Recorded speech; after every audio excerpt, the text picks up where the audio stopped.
I feel like I figured. I don't know, like, why. I don't know what it is. There's something different about how my camera looks when I do it over Wi-Fi versus when I do it wired. If I do it over Wi-Fi, I feel like it looks better somehow. I don't know why. I don't know what setting is different than if I do it over wired. But also at the same time it lags. What's up, Bertstein? Welcome back. Welcome. So, I don't know. We'll figure that out eventually, hopefully. I also gotta figure out this microphone still, but whatever.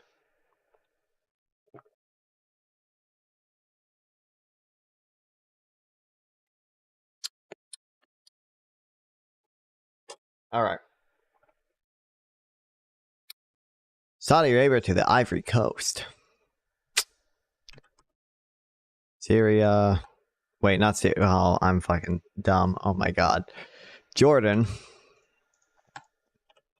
Israel. Egypt. Libya, I'm assuming. And then I'm assuming also Algeria. And then Mali. Oh, hell yeah. Mali borders them both. Thank God. Because I didn't know. If it didn't, I didn't know what I was going to do. All right. I just messed up at the beginning with Syria. But you know what? Whatever. Okay, one more. Slovenia to North Korea. Fuck. So, Russia, obviously. And then I'm assuming we'll do Ukraine. And then Romania? No. Poland? Is Hungary fastest? Hungary borders are both, okay. Wordle round? I'm not good at I'm not good at Wordle. I can do the geography thing. I don't know. This was when Wordle was big, this was my strategy, okay? You do train, and then you do be up or be ups. Is it no world? Oh. And then this gives you, this was my strategy. All I know is A and N. I don't know. That one I could probably do.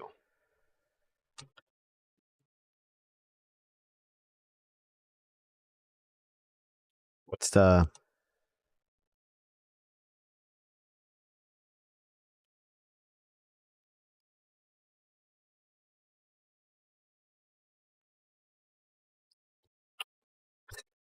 I don't even know what this could be.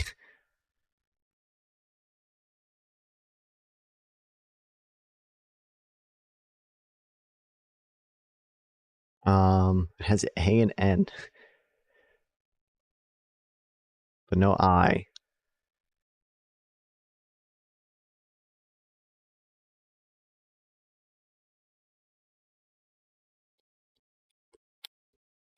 I don't know. I have no clue what this one could be. See, I'm not good at that. I'm good. I can do the geography ones, but not these.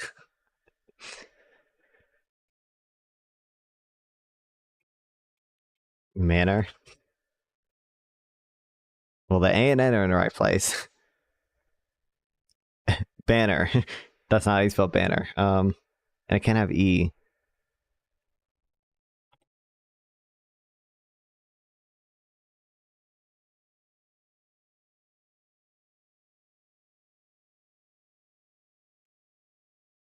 What even?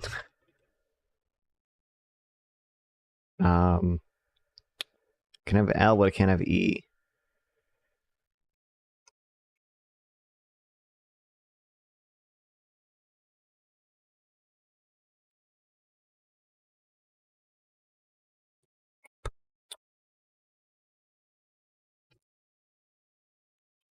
It's not a word. Can I have D? Can't have D.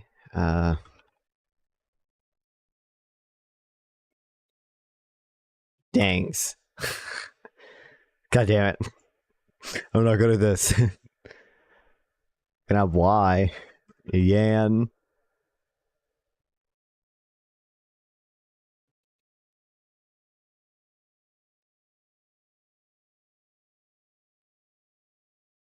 Hanley. Oh wait, manly. Can it be? Oh, it can't be manly, but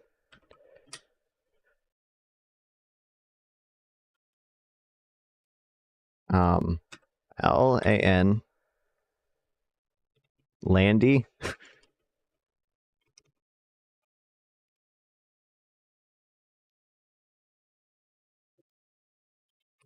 What on earth?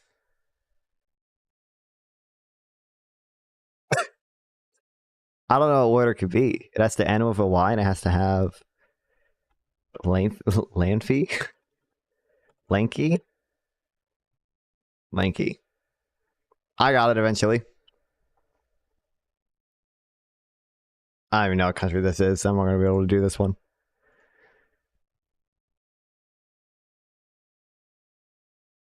What's that? I don't know.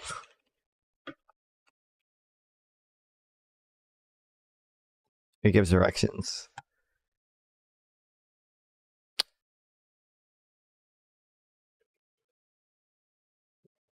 Just go. It's gonna be like a fucking stupid Pacific Island nation, isn't it? Because it's to the what direction is this? West?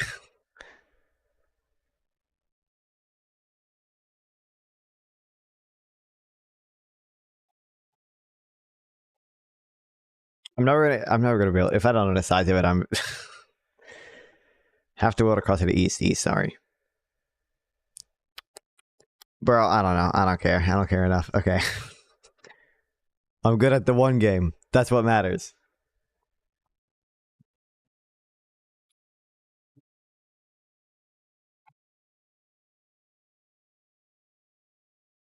Base.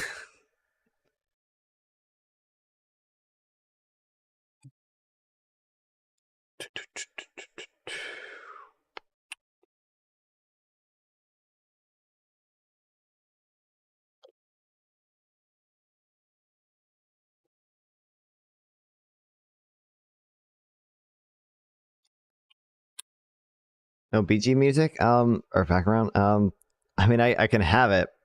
The issue is, there's two issues. One, sometimes the copyright, even though there's technically no copyright. Well, I mean, it is no copyright. It's just that YouTube still has it like in their ID system. It just says like it like IDs it and it says, oh, this is the song, but you chill because they don't enforce it or whatever. But I don't really like it. I haven't been in the stream a while. Don't remember if you use it. I do sometimes. The issue is I forget to like turn it off.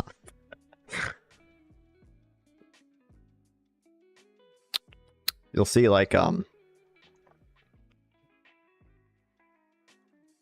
in this debate, like I had background music on the whole time by accident. It's pretty quiet, but it's annoying, especially when I go to edit the intro, because then I have my intro music, but then there's like background music below the intro music, and it's not good.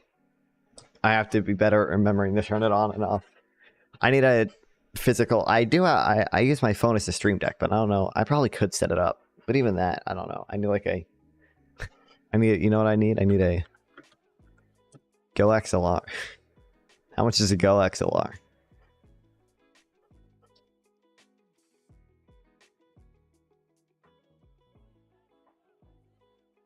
So I'm gonna have a physical music knob. Might be helpful to remove. There are like plenty AI things that can do it. It's just that like the streams are so long that like it's not really that worth it. But I can't do it. You know. Also, if I just, I'm bad at recording too. If I just hit start record, like the way I have my OBS set up, if I record, it has all of my audio tracks separate. So it has my mic totally separate from, from my Discord and from my music and everything. I just never hit start record. I always just download the Twitch VOD after I'm done streaming.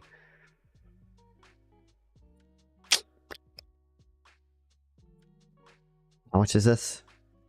What website doesn't dox me when I go on it? $400. It's only $200 for a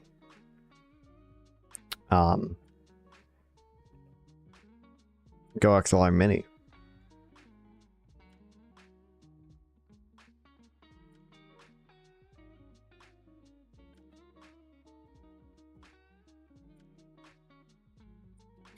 I bought 4TB hard drive and record way too much. Oh, hey, Isaac. And record way too much and worry about it later. Yeah, I have multiple multi-terabyte hard drives. It's an issue. I just wanted to know if you released... Isaac. It's on my side, though. Thanks for the follow, Altitudes. Okay. I can't hear anything. Oh, no.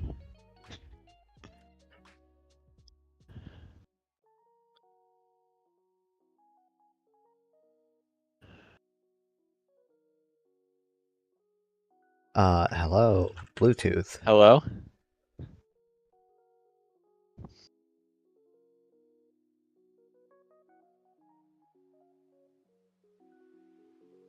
This could explain why you didn't hear me last time. Hello? Hello? Okay, I can hear you now. Thank you. I just wanted to know if you've dropped any comments yet on the recent controversy to come out of you still owning slaves to this day. Any comment? Any public comment on that? Yeah. Any? Well, there's that. And there's the other drama we got to talk about your community's nicknames that I just learned about yesterday. Why was I called an NGGer? What the fuck is that? Listen. I came up with the name Non-Fun when I was like 10 years old, okay? There was no way I could have known that the trend years later would be to buy a website with your name, .gg. So like Vosh is Vosh.gg and Destiny is D.gg and all their fans are DDGers or VGGers. There was no way for me to foresee that because I named myself Non-Fun, my fans would be called NGGers, okay? That was not crazy. I was like, I left the call, but I had your stream still open, and all I hear is like, what a good NGGer. I'm like, what the fuck?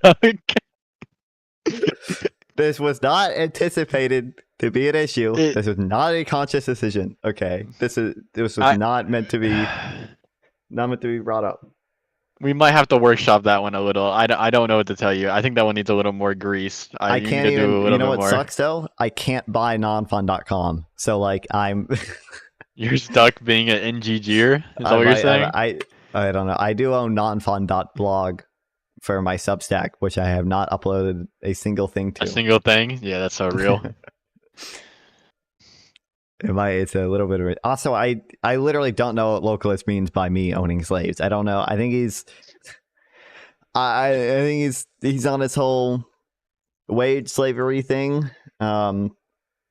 And your employees, obviously. Yeah. I see where it's coming from. I don't even know. Yeah, your corporation. I forgot you're an LLC. Yeah. I forgot that you did all that. My bad. The non-fund LLC, which has so many editors on it. You know, that's why I have to spend fucking 3 hours a day editing reaction content, which makes me want to hang myself.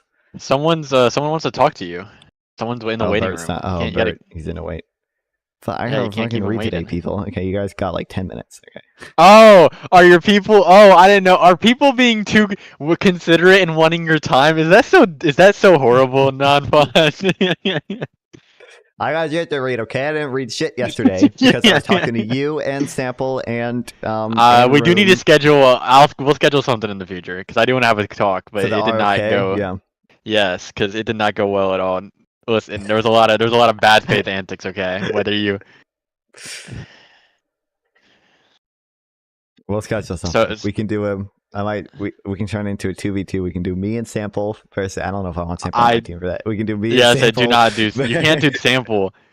He's too debate. Listen, love Sample, a great dude. It was too debate wordy. I was like, I don't feel like this is a debate. This is just me saying how I feel about this. And he's like, do you have a policy? I was like, it was so bad.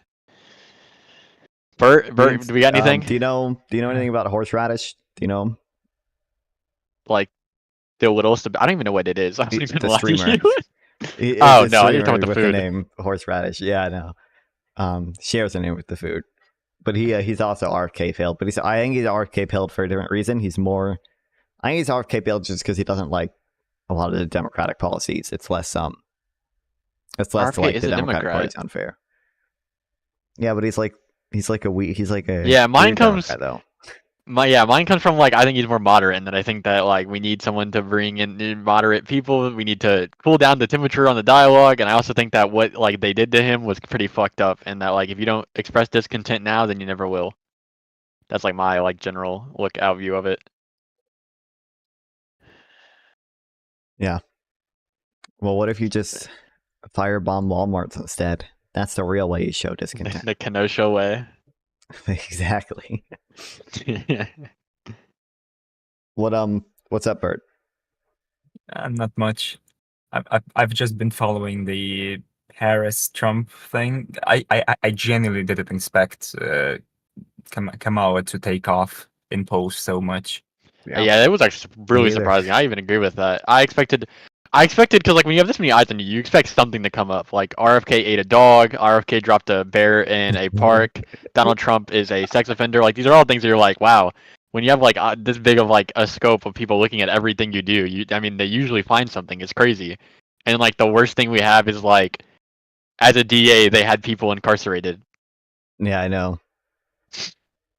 I mean, the Dems did a really slick move with basically taking over the news cycle right after the assassination attempt. So for basically how long was it after? Is it after Biden dropped out? Like a month? I feel like it had to be a little bit of a week. I don't know. Was it not? I feel like that was. I feel like it couldn't have been a month. It does feel like it went by really quickly though. Yeah, I don't got it. I would say I know what you mean though. It has to feel like it's been so long since it happened. Yeah, it feels like 2 months, but it definitely isn't. Yeah, I know exactly what you mean. Like Trump just disappeared basically from mainstream news cycles, more or less. So, like to the extent that you wouldn't expect someone who had an assassination attempt against them just disappear from the news cycle. So, like it's a really they used his own tactics against him. Yeah, and he's not giving himself like any like help when he's like the only thing he's doing is like streaming with Aiden Ross and going on like X like speeches with like Elon. He's definitely not doing himself any favors. He definitely like. Are you telling me like the Aiden Ross stream is not doesn't help? Yeah. Considering the average age is like 12, probably not. I will say. He definitely needs to ramp up the like if a new cycle of like of court appeals or whatever comes up like in October or September, which I don't know if that's realistic or not, but he might overtake the news cycle right before the elections. I think he might be counting on this or something similar. He's got to get out and talk a lot more. You never know what's gonna happen. Hillary probably would have won if it wasn't for the last minute that fucking the Comey letter with her email shit. That definitely didn't help. Yeah, that debate is still always weird when you rewatch it because it's like policy wise, like Hillary had like really good answers about how to handle things like policy wise, and you had like Donald Trump who had like funny and catchy like quick remarks, and it's like how did he end up winning in this aspect when it came down to policy? I feel like he proposed not a single thing. Who cares? Like he proposed the wall, build the wall, and drain the swamp. And Mexico's gonna pay for it. And Mexico's gonna pay for it. Yeah. Just the fact that he got billions of dollars of free press outweighs everything else by a large margin. Yeah, nobody thought he was gonna win. They just covered him because they thought it was like funny. But then and then polls started showing a little interesting case, and actually every poll showed Hillary winning, which I guess she won the popular vote. So yeah, there's a really good SNL sketch with Dave Chappelle about this exact case scenario. I'll send it to you now, because it's amazing. Where it's like people go into the election automatically assuming that she'll win. So like whenever more and more things happen, they're like, wait, how is this possible? And he's like, you didn't expect like the possibility of him winning? Here, I'll put it in the chat. I'll put it in the call chat. You should watch that. It's one of the greatest skits. I feel. Oh wait, I've seen it before. SNL is gonna copy strike me if I watch the full thing. But yeah, it's funny. Actually, do they do that? Yeah, I like the end where they're like, I think America's racist, and Dave Chappelle's like, I think my grandpa said something about that.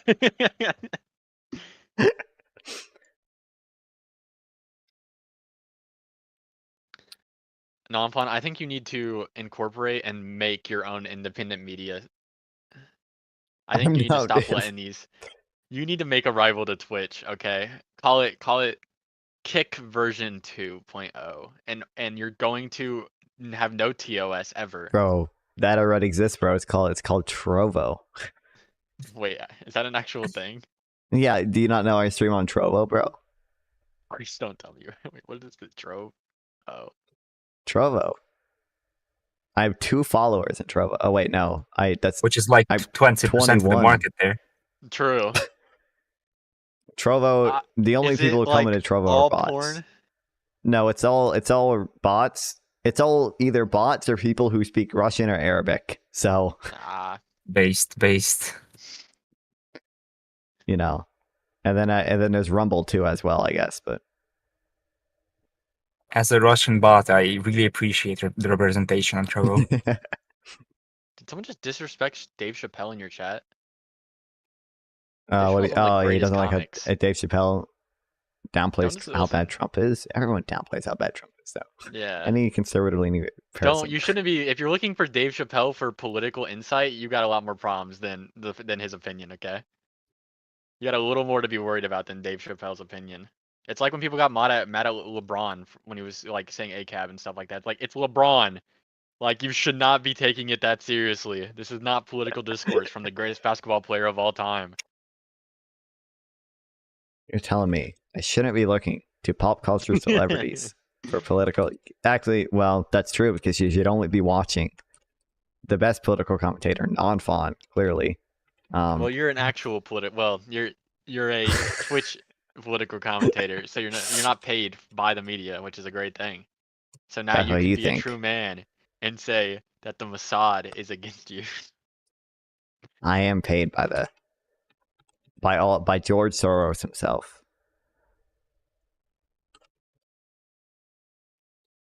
Yeah, I'm just responding to the chat. He turns everything into political stuff just because it's funny, because it's something that people care about. It shouldn't be the source. What was the whole? Wait, I feel like he probably did. If he turns all of his comedic specials into political like things, it's a comedy special first, like politics second. He's making jokes about politics. I mean, that's always been like politics and comedy have been kind of interlinked for a very long time. Like the original comics were like jesters who would make fun of the king. Like there's always been a long history of this, but it's not like when the jester like talks about the king badly. It's not like you should listen to the jester about policy. I will say it was funny though when he got jumped by a trans woman. That was pretty funny. It was that a trap. I was about to mention there wasn't that whole like transphobic controversy that he had a while ago. Yeah, and then he got tackled on stage by a trans woman. I didn't know that was a trans woman. That's funny. Yeah, he did like 30 minutes of a special just clowning that person, and I was like, God, he's earned the right. If you get attacked, okay, like physically attacked, I think you can make fun of who attacks you. Probably, yeah. Well, actually, I realize that could be stretched into an extreme that I do not stand behind. I'm just saying in this specific circumstance. The person that attacks you. Let's say not the group that the person belongs to. Yeah, not like a characteristic of that person. Don't attack the characteristic. Yeah. Not a collective punishment. I was like the first comment I was gonna see. What if a black person attacks you? No. Do not get racist, guy. Do not pull a fuck. I forgot his name. Who was that one dude that lied about getting attacked by 2 Trump supporters, and it was like the most unbelievable story? In Chicago. I remember that. It was like in Chicago, it was like negative degrees, and he said he was on a walk and like 5 a.m. At 3 a.m. Yeah. Yeah, and 2 dudes with Trump hats were just out there at 5 a.m. in negative degree temperature. Dude, I don't remember the Dave Chappelle controversy. I have no clue. I don't trust anyone to tell me about it. He's just always been pretty. I think he's right leaning, so he probably just makes fun of that. Oh, but you're saying that the entire audience of a huge comedian is everyone's transphobic, or most of them are transphobic? Because like most people in the U.S., as far as I think, are not transphobic. I think it's even true from recent polling. Yeah, a lot of people are accepting. I think when it comes down to it, the big thing is that when it comes to the most divisive topic I've seen, or the biggest one, is like whether or not they should be in sports. Like that's the one that on polling is always like consistently like 40-30, 50-30, like it's always never split, but like accepting that these people should be accepted as that, it's always been pretty high. But yeah, I think that it's more of a just don't take it that serious. Like if an entire joke laughs about like a racist joke, I'm not gonna assume that that entire crowd is racist. Most Like I people don't in think when, Germany were Nazis, and that didn't make it good to make fun of Jews. I don't. what's the correlation? Most I'm people confused. weren't Nazis. I think we gotta Most people just do. didn't care. Same thing as most people in That's most people in the U.S. under Trump administration weren't supportive of Trump administration. Even if Trump did win the popular vote, most people just don't care. also that Same thing. hypothetical is completely flipped. You're saying they are Nazis, so they shouldn't make fun of Jews. What I'm saying is they're making fun of this class. That doesn't mean they hate that class if that's one joke on that class. When Shane Gillis makes like white people jokes or blackface jokes, I don't think he's thinking to himself that entire crowd loves blackface, hates white people. I think it's just a joke. Maybe I'm too Twitter pilled, okay? Like I understand like if someone made their entire thing, like if Dave Chappelle was on stage every day and he was like, "Alright guys, here's my entire set about trans people and why they don't have the right to exist." I'd Shane probably be Gillis like, is another racist comedian. To be fair, yeah, I can't tell if that's trolling or not. I don't. "What? I don't You think can't even say that." that's got to be trolling. Shane Gillis is like an incredibly okay human being. I mean, he makes fun of Trump If a fair someone amount. He does the funny he does a Trump really good impressions. Trump Like, impression, yeah. I'm still waiting He's for the bros with latest Joe Rogan. Kotoni thing. Did you see the The one where second they Trump. brought out where Shane Gillis as Trump talked shit about Joe Rogan and then Joe Rogan came out? Yeah, that's That the one new was one. really But good. they still don't have the full recording. I think I It think hasn't it come out should yet. it should be here on Monday, I think. Nah, I would say I do gotta see that. I do gotta see that when it I comes out. gotta see that because the first one with him as Trump was amazing. I don't think, but yeah, I don't think if someone makes like one racist joke, you should consider every form of their content racist. I think that if like they show a pattern of behavior, though, of course you can.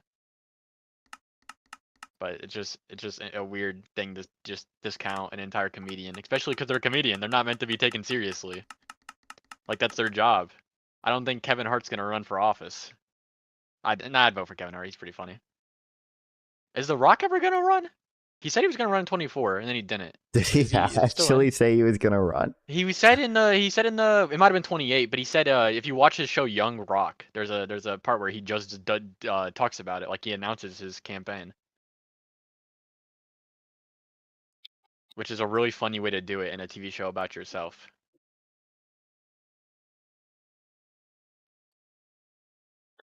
Here's the one thing I don't know what he would be because Has to run for U.S. president by he has multiple spoken political parties.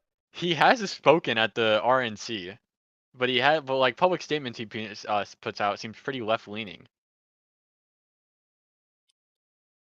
Well, all of Hollywood is. Didn't you see them sing for Hillary? Dude, some of those videos are so funny. I preferred when they sing for COVID. Imagine all the people. That was so horrible, dude. Living for today.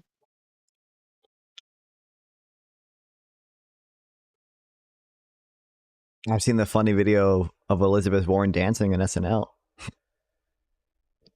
Comedians want to walk the line between not wanting to be taken seriously while making political jokes that reinforce xenophobic and transphobic beliefs. You can do one or the other, but not both.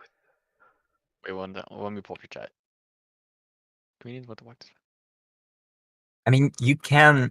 I have nothing can be against true. criticizing comedians, but Yeah. like, there's nothing. If someone's openly homophobic or racist or transphobic on stage, then yeah, go ahead. They get shut down criticize them, immediately. Who was that? Yeah, who was that Seinfeld dude who went on stage and called someone the N-word and got instantly booed off the stage? He had a meltdown. Who am I talking about? Do you know what I'm talking about? The old dude on Seinfeld? No. Well, don't remember the name. I don't know. I know Jerry Seinfeld, but well, yeah, no, his cast member. He tried to become a stand-up comic. Kramer had he had a racist like remark, and he got like everyone was like, "This is crazy. This dude's crazy." Yeah, he hurled the N-word during a comedy night. And like, yeah, right after it, 3 days later, he made an apology on the Late Show on the with David Letterman. Videos emerged of him doing apologies. Like, he got kicked off of Curb Your Enthusiasm. Like it was obvious that he made a racist remark and got instantly like attacked for it. It's not Canceled. like people the woke accept. cancel Yeah, culture. it's not like they accepted the racist remark he made. But like if someone makes a joke, then they don't have that remark because they don't like take it as that. It's not because like that shows that they weren't racist. If they heard that and they were like, "That's crazy. You can't say that." But Namfon would be on stage and he'd be defending him and say, "Yeah, he can say it." That's how this would get. Exactly what I would do. I'd be cheering him on. Yes, exactly. So if the audience laughed, it was perfectly fine. because apparently I do own slaves. Well, what I'm saying is there's different ways you can tell. Like, there's a difference between telling a joke and saying a belief. The problem was there he was being genuinely racist. It wasn't like he was making jokes. There was no joke behind What do you him mean by hurling the perfectly N-word. fine? Like it depends on who you're asking whether or not it's fine. Obviously, Also, it's not fine to us, but if the audience thinks it's fine to them. true, yeah. The platforms have every right to just not allow those people to perform, and chances are that would be what happens if someone says the N-word on stage. I mean, I might be a little crazy, yeah. I feel like whenever, like you say, like they don't want to be taken seriously, but they'll make jokes that reinforce stereotypes. Well, the reason they make those jokes that reinforce the stereotypes because they know those stereotypes land amongst a crowd. I think you can do both. Okay, I think you can not want to be taken seriously. What's like an example of a joke that Dave Chappelle made? I don't know, because I remember a lot of people got mad at him for the transphobia stuff. I don't actually know. He made a lot. Well, yeah. They're definitely everything is on the margin. Like it's fine to make like a semi-transphobic joke or whatever, but like at some point, I would say like if you're repeatedly, if like every show you do, you're doing like 30 minutes of like just trans jokes, and you're probably crossing a line at some point. Saying that to say, I feel like I'm going to be copy striked if I watch some of this. Women, yeah, I wouldn't watch anything. Women. I am just saying that those pussies that they got. You know what I mean? I'm trying to find some jokes he's told. Because I can find like the jokes, like the venue did get canceled for this reason. But where is the joke? Tastes like pussy, but that's not quite what so I'm gonna see if there is like an explicit one that I wouldn't be like, okay, that's a little far. I feel like that one's relatively funny. He was just like, oh, trans pussy is like impossible pussy or beyond pussy. Like that's pretty funny. Oh. Okay, I don't care what you say. That's pretty funny. Okay. I might be crazy, but that is really funny to compare it to like vegan. Yeah. Than it was for Cassius Clay to change his fucking name. The head of the conversation. Like if you were asking me like, is it okay to actually have the belief that these people aren't like what they identify as? I'd be like, no, that's incredibly wrong. Dave Chappelle saying trans people aren't people in a comedic, ironic way gets a big laugh from Isaac, I guess. Did he ever say trans people?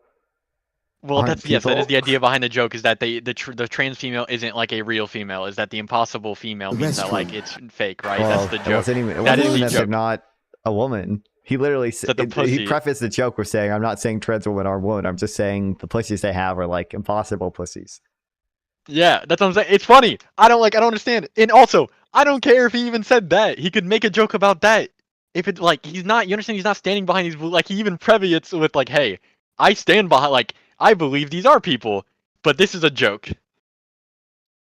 I feel like there were worse jokes I remember him make. I feel like a year or two ago on Twitter. In my opinion, it was a. If you find some, like I said, how why do you think the audience laughs? Because it's funny. That's why they laugh. This joke, like I said, it's a really funny joke to compare that to that.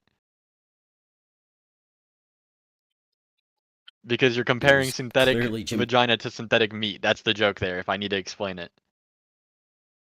He's not saying that in the social dynamic that is not a woman. He's just comparing it in that aspect. Attacked on stage too. It was a whole thing. Chris Rock, I can show you the clip. I think trans women acknowledge the fact that they do not have the same vagina as a cis woman.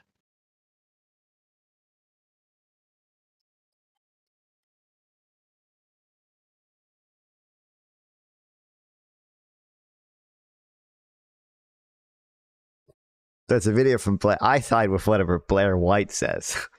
Oh no. the person who supports the party that wants to get rid of their existence. Yeah, I don't know. I don't know if Blair White does Blair White still do stuff? Is she still Oh, 1 month ago, the Trump assassination attempt changes everything. Oh, well, that title did not age well.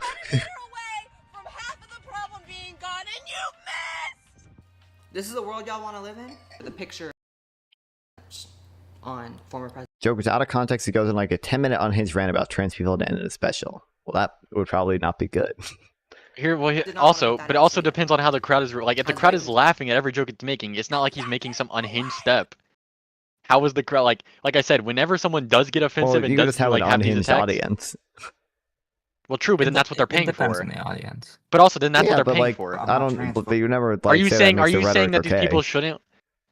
Are, Well, I mean, I'm don't just know, saying, explain like Nick Fuentes is probably still doing something immoral when he's saying like, "Oh, the Zionist cabal controls the world," even if he has an audience on Rumble that likes when he says that the Zionist cabal controls the world. Do you think he should be able to do that or not? Or I think he should. Well, I don't think platforms should endorse it for the most part. I think Well, he should be then able they to don't say endorse it, it. But okay, so you do agree, yeah? You think you should be able? That's what I'm trying to say. I don't You're think like saying it's a that- good principle. I never think it's a good principle to be like, if we don't agree with this, we shouldn't allow it. If there is a party of people who do allow it, and there is a party of people who will pay for Well, it. what do you mean? What do you mean by allow it? Like, I wouldn't What do you want Netflix to host a Nick Fuentes comedy special where Nick Fuentes is just being anti-Semitic the entire time. But I also Yeah, don't think that you should if go to they- jail or whatever, or that speech be like criminalized. You should But just do you be. think the company should have the right to do that? Yeah, I think the company should have the right to host it or not host it if they want to. Yeah. So then that's like a mushroom. You know what I mean? That's not like there's not like anything in there. Then you're saying like I personally don't think they should do this, but if they did do it, I'd have no problem with it. Not really, legally because speaking. if the audience doesn't like that, they can stop using the platform, and that will hurt the platform. Yeah, there Well, I are mean, other I'm just ways that saying, you can like, there are- respond than to say that they shouldn't do it. There's speech that we could agree is like immoral or something, or like not good to do, True. but that still shouldn't be like criminalized or anything. Well, true, but you gotta. I think we've even talked about this before. Whenever we first had a conversation where we agreed that if enough of people want to listen to a certain speech, there has to be something of like we can't hide that speech. To say like a party shouldn't be hosting that speech is kind of weird if enough people want to listen to it, because obviously there's something there that we do need to respond to, and to silence that doesn't feel like the right option. Sure. When you talk about the responsibility on the company, I'm just saying like the fact I'm just saying that like morally, that's a like lot how of I people- think about it. Well, I'm just saying like morally, I understand at some point the responsibility of like whatever platform is you can kind of do have to allow the marketplace of ideas to work to some extent. But at the same time, if something is if some like I don't want to say joke, I don't know if it would always apply to jokes, but like if some type of rhetoric is it's like actually genuinely super harmful or something, I would say like the person saying it is still immoral, even if there's enough people listening to him. Also, one second. The reason you can't combat anything being said is because he is not a political speaker. He is like, of course you can't. He is a comic. He's making jokes. There's nothing of substance that he's saying. He's not saying that, there should be a policy implemented that trans people shouldn't be allowed to transition. Like, that's not who he is. That's not what he's there to do. He's there to make people laugh for a night. If you're getting your political takes from him, or you are letting his political takes offend you, it's crazy, because you shouldn't consider him someone politically informed. I don't think Nanfan does. I don't think we consider LeBron James when he did all that ACAB ranting. I don't think we were like, wow, LeBron is going to be the hero and lead the policy changes. That's not how that works. We shouldn't be looking to these people for these things. You can disagree and not support that person, but to be like they shouldn't do it or they shouldn't be allowed to do it is just weird. Because like you're not going to them for that reason. You're not going to Dave Chappelle to figure out your policies. Anti-Semitic an comic did a comedy special making fun of Jews. Is he immune from criticism because it's all just jokes? He's not I immune literally for- said you can. There's a difference between criticism and saying he should not be allowed to do that. That's what I'm saying. I don't even know. You I should don't know if always be allowed to Copeland, criticize. okay is saying that he shouldn't be allowed to do it. I don't know exactly what his prescription is. I don't know if he's just saying it's immoral that he does it or he shouldn't be allowed to legally do it.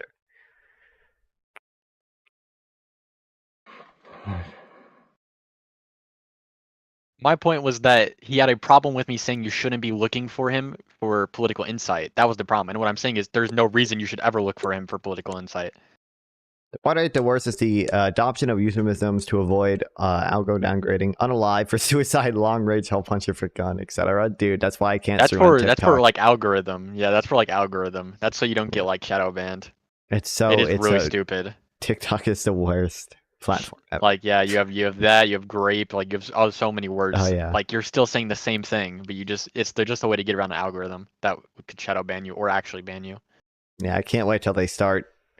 Dude, one day they're gonna have just AI systems advanced enough to be able to like catch on to what people are saying when they say grape or yeah, or unalive or as stuff. soon as there is no way to actually get around those, people will start leaving the platforms. Yeah, oh, that's true. Because right now people are just getting away with it, but they'll start leaving the platforms, and some changes will have to be made, or they'll lose part of their audience. Also, I realized I didn't respond to the actual but that you said you shouldn't look to Dave for Chappelle for political insight after I criticized his comedy for being too right wing. Yeah, I'm saying you shouldn't be taking his political discourse seriously. Dave Chappelle isn't even too right wing. If he makes jokes about that, it's probably because it's a joke. I don't think you don't even know what his actual policy positions are because he's a comic. Wait, Isaac, did you watch the Destiny Hippy Dippy debate thing that he did with? No, he's done another hit. Aren't Hippy Dippy's like done like years ago? He did another one. Yeah, Dylan Burns, I guess, brought it back. He did a stream like 2 days ago. What was it on?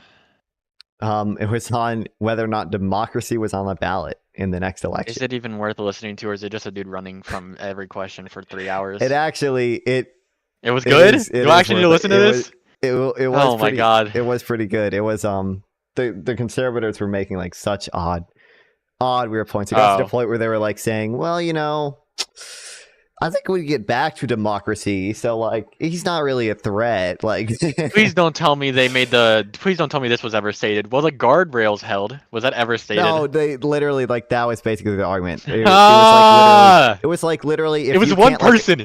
It was Mike Pence. That's what held. Okay, like, this time we don't have Mike Pence. It wasn't even just Mike Pence too. It was the Rosen, who wouldn't, Bill Barr and Rosen, Bill Barr who resigned as the attorney general, and Trump tried to make him send letters to state officials, claiming election fraud, and then Rosen, who also Trump tried to pressure, and Trump was going to fire him and replace him with Jeffrey Clark, so Jeffrey Clark would send out the letter. Like there were like, and also there were times where like I think Giuliani called the Speaker of the House in Arizona and asked them to like not certify to vote, because he thought the same way apparently they thought that Mike Pence could unilaterally not certify the election. They thought the Speaker of the House in Arizona could unilaterally not certify their state election as well. Like there are like multiple cases where like one like guy stood up, or like one state official stood up, where like things could have gone poorly if they didn't stand up. Yeah. You should, like, you said you shouldn't look to Dave Chappelle for political insight after I criticized his comedy for being too right-wing. I'm not looking to Dave Chappelle for political insight. I'm criticizing his political insight. If you're criticizing something he has, then you are looking at that thing. So that means you are looking at his political insight. I am saying don't look to him for political insight. He has none. He's a comic. He is there to make you laugh. Is that this? I saw this on Destiny's. I believe those are like... I saw this in Destiny's channel. Is it on Letterboxd's channel or something? That's what I'm saying. They were saying hang Mike Pence is a joke. To be honest, don't we look at what? Don't even like. What are we doing? It was their point was like basically, oh, you know, if you can't like 100% prove that Trump is going to overturn democracy permanently, then you can't say he's a threat to democracy. Apparently, Destiny had another conversation with some of the people who are in it on a stream earlier today with Lonerbox and Connor. It's like, oh, this is untenable, and it was like 500,000 or 700,000, but wasn't like 20 or 30% of that Ukrainians? Yes, a third was Ukrainians for 1 or 2. Yes, there were 2 years where we had. Oh no, why are they talking about Ukraine? Also, one I couldn't stand. Oh my god, this was so insane to me. I forgot where I wrote down like some of the like especially dumb points. So one of them, Cam Higbee, I don't know if you know who he is. What do you say? He first of all, he made this wild comparison. I maybe understood the comparison he was making. Destiny was basically talking about like Trump's rhetoric about like Jan 6 and like acting in bad faith with like all the election fraud claims. And Kemig was like, politicians act in bad faith all the time. The Inflation Reduction Act was bad faith. It's like that's just a crazy pull comparison. I know, that's a crazy pull. I don't know. I don't know how you're comparing those two things. You're comparing January 6th and like all this big lie stuff compared to passing the Inflation Reduction Act, which I guess he didn't even explain why. My guess is that he's going to say it has a misleading name, because you could argue it didn't necessarily reduce inflation. And then next he went through he was like, let's go through the timeline on J6. 2 p.m. rioters break into the Capitol. 2:38, Trump says, stay peaceful. He completely skips over the part where after rioters have broken into the Capitol, Trump put out a tweet saying Mike Pence didn't have the confidence to follow through. Like, literally, like, basically directly threatening Mike Pence after rioters had broken into the Capitol. That was insane. Like, there was no way that he did not intentionally leave that out, because like it's in the timeline. Like you're reading off the timeline. You either had to somehow like find some site that just didn't mention that either, or you actively chose to not include that in your timeline. That was wild as well. And then Actual Justice Warrior at some point, continuing on like the theme of like, oh, you know, if he overturned the election, you know, it wouldn't have been a continued serious threat. Basically, he mentioned, I think it was like the 1876 election or something between like Hayes and Tilden. Two people that don't matter. Hayes ended up winning. He's like, I think what happened is like a few different states like sent in dueling slates of electors, because this was still like relatively early on. This was before the Electoral Count Act was passed, so like the procedure for certifying the vote was way different. Yeah. So like they had basically Congress was meant to like form like a joint session to certify who won, but like the Democrats controlled the House and Republicans controlled the Senate, so like they were never going to agree. Basically, allegedly at least, most historians agree this happened, although I don't think we don't have written evidence of it.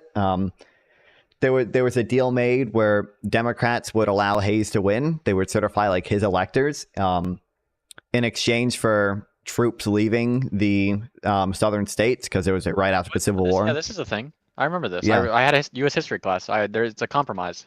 Yeah, the Hayes Compromise. No. Yeah. Is it the Hayes Compromise? It's just called the Hayes Compromise. Yeah. Yeah. See, I was taught this in my college class I just did. Yeah, and it was like, well, you know, it's the Compromise of 1817, the Wombly Agreement. Arguably, this election is overturned, but you know, it's not a lasting threat to democracy. The entire reason the Electoral Count Act was passed was to prevent this from happening again. Yeah, it's like, why do you think they implemented it after? This was identified as a possible threat, which is why we passed the Electoral Count Act, to make sure this threat couldn't happen. It was clearly viewed as a threat to democracy. Otherwise, there would have been no need to pass the Electoral Count Act. Like it was so dumb. He admits gun rights are more important than voting rights. Oh, I heard about that on Twitter, that some guy said he would rather live in a dictatorship of guns than live in the UK or Australia, because they don't have guns in the UK or Australia. Such horrible places. I know. Well, they don't have guns, so you know, it's wild. Australia has a pretty good actually gun system. Which it doesn't even, even if you're pro gun, I don't understand that argument, because like really, if that dictator ever says, you know, we're gonna take your guns away, you can't do shit. At least in the UK, okay.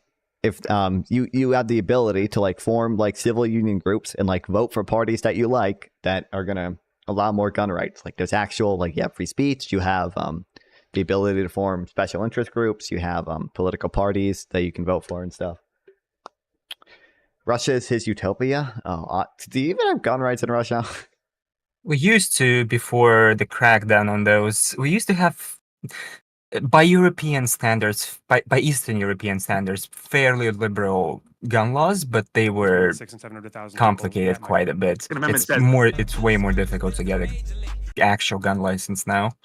It's mostly smoothbore hunting rifles that you can get after a really long process. Sick. But don't you know, you guys have super cheap groceries, so. Yeah, right. I mean, for now, I'm just hoping that the conflict will end as soon as possible, because the longer we will have to live through a recession. Because right now, the only reason why the economy is alive is because of military spending, because the GDP is still growing because of that.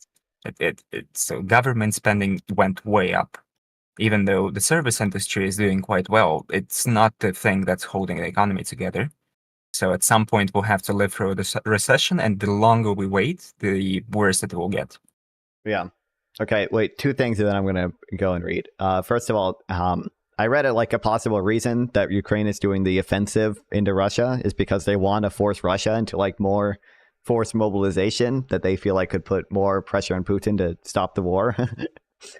Do you know anything about that, or do you have any opinions on that? Or I think that might be a part of the reason, but I think it's like a plan B, because the most likely thing that Ukraine is trying to do, at least from what the people like in both in Ukraine and Russia are saying, is that in case the conflict actually goes to freeze, this will force Russia to negotiate, because if Putin cannot allow the conflict to freeze with Ukrainian control of Russian land, like proper 1991 sovereign Russian land. So he'll have to make concessions in order to get that land back, as opposed to before that incursion. He could just, if he was able to freeze the conflict, he could just not give any land to Ukraine in return.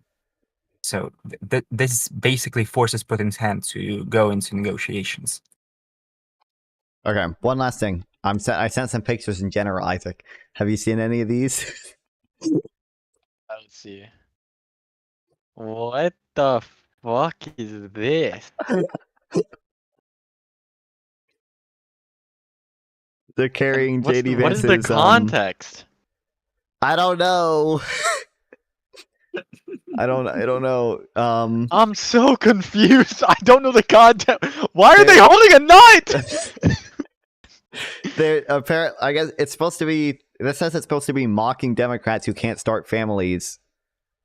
So that's crazy. No fucking way. Fake cups of JD Vance. Is that to make fun of fucking Tim Walter having an IVF child? That can't be what it's from. I don't know. It's fucking unhinged. It's they're definitely not beating the weird allegations. Yeah, that's ever again. Is crazy. There's so many people doing it too. This is insane. It's absolutely unhinged. Well, you think that after taking a photo holding another man's nut, you think, oh, there's multiple. I thought there was like one and they were passing it around. I'm glad to see that there's 2 of them in that photo. No, yeah, there's so many.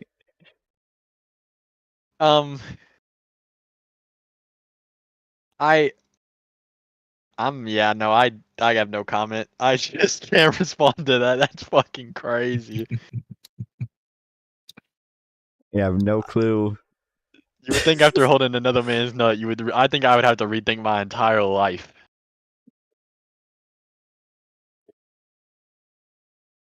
Maybe they'll start like selling JD Vance and Ivanka in the same room together. This is so true. I didn't consider this one before. This is a good meme. Do you think they're the same person?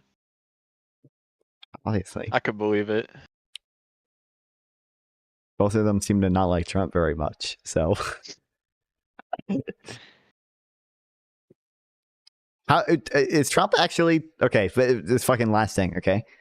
Yeah, well, last thing. I swear there were like so many rumors about Trump like actually getting a divorce with Ivanka, because like they've not. I mean, if it is true, you won't hear about it until after the election.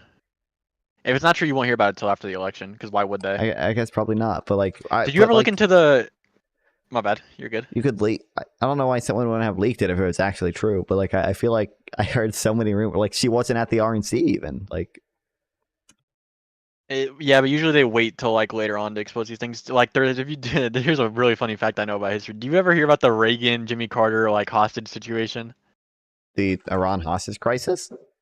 So the one where Jimmy Carter was negotiating the release Yeah, of hostages, yeah. And they released it the day and Reagan. reportedly there's a conspiracy theory that Reagan's campaign went and talked to the people holding these captives and said, "We are going to give you money if you can wait until after the election to do this." Damn. How much substance is actually behind that idea? I have no clue, but that's such an interesting theory. Wasn't there the didn't something similar happen in Vietnam War, right? The fucking one of the presidential candidates, I think it was Nixon before he was elected. Nixon Vietnam deal? Fucking hell. It wasn't the Paris Peace Accords. Here it is. When a candidate conspired with a foreign power to win an election. Richard Nixon's telephone calls came regularly during the 1968 campaign. Sometimes Nixon needed to blow off steam. Blah, blah, blah, blah, blah, blah, blah. Okay. It wasn't until after 2007 when the Nixon Presidential Library finally opened, the Handelmans note to the public that I stumbled upon a smoking gun in the case of conducting research for my biography of Nixon. 4 pages of notes. His brush cut aide that scrawled late on October evening in 1968. Keep Anna Sheldon, I don't know how to pronounce her name, working on SVN. They were out to monkey wrench Johnson's election eve initiative. Yeah, I think the Nixon team conspired to like undermine some negotiations in Vietnam. That is crazy. Just to make sure it would still be an issue. It's repeating itself over and over again, just like the border crisis bill. You gotta keep that an issue for the election.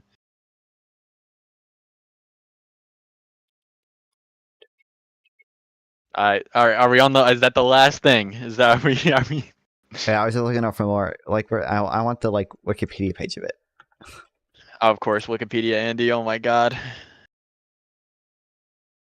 Where have the Wikipedia and insults gone? They've been kind of slowing down. I'm missing them. I miss calling people who try to inform themselves. Or? Just in general, I haven't heard it in a while.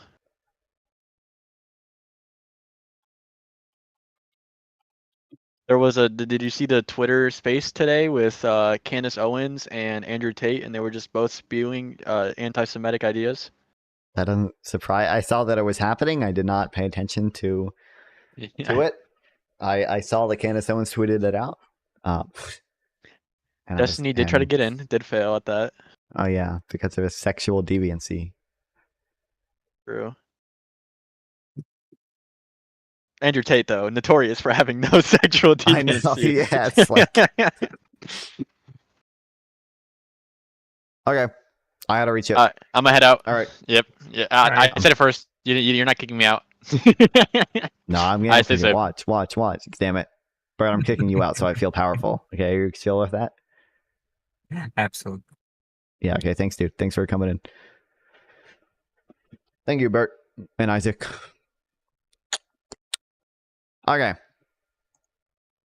Reading a little bit of stuff. This is like a relatively quick article. The case for free school lunch.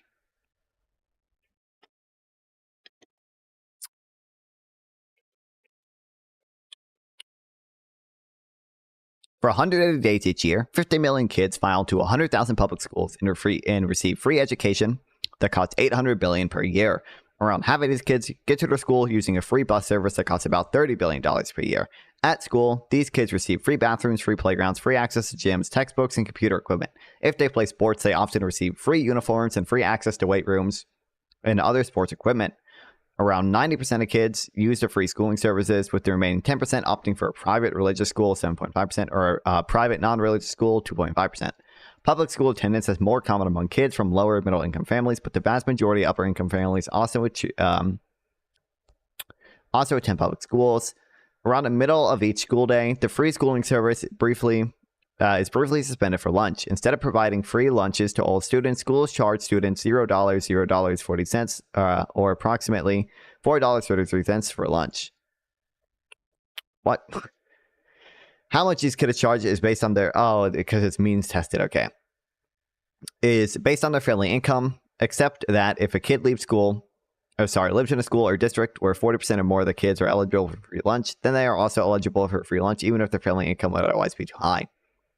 Each kid serves 4.9, or each year schools serve 4.9 billion lunches to a monthly average of 30 million kids. Before COVID in 2019, 68.1% of the kids were charged $0, 5.8% were charged 40 cents, and 26% were charged a full $4.33.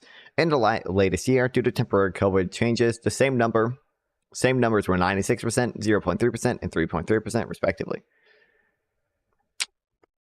Yeah, well, during COVID, during COVID, my school had completely free lunch for everyone. The total cost of the 4.9 billion meals is about 21 billion per year. In 2019, the user fees covered 5.6 billion of cost. In 2020, user fees covered 0.7 billion. The rest was covered by public subsidies as part of the free and reduced price lunch program. Okay, so we'll just say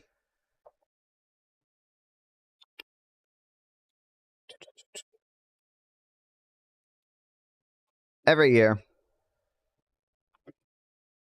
50 million kids go to school.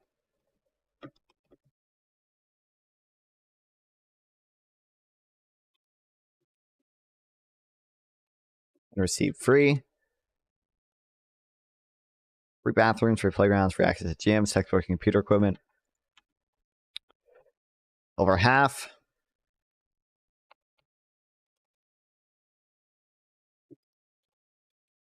get to school on a free bus service, but each day at lunch.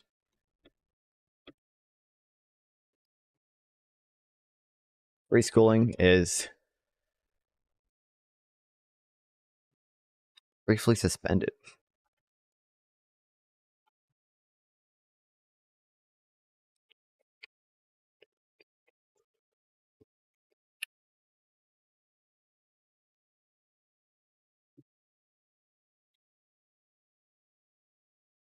Cost of providing meals to student, or it cost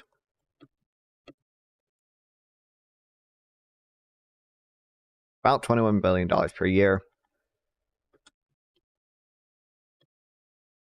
to provide students with lunch.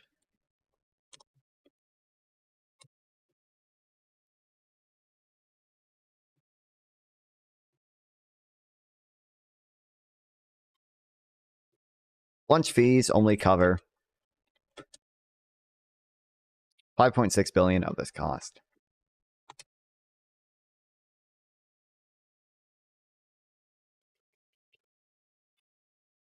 In order to collect these fees, each school district has to set up a school lunch payment system, often contracting third-party providers like Global Payments. They also have to set up a system for dealing with kids who are not enrolled in the free lunch program, but who show up to their school with no money in the school lunch account or in their pockets. In this scenario, the school will either have to make the kid go without lunch, give them a free lunch for the day, but not too many times, or give them lunch while assigning their lunch account a debt.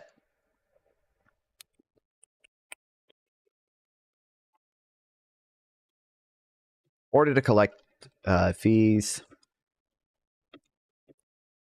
schools have to set up payment systems for school districts.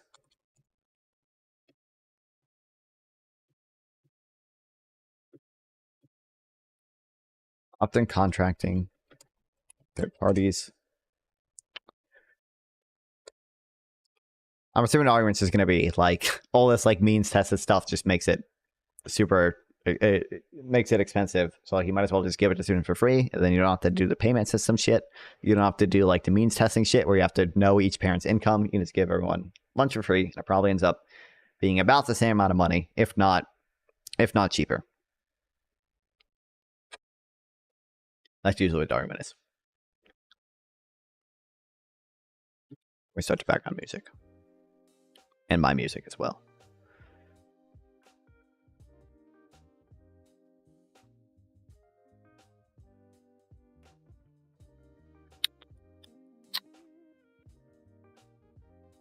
Okay. Also, it's a payment asset program for dealing with kids who are not enrolled in free lunch programs, but who show up to school with no money.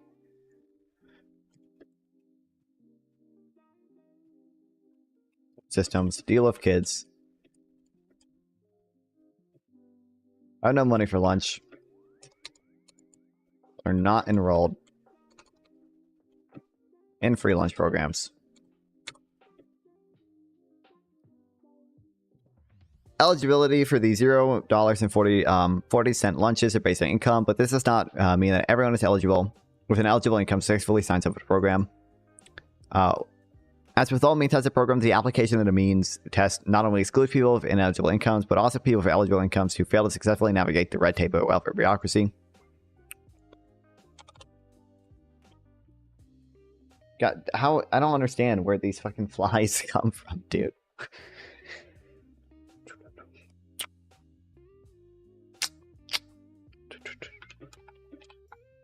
It's not everyone with eligible incomes.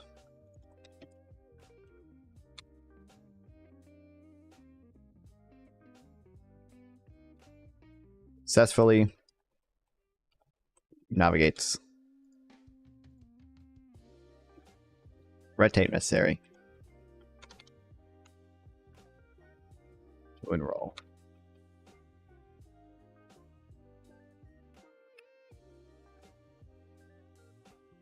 Research in the community eligibility program that makes every kid school. So, Jesus, every kid in a school or school district eligible for free lunch, so long as 40% of the kids are eligible for it, shows that the program improved food security and nutritional income, even among low-income kids who should have already been enrolled in a program.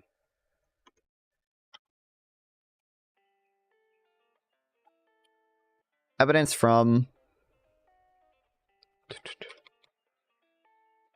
programs that provide universal school lunches to districts where at least 40% of the kids are eligible for free lunch, shows that the program improves food security and nutrition outcomes even among low-income kids who should have already been eligible.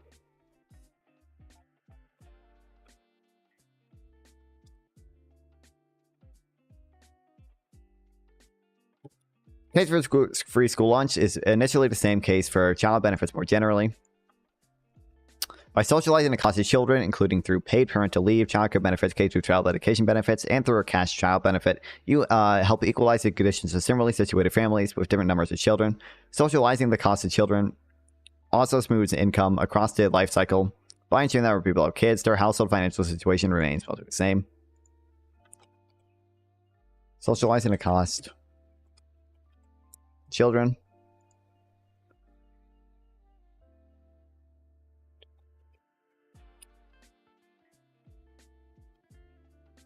Helps to equalize the conditions of similarly situated families with different numbers of children, as well as, God, this fucking fly, dude.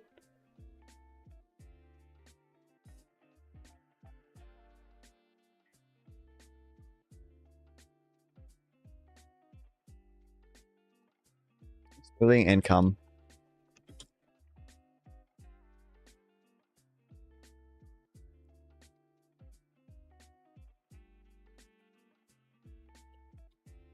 Last time for people with children.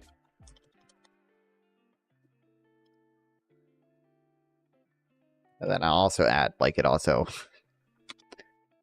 God, every time I try to hit this fly.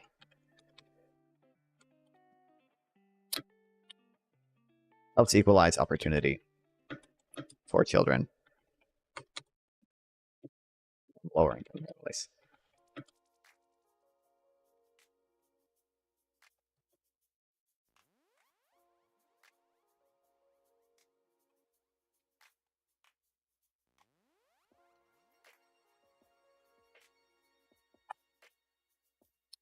Indeed, this is actually the case for the welfare state as a whole, not just child benefits. When people become elderly or disabled in society, their costs are socialized, and they provided a monthly cash benefit, public health insurance, and long-term care. Children are not really any different from the elderly and the disabled. In fact, they're sort of a combination of the two. Like the elderly, children's age makes it so they should not work. Like the disabled, the children's limited capacity makes it so they cannot work.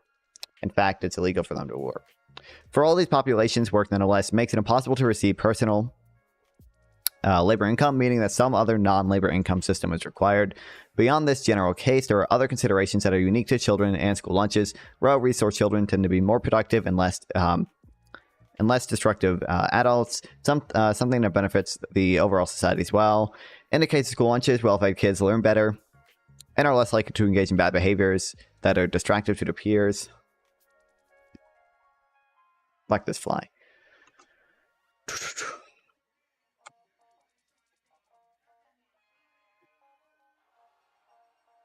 Well-fed children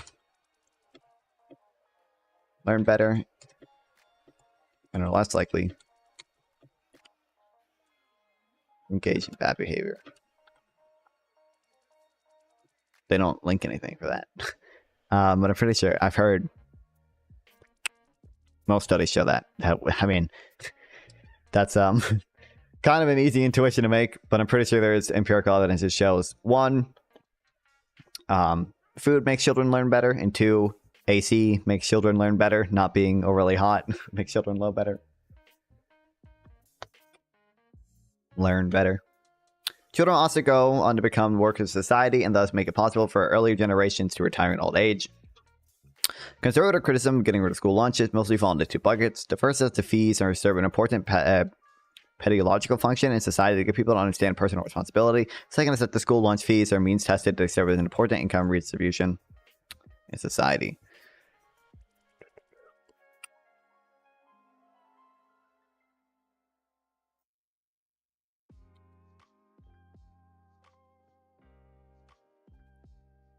Criticisms of universal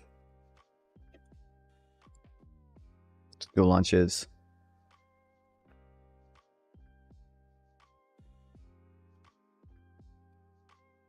Typically fall into two buckets. Finally, if I can kill it. Woohoo. W's in the chat for that one, guys. Typically fall into two buckets.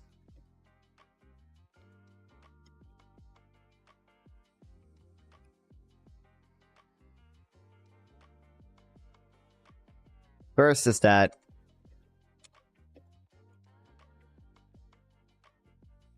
school lunches, paid school lunches,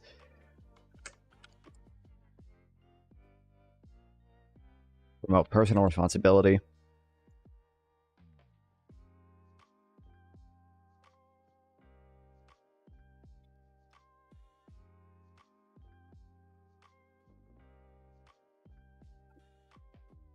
Second is that means tested lunches serve an important income redistribution function.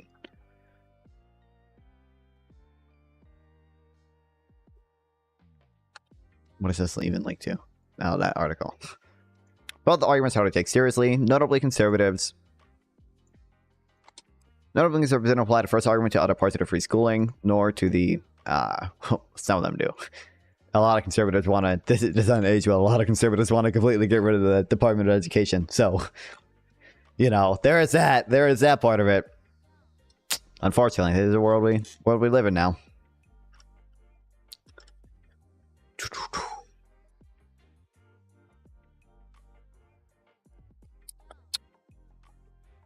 Okay.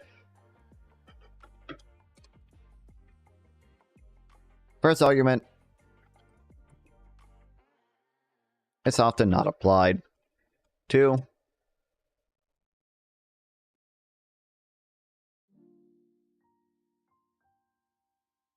Hello, Notion?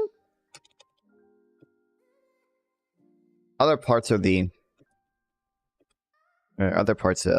school that are free school system.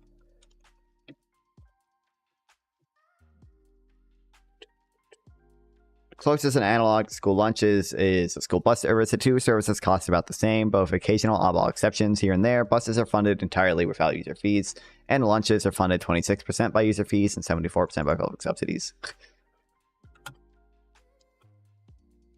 What's this analog? Is free school buses.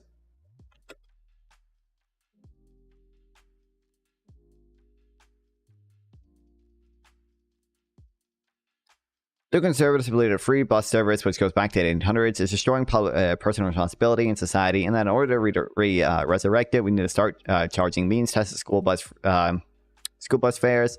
I've never seen them say it, nor have I seen them say that any other aspect of the current free schooling bundle, including arts and sports, should be means-tested fees.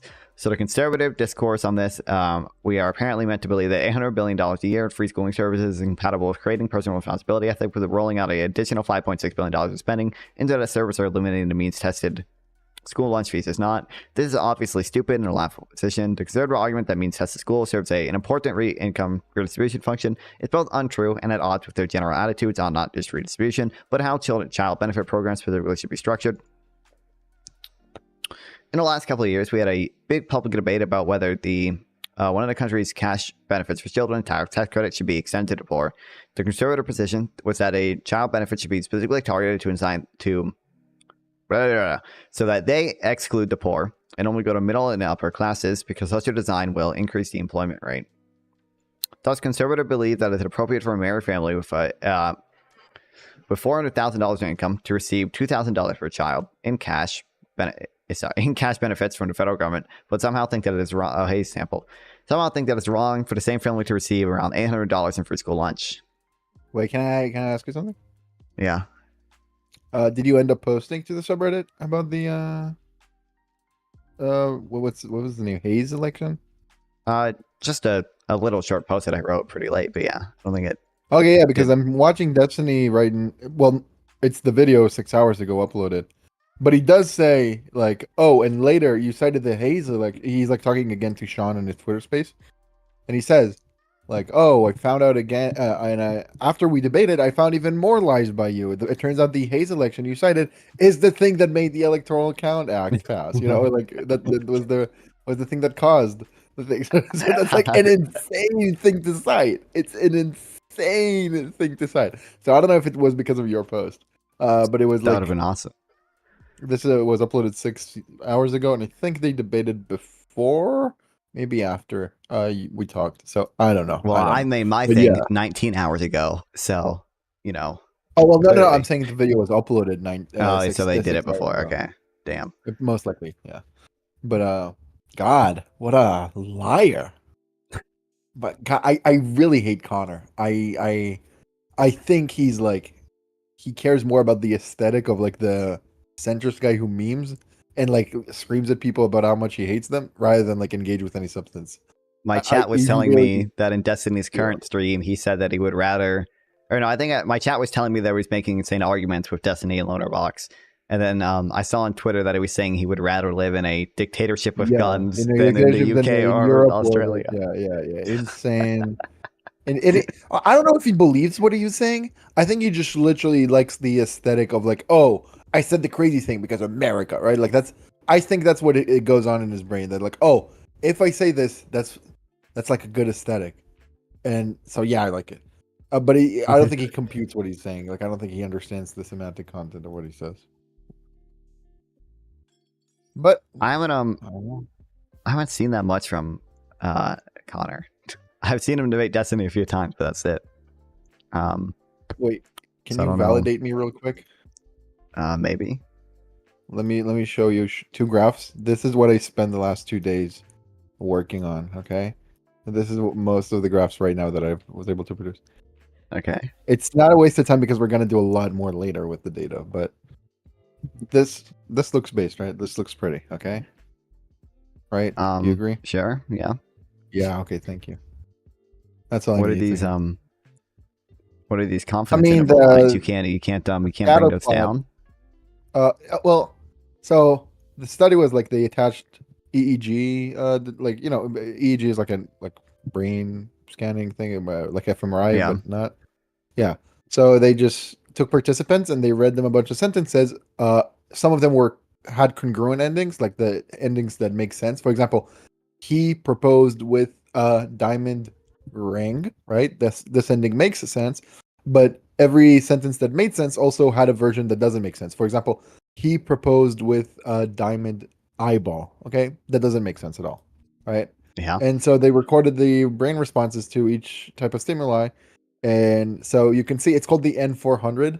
So about 400 milliseconds after the stimuli, you see a negative reaction in some electrodes in the center of the brain, kind of when the incongruent stimuli was being said, but you don't see it when the normal stimuli was being presented. So it just like kind of there is some neural component to reacting to nonsense, which is interesting. So, yeah, and this is not new. What I'm saying, like I didn't discover this. It's like it's in the literature like a decade or something. But it's interesting. Data is interesting. I like it. And Yeah. I'm gonna use this data in my project. I don't know. This is God. I spent like more than 20 hours coding about this stuff. But yeah, well, whatever. Either way, how are you doing? I'm gonna fuck off soon. I'm just curious. I think you stopped watching my stream. I started putting the nerd emoji stuff on. These charts do look nice. I was just being I was trying to instigate with the confidence interval. No, thing. I am a nerd. I like being a nerd. I am a boring person. I'm a nerd. I take it. It's a badge of honor. Okay. All right. Good. I'm doing good. I had to edit reaction content, which makes me want to. Yeah, your mic stuff is video fixed? game. Like the mic holder is fixed now. My mic holder? What? Yeah, you had problems with the mic holder or whatever it is, right? You had the new mic. Well, I mean, yeah, it's just there's not much I can do. All I can do is try to screw it in harder, but it's not really meant to do that. That's what I need to get a new mic stand at some point. With your mom, that's what I do. I score harder. Oh, yeah, that's right. You got you got to beat your foot. Okay, well, fucking hell. That's right. I just wanted to ask you because I heard Destiny mentioned the thing you talked about. Okay, yeah. Well, that's it. See you later. Bye bye. All right, bye.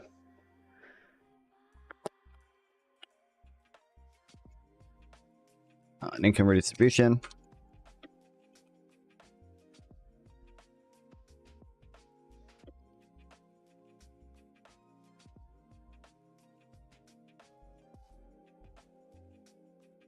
Fucking hell.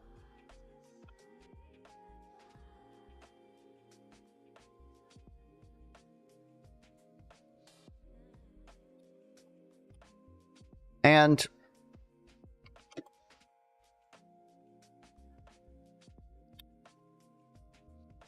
it's not the ideal way to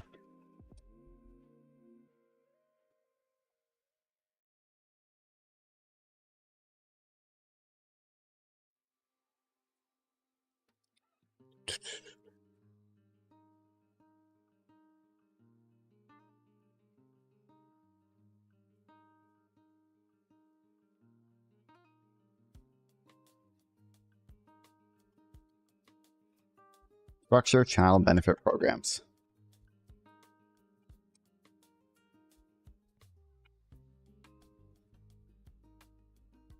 Okay, child tax credits are read.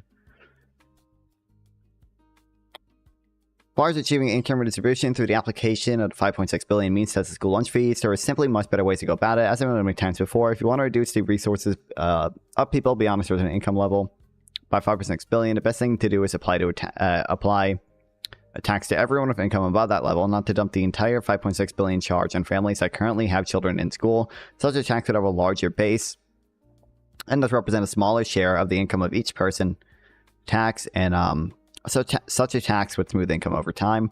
Also, this tax-based approach would allow you to eliminate this means test, which is administrative costly and ends up excluding many low-income kids from school due to administrative burdens, and allow you to eliminate the school lunch payments, which is administratively costly and forces school and parents to needlessly give out money to payment processing companies. True. Can we get... This is the Casey Lee leftist talking point here. We should never give any monies to to companies. The government should never contract any company to do anything because these companies already have money.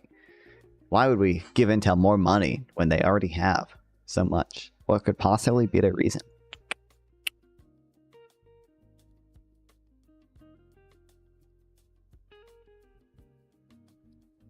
Redistribution could be better achieved. They tax on everyone, so it's a smaller portion. How do you feel about the quality and taste of school food? Yeah, you've had by now. When I went to school, I don't think I ever had the lunch there ever. Not because, well, like the lines are always really long, so it was just not worth it. We don't have that much time for lunch anyway, so it's just not worth it. B, the food usually didn't look good. Like there were times where they did have good food. But like you're waiting in a line for 10 minutes to get food that's not very good, and like I don't want to interact with people. I just want to like sit at the table on my own watching Destiny. I did that not an insignificant amount of times. I did eventually get friends. We did eventually get there. But yeah, so I almost never got it. Also, I'm vegetarian, and like I honestly don't. There's probably like a vegetarian meal every day or something, but I honestly have no clue how that worked. So I never found out.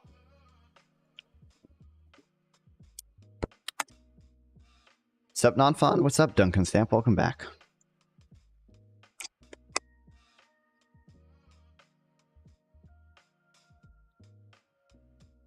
I just DM'd you on Discord over what?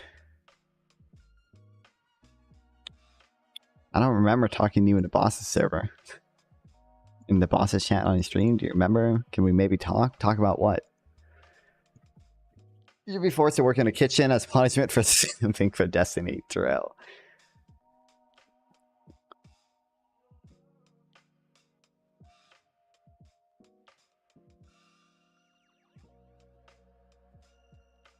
Visual income.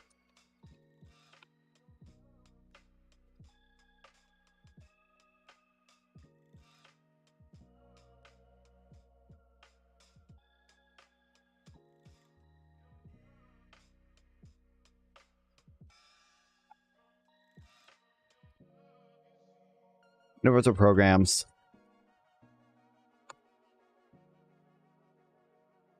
Avoid Jesus, look at that spelling, guys. Good one.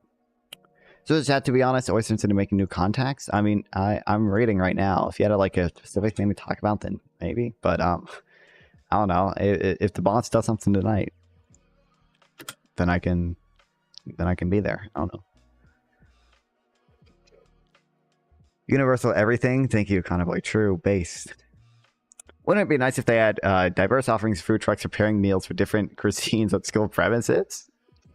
I don't know if we should be.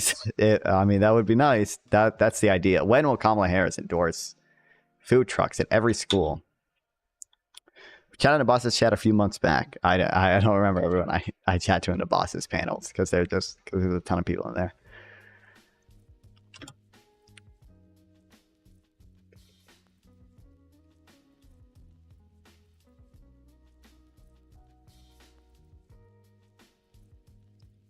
Okay. Administrative cost of means testing, which often also leaves some children.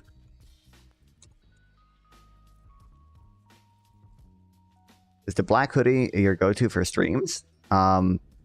My black jacket. I wear this black jacket like every day. You always wear it? I wear the black jacket like every day. I wear the black hoodie, which is somewhere. Usually I have it like on my dresser behind me. I wear that for debates. That's my formal debate hoodie.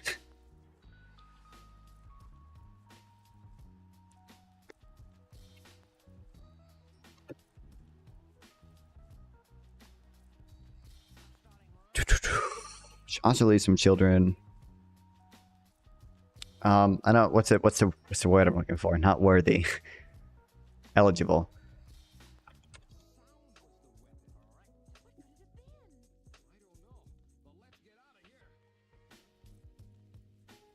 Not real Minecraft. Hi, here for the politics. Thanks for welcome to the stream. You're in the right place. To be honest, if I may say, I know you're not a Star Wars guy. I mean, I'm not a Star Wars guy, but it gives you the Dark Emperor look, especially the hood part. I never wear the hood. Should I? Is this what if I want to be Dark Emperor? Hold on.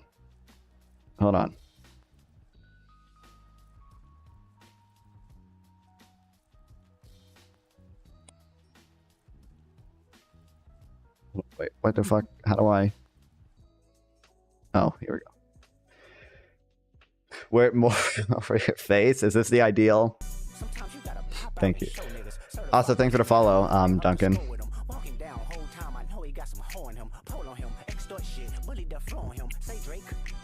Is your name Duncan Stamp or is it Duncan Tamp? I am the actual Dark Emperor. I am Tim Waltz's Universal Free Lunch's greatest. Duncan's Tamp, okay.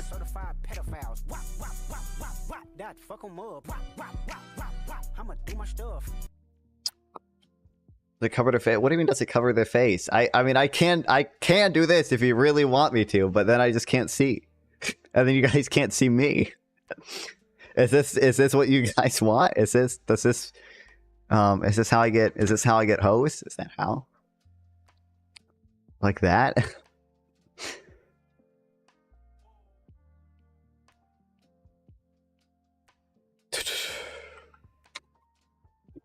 Out of the program.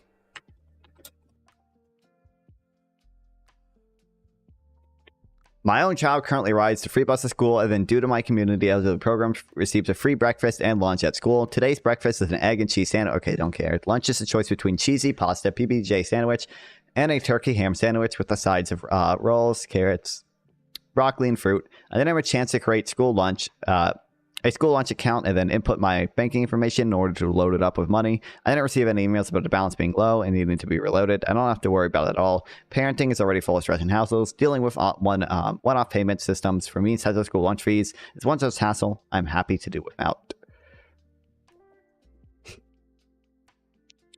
I'm curious, how old are you, huh? Is that something you can say on stream? I guess 26? You think I'm 26, bro? I am 18. I don't think anyone's ever mistaken me for being older than I am.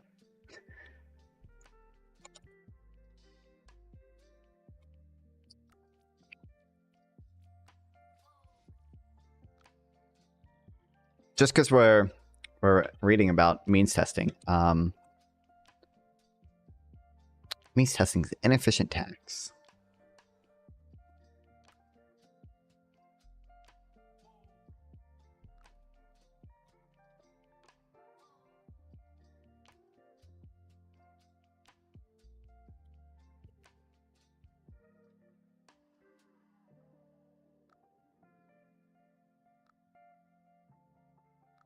Wait, did I ever give you the answer? I'm 18 years old.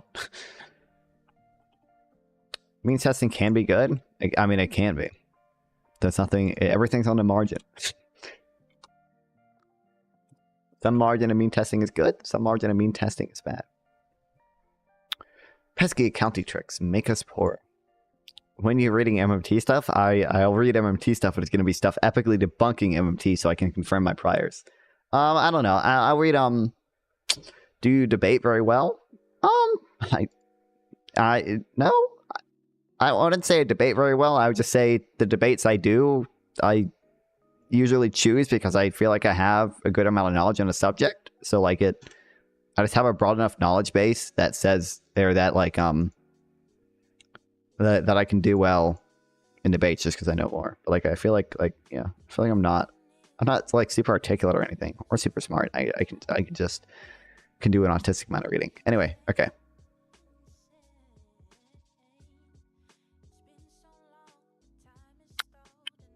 I also elaborated. What? Oh, the way you approach topics in chat, you're way more mature than most young adults. Oh, okay. Thank you. Thank you. No respect calling you 26. I take it as a compliment. People usually think I'm 14. I want to see that stuff debunking MMT later. I don't even know. Like, the only thing I read against it is that no opinion article, which I do think, or not even, it's just a blog post, not an article. But, do you ever cook for yourself? Cook is one way to put it. I cook for myself, but like the cooking I do is usually putting a frozen pizza in the oven or boiling water to make mac and cheese. It's not like a intense amount of cooking. It's like boiling water. I know how to make an egg and boil water and put stuff in the oven and microwave and air fryer. Clearly, you don't own an air fryer. You can put anything in the air fryer for real. A common point of conflict with the discourse surrounding social spending is how much social spending programs ought to be organized. Evidently, social spending is essential to ridding ourselves of the evils of poverty and ensuring that gains of economic growth are distributed equitably. But once the premise is accepted, the question remains how. Within the essential how question, there are many subdivisions, like whether social transfers should come from form of in-kind benefits or cash, or whether they should be connected to work or not, etc. This article will avoid such entanglements to address one subdivision: means testing versus universality. Wiping your ass is a basic human skill, so is cooking. I mean, correct. I've noticed a lot of an extra bed in your room. Do you use it at all? Sometimes I have it. It's emotionally tested positions, especially being critiqued from the left. Fuge talks about the narcissism of small differences. You buy frozen vegetable quiche or frozen vegetarian. I buy. We do get a lot of vegetarian, like microwave meals for me. I don't eat it as much anymore because people don't come over as much anymore. But I mean, yeah, whenever people come over, they have that extra bed. So yeah.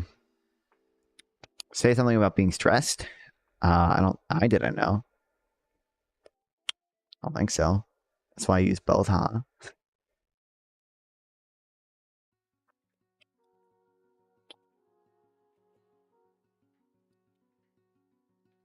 It's for when the bitches come over. I will never sleep in the same bed as a disgusting woman.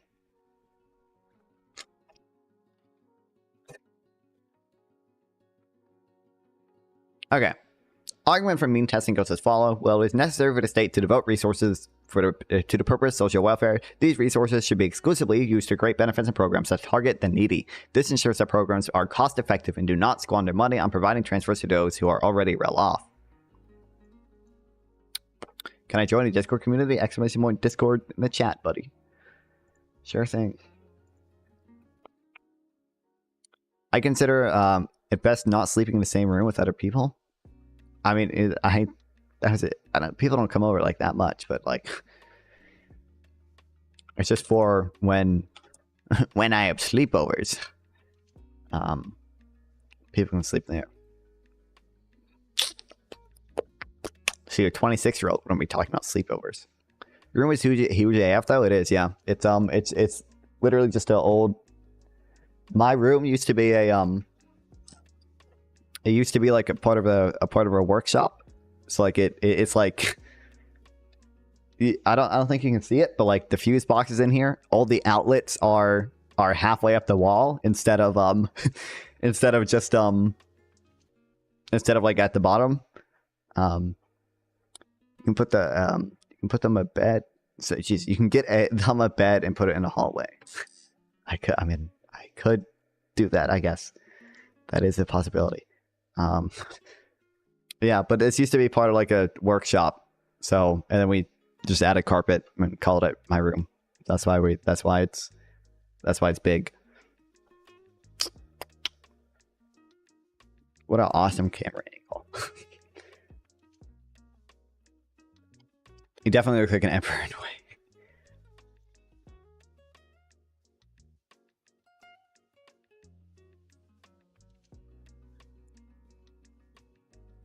This POV is too much. Basic argument for mean testing. Argument for means testing.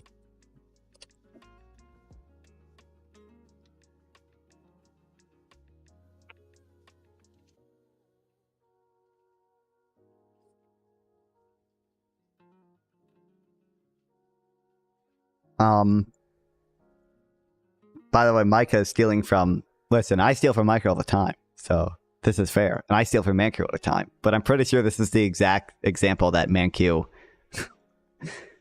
shamelessly stolen from Harvard economist Greg Mankiw. Oh, no way. Yeah, it is the exact example that Mankiw gave.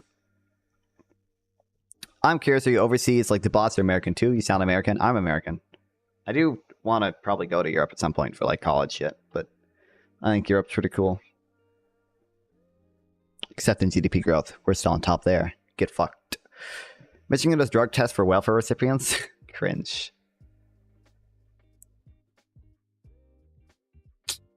What state? North Carolina, baby. Going blue this year. Watch. Watch. Watch. It'll happen. It'll happen. I'm from Ohio. See, you guys will never go blue. You guys are fucked. That's not true. I mean, you did... I love Astro and C. I've been to Astro like twice. Some of our stuff there is nice. The mountains. The Appalachian, whatever the fuck. Restaurants are good. Would you ever move to any U.S. overseas territories? Where? Like, what? I don't really want to move to Puerto Rico. I don't really want to... I don't know anything about Guam. I don't know anything about the other online places. Like Guam. Or maybe the Virgin Islands. If I was Guam stream, if I was rich, maybe I'd move to the...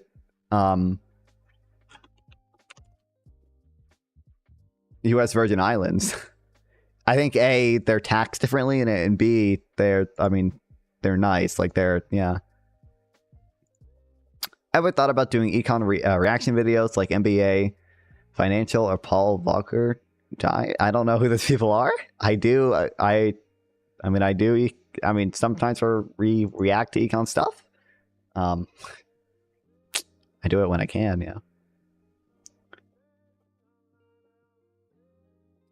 Jeffrey Epstein Island is U.S. Virgin Islands. God damn it, you guys caught me.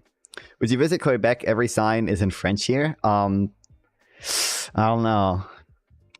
Quebec, every sign's in French.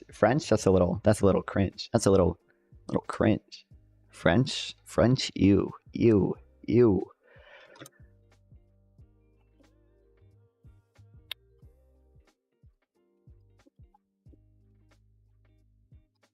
Buying, sharing.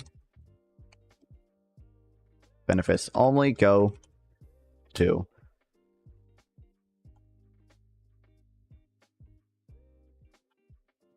people who need them. Friends can be a little bit true.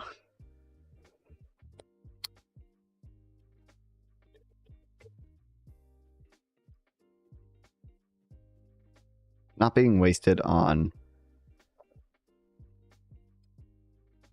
too French with their language. What is best climate for you? I don't know. I like the North Carolina gets both too cold and too hot. I need somewhere that has a slightly lower difference. But I do like, I don't know. I like it. I would say I probably prefer warmer climates, but it's annoying when North Carolina will be like literally over 100 degrees. Do you get bad humidity? Not where we are, not that much. As it gets too cold, since when? Since climate change, brother. I don't know. But with I'm pretty sure the last winter we had wasn't that bad, but like.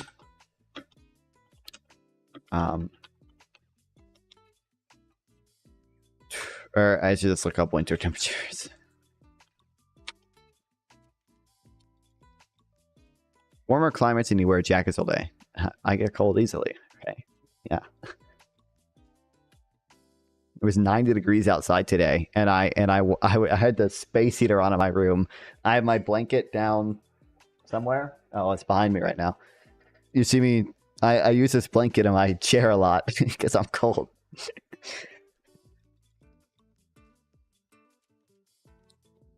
I don't know, but like it'll literally be like and it's summer. Well, I know. I had the space heater on, I had my blanket on, and my mom came into my room and she's like, "Why is it so hot in here?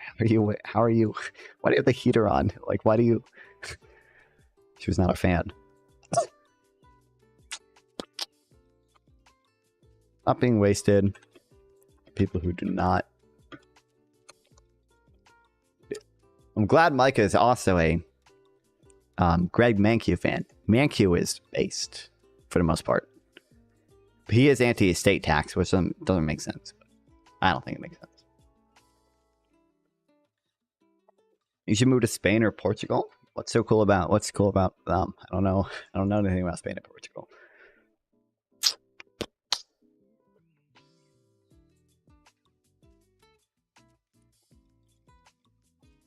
Maybe a place like I don't know how to fucking pronounce that. Antigua.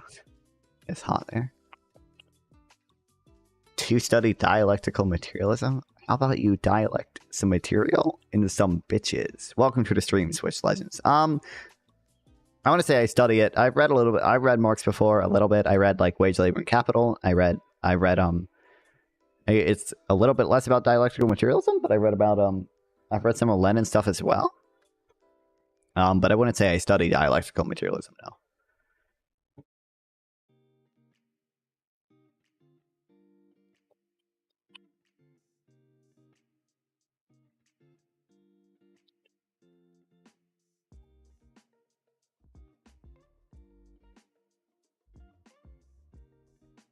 Oh, wait, it's a fucking island.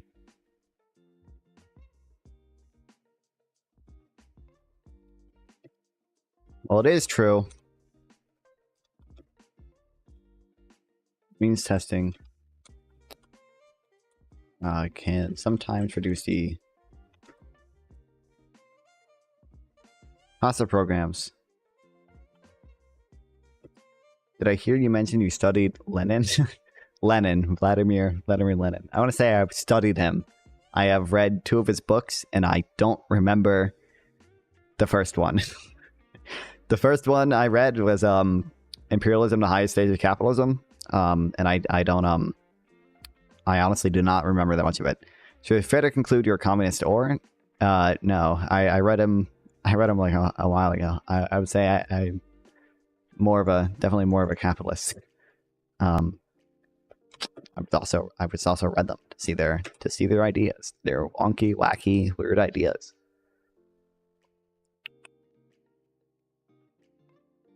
Often. Capitalism kills.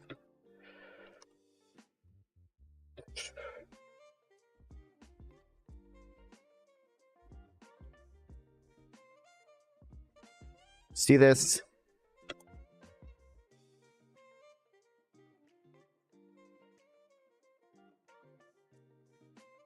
Take the following example.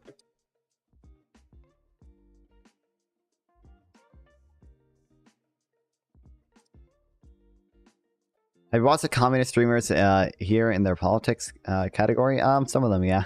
Most of like the Twitch politics people are communist or like more left leaning than me, like Anno K, Casey, non-smoker, many other people, Kairos, PPG. I mean Bimmy. I'm like, oh, history would disagree with you. Give me an example. Example of what? I don't know what you guys are arguing about right now. This mic stand, dude. Not ideal. Subpar. It has erectile dysfunction.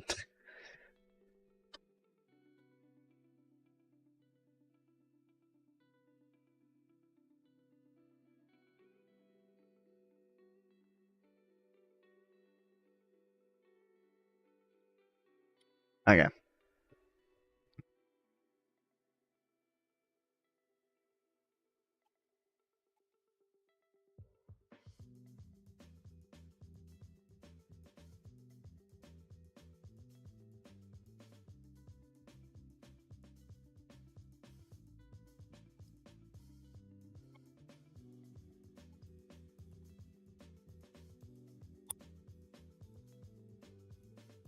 Dude, once I get fucking Minecraft Realms working again, there's an interview Mancu did that I want to watch, but Minecraft Realms don't fucking work. I don't have the attention span to listen to Greg Mankiw without playing Minecraft in the background. So I'm fucked.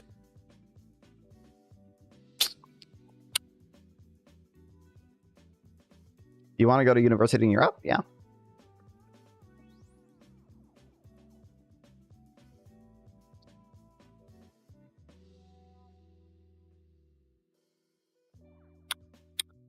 What was the point to Stalin or Matt? Oh, you guys are still arguing over that. Oh no, it's gonna become a shit show. Alright.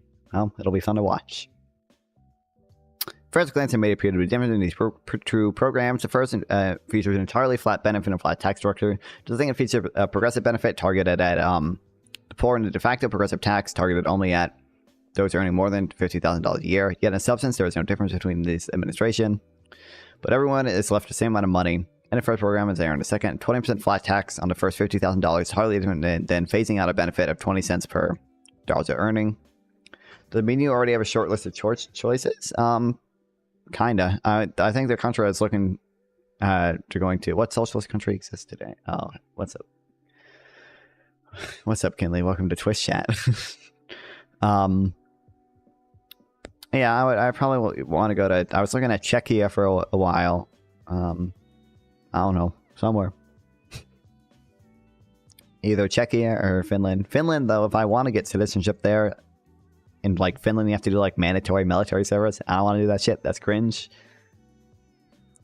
Why do you want to move there? Because I think Europe's cool. They got like cool, nice cities, nice, cool 15-minute walkable cities. They got nice, cool healthcare, universal healthcare.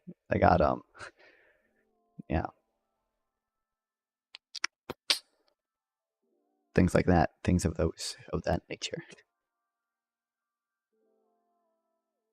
Finland seems cool. Yeah, Finland does seem cool. Socialism cannot exist as long as free markets exist, obviously. Oh, okay. Thanks, Swiss Legend. I don't even know. Like, I think the strongest argument for socialism is usually going to be the market socialism type people that are like, oh, we should just turn companies into worker co-ops. I think there's much stronger arguments you can make for that than arguments against markets. I think markets are pretty useful. Central planning does not have a good track record, at least for most things. For private goods, I would say, for like natural monopolies, maybe they can be better. Free market to automatically lead to capitalism. It depends how you define it, but I would say it's entirely possible to have a type of more what are called market socialist economy, where you have markets, but you also give the workers the means of their production via worker co-ops or stuff, things like that. Yeah. I think socialism workers, and I'm assuming you mean works. Amazing at organizational level, not so much at a national level. Netherlands, Ireland, Scotland, Switzerland. Netherlands is cool, but it's expensive. I'd love to go to Amsterdam, but we might need some AI TTS donates before we go there. Free markets need to be abolished globally, else capitalist countries will just destroy the socialist ones. You understand the thing that you're implying there is that the capitalist countries are going to be better, right? They're going to destroy the socialist countries because they're going to be able to like produce more goods at a cheaper price, and they're going to be able to undercut all the socialist countries, and they're going to operate more efficiently. I feel like that should I feel like you should see the flaw in that one. Well, Mark said 2.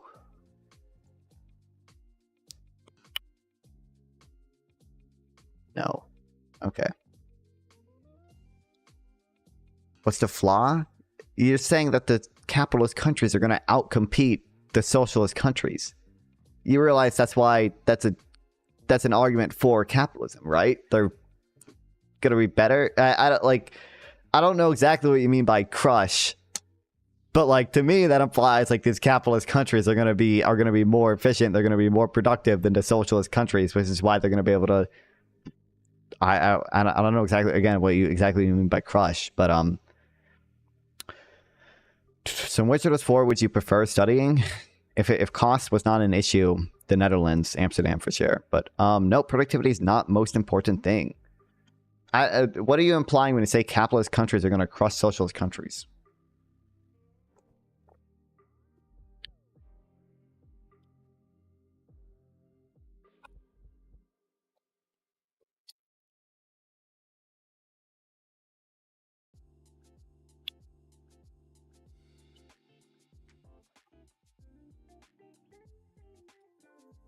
At first glance,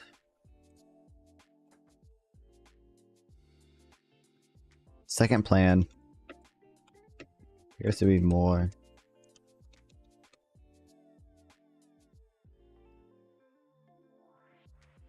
aggressive, but both plans are actually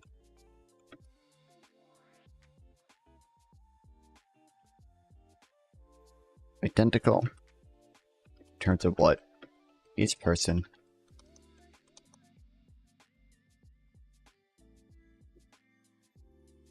receives at the end.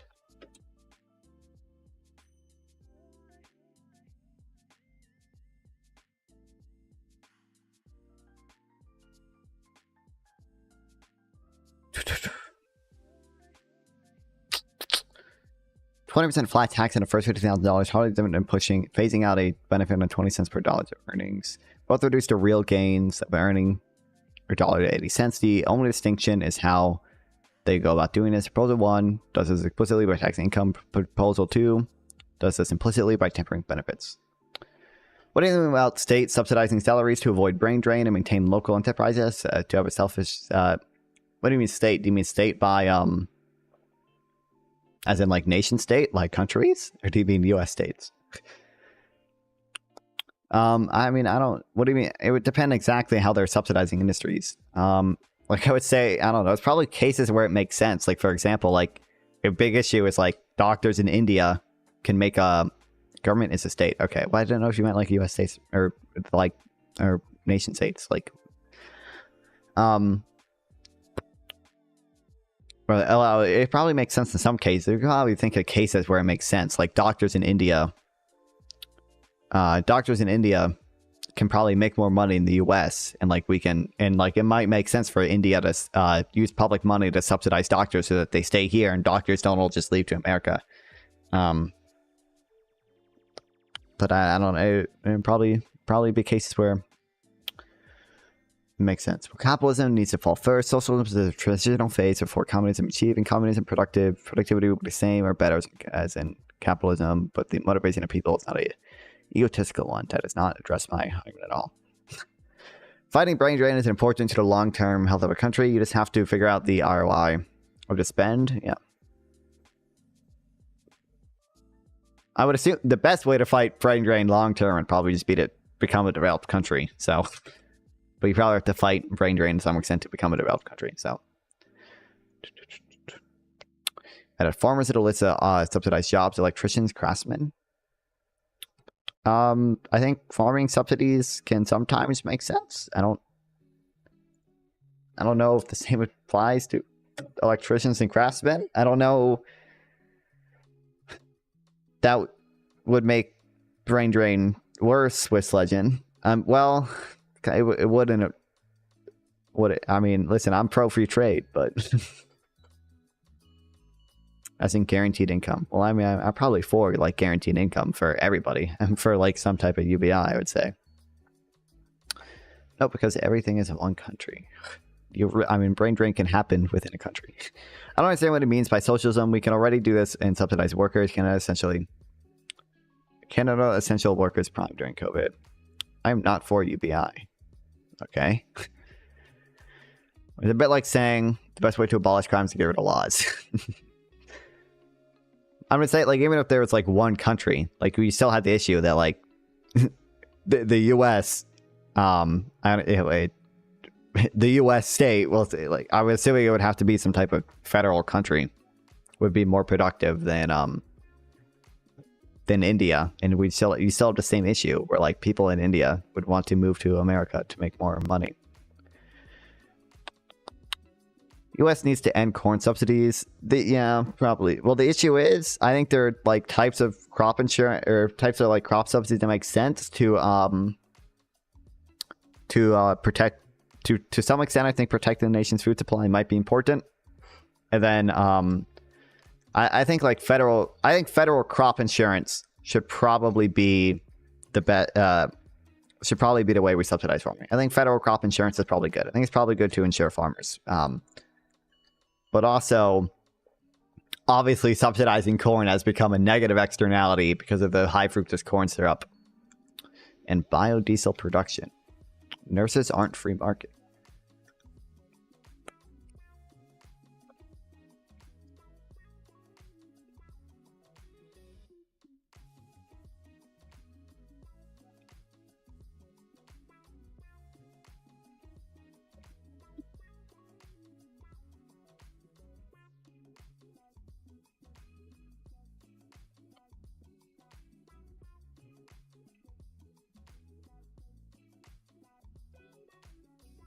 Swiss legend. If socialism is only when the workers own the means of production, if that's the only qualification, then it would be possible to have socialism with markets.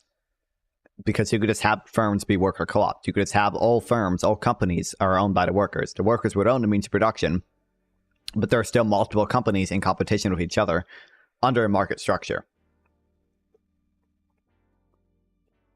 State can mandate construction of indoor farming and new EW developments. I don't know if the state should mandate it. Obviously, you're not familiar with BDSM. But that's not capitalism. That's my point. It's not capitalism. I don't know who you're responding to, Swiss Legend. My point is, you could have a social society where the workers own the means of production, but you still have a market structure.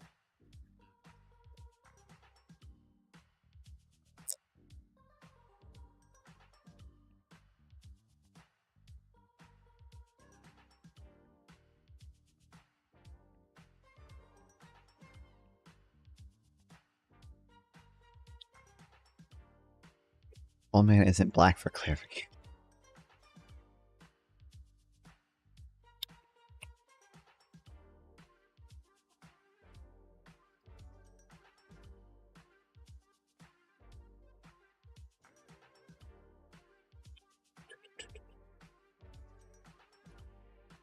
So of course you have a market structure of socialism because of traditional fames becomes obsolete later. Okay, well, earlier you were saying that in order for socialism to rise, the market structure would have to fall first, but okay. Socialism doesn't mean free market or capitalism. Or sorry, but market doesn't mean free market or capitalism. That was my argument. You are making my argument for me. Yes, correct. Free market, not free market. You could have a, well, I would say it's a less free market to mandate worker co-ops than it is to not mandate worker co-ops. Okay.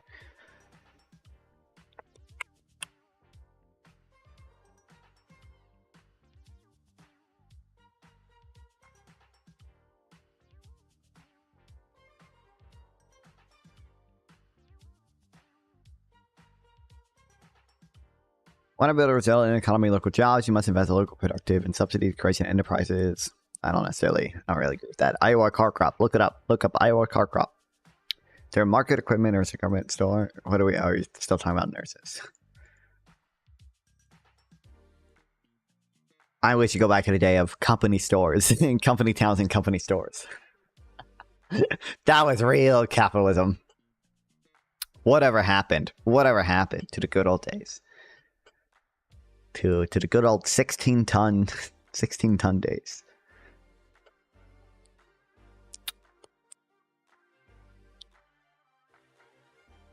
16 tons in the copyright rights, right? I can probably play it, right?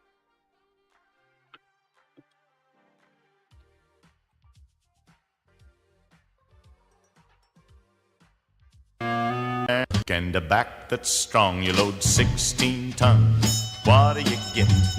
Another day older and deeper in debt. St. Peter, don't you call me, cause I can't go. I owe my soul to the company store. Oh, hey, Bubby.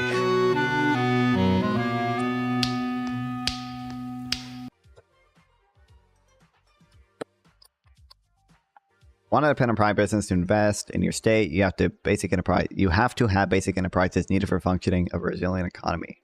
You're asking that to me, Hassan? Start working soon before I'm fired. Before I go, what is the personal goal of your content/slash YouTube channel, if not too invasive? I don't know. It helps me. Part of it is like personal growth. It helps me read better. Like literally, like I'm able to focus more and like read more when I do it on stream. The second part is I don't know. I like knowledge. I want people to have knowledge. Okay, I want to educate. So I don't know. I think it helps people. Part of it's just fun. I have fun reading. I have fun talking to people. I don't know. Part of it is I don't have a job right now. Like this is like it gets me. Like this is stuff I'd be doing most of anyway, and like it's fun and it gets me a little bit of money. So like might as well like. My dad's weak and back that's.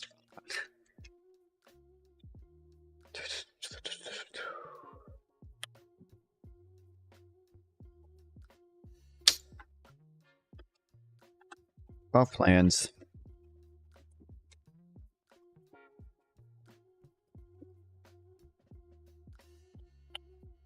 Here's the real gain. Earning $1. 2. 80 cents. Only difference. Hold on 1.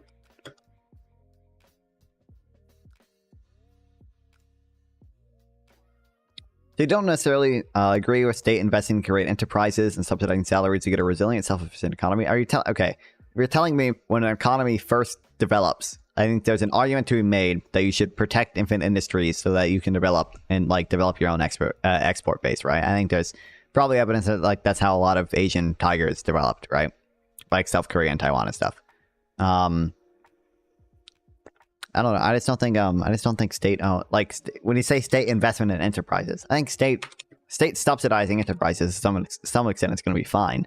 It's just other times it's not the most efficient thing to do because state enterprises are usually not as productive as private enterprises. And then there's I don't think you need a self-sufficient economy. It's not efficient to have a self-sufficient economy. There are gains from trade. Like there are gains from interdependence. Every country has a comparative advantage in something, and it's better to just specialize in something and trade to get everything else you need. There's no reason to be self-sufficient, except for like issues of grave national security. So that's why we do like some of the stuff with the food and some of the stuff with the chips as well.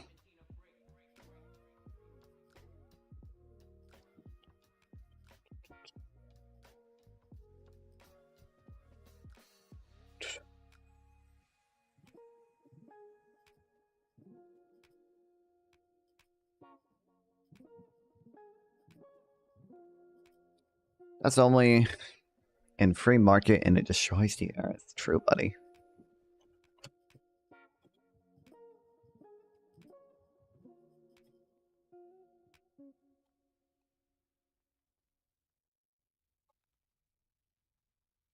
With climate change. I mean, I don't know. I guess there's not many socialist countries here to compare. I'm for legislating things for climate change. Good evening, Duck. Welcome back. Like a carbon tax is an efficient tax. Like most economists are for a carbon tax. There's never been a socialist country. Oh, okay. Well, then we can't compare the empirics of it at all. So good phenomenal argument.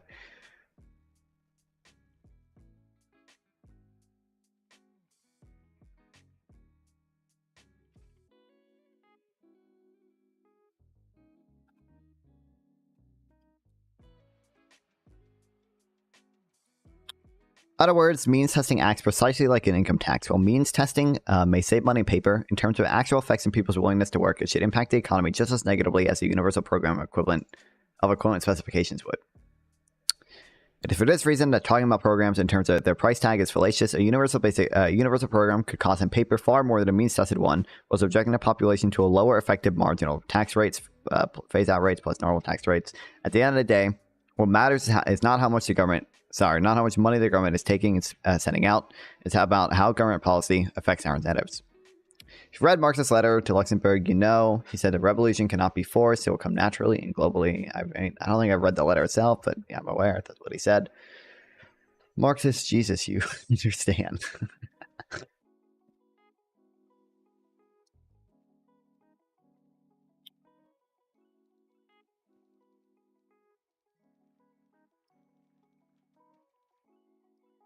God fucking damn it.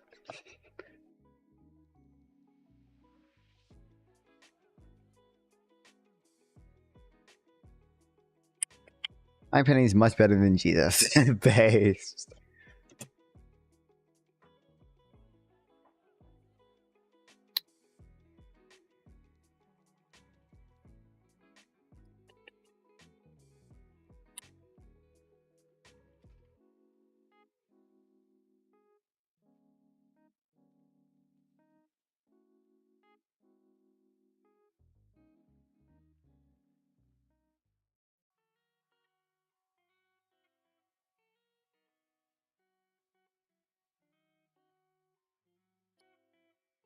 What's this about? Means testing. It's a oh, thanks for the 400 bits. Jesus, thank you. Last cue for real. In econ philosophy circles, people put way too much emphasis on ideals and underweight practical or historically probable outcomes. Or maybe most don't weigh principles strongly enough. Okay, wait. You really believe this Jesus shit? I cannot. Jesus turned a boy to trail. I don't know why it plays twice. I'm effing with you. But thanks for the 400 bits. Last cue for real in econ or philosophy circles, people put way too much emphasis on ideas and underweight practical or historically probable outcomes, and maybe most just don't weigh principles strongly enough. In econ philosophy circles, people put, that's a descriptive statement, people put way too much emphasis on ideals and underweight practical. I would say in econ, there are a lot of people who underweight the empirics, the practical side, especially Austrians. But I mean, that poor boy didn't deserve that. How do you feel about means testing versus universal? That's what we're reading about right now. We're reading about why means testing is individual tax. They're probably a margin. Listen, everything's on a margin. There's a margin where means testing makes sense, and there's a margin where means testings don't make sense. I would say I'm generally probably more for universal programs. I think they're probably more economically efficient. Cheap viewers. I gotta buy these cheap viewers, guys, real quick. I'll be back. I gotta use my 400 bits by A4 Vagabond to buy these cheap viewers.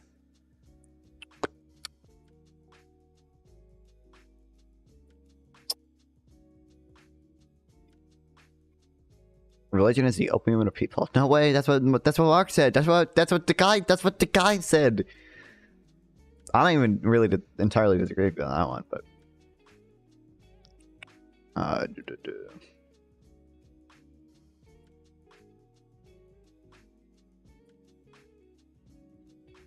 opium is the opium of the people. I don't know why two things Reddit.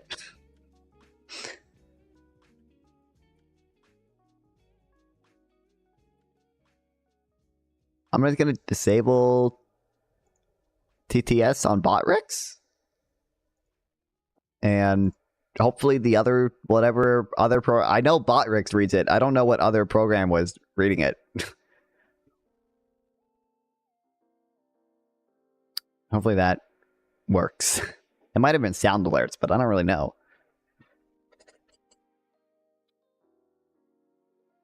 Religion provides emotional solace for those who needless want it. Everyone copes in their own way. I mean, that's true. I think there's I think I've heard a lot is that that like religious people better cope with or had better coping mechanisms for the COVID. They did better during COVID. They had better like mental health metrics and stuff. Something which wouldn't be needed in socialism. True. I didn't consider that socialism was actually perfect in every way, so my bad.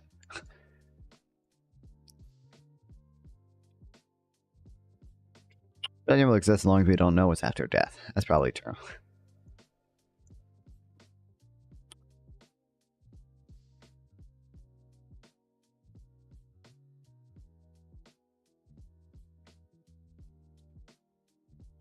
Which means testing may save money on paper.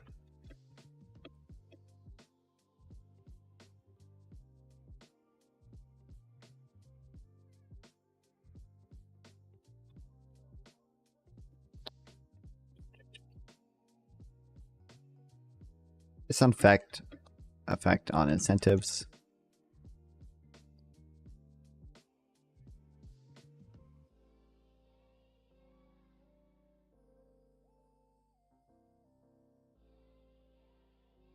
Fucking hell. Hate Notion.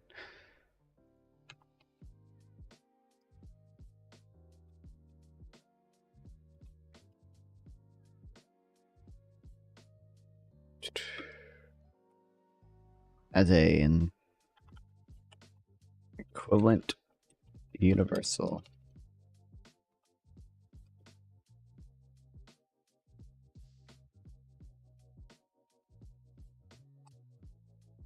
State invests in offering technology, equipment, and builds premises. Wouldn't you agree that the cost for consumers at a local level would be less?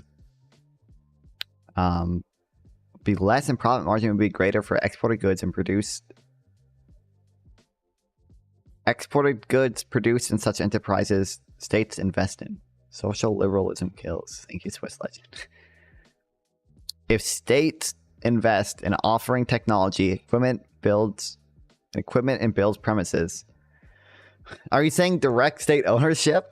When you say equipment and builds premises, wouldn't you agree the cost for consumers at local level would be less? Not necessarily, because usually state enterprises are less efficient than private enterprises. If you can keep the cost artificially low by subsidizing it with taxpayer money, but at that point you're just taxing the money rather than consumers paying it, so you're socializing the cost of it, but it wouldn't necessarily be less expensive overall.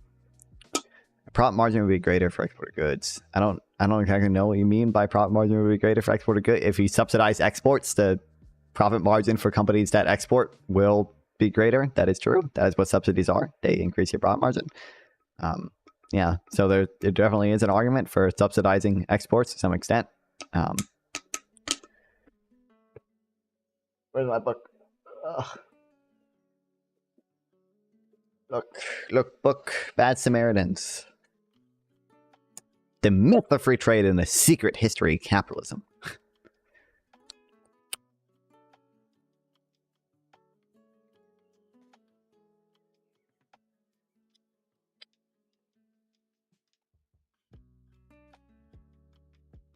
Oh look, state ownership. I don't think you guys can read it, but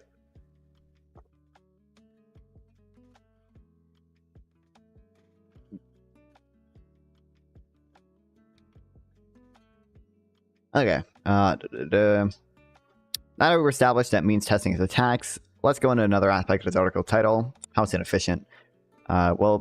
In purely theoretical terms, the two aforementioned proposals may be equivalent. There are practical reasons to favor the former over the latter. Furthermore, we analyze areas where the benefits are targeted towards people, specific demographic, such as disabled parents. Additional problems with means testing arise. You don't have to get back your investment that in business. Jesus, okay. What? I have to put in so much effort into the coding messages. You do not have to get back your investment in that businesses as state X amount of your time. Thus, cost of producing would come with increased cost due to getting back your... And I don't know what you're saying.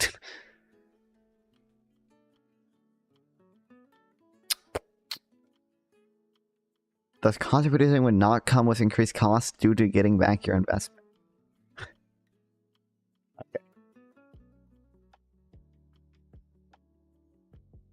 You jump words. You don't spell things correctly and don't use proper grammar.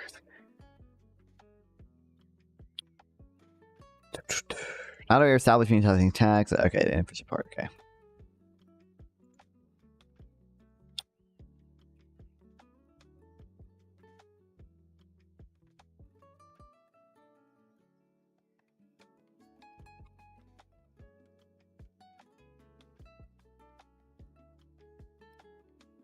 If we were to have a program that gave poor people $10,000 a year, we would probably want that $10,000 to be paid out over a distributed period of time. This serves a dual purpose. First, it eliminates risk that all of it is implausibly squandered in a short period of time, and second, it gets people money when they need it.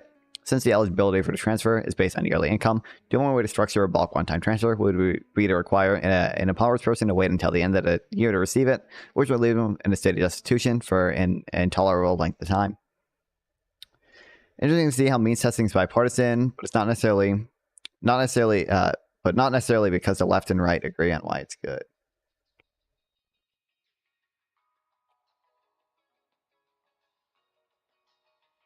The universal ethos.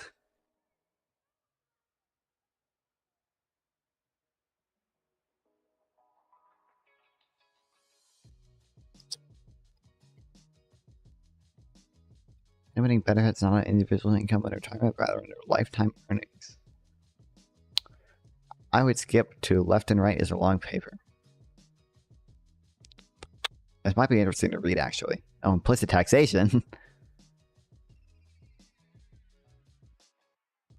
People on the left tend to oppose means testing based interview, perhaps most notably by Wilbur Cohen, official of the Social Security Administration, right after the program's founding, and later by Lyndon Johnson, Secretary of Health, Education and Welfare, that a program just for the poor is a poor program. They believe, in other words, that Americans are not adequately support and fund policies in which redistribution towards the poor is overt. And for instance, in the late 1990s, traditional liberals like Senator Edward Kennedy opposed increases in Medicare premiums for high earners, while in the 2000s, influential liberals argued that adding personal accounts to Social Security would weaken support for the program among middle and high earners, who would see the most benefits coming from the individual accounts rather than the traditional program.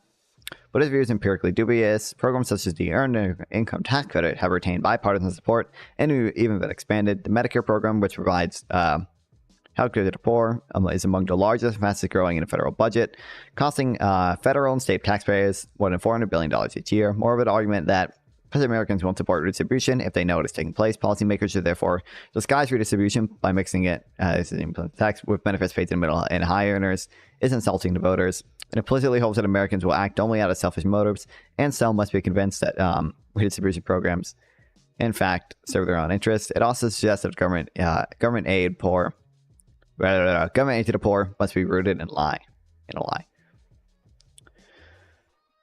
Yo, it's a title section chill. Oh, it's right and radical right. Thank you, Swiss Legend.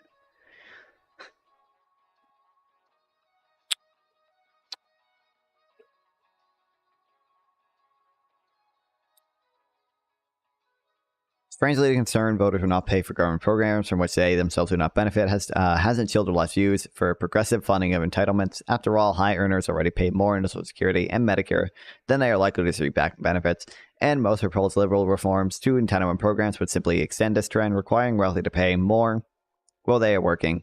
For instance, most Social Security reform proposals on the left these days is to raise or eliminate altogether the annual cap on earnings subject to Social Security and payroll tax base, currently $106,000. Eliminating the cap would constitute an enormous tax hike in individuals earning more than the current maximum, effectively raising the top marginal tax rate by 12 percentage points. It's not clear why large benefit cuts for high earners would reduce their support for entitlement programs, as the left believes, but even larger tax increases would not. You think I explain it better now? What? Where did you explain it again? I talk about investment, a Morsa station. What? You don't deal with the cost in case where the state builds the enterprise. You didn't even spell your thing. Are you just saying that without private investment, you don't owe you don't owe anyone any money back, so you don't have to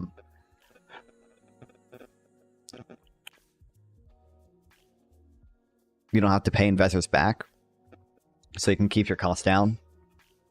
That might be fair in some cases, but I don't think it outweighs the cost of state ownership most of the time.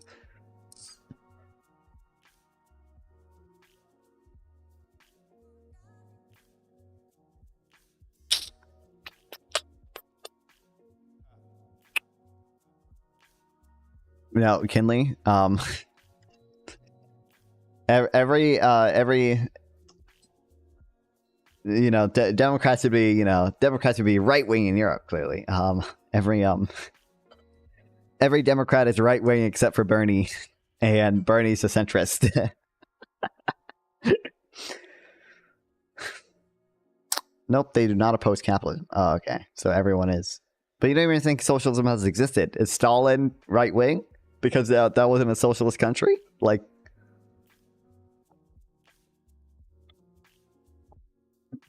bro, rot. Bro, what? It's brain rot. It's just brain rot. It's brain rot. What's funny?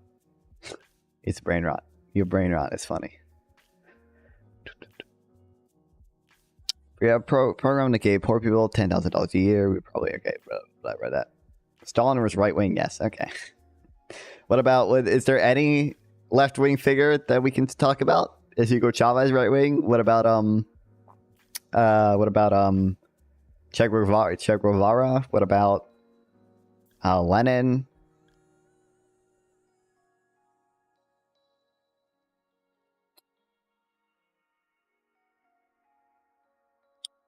Well, in your case, you need to wait for private investors to build a business, so you need to have a functioning society. Plus, if you're talking about developing countries, and I mostly accept your argument, you need to have a functioning society to build those. Plus, you see investors pay money for interest for those investments. Marx, Luxembourg. Okay, so there's people who Lenin is centrist.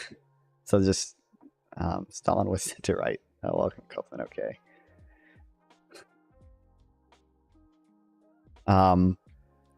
But no socialist countries ever existed.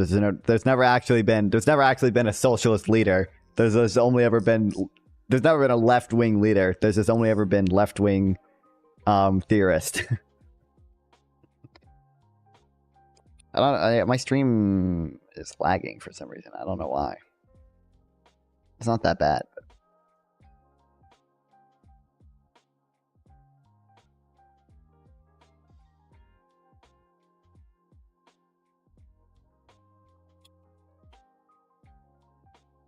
Karl Marx was a principal conservative.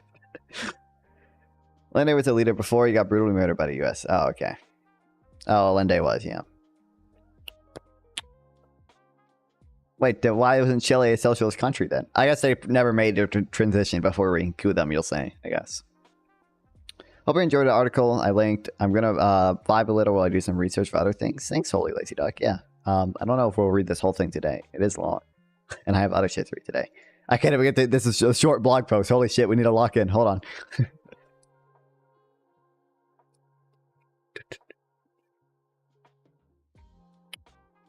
Okay, given its my desire to provide benefits on a monthly bi-weekly basis, yet doing so is significantly complicated to administrative program. Now the government would not only have to check your income at tax time, but it would also routinely have to determine an estimation of your yearly income in order to ensure that it's not cutting you checks when you need them, but also that checks are the precisely correct size. That increases the cost of programs, reducing the amount of money that actually gets that people need. Why is this like a whatever? Okay.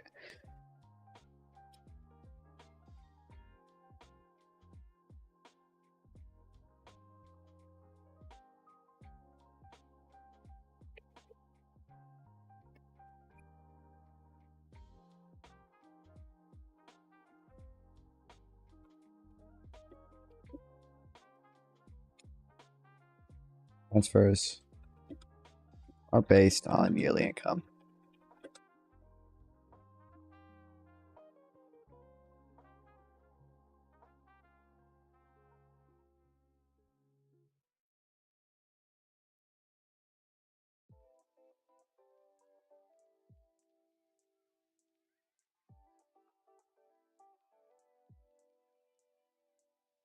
Okay, well, I don't know how to.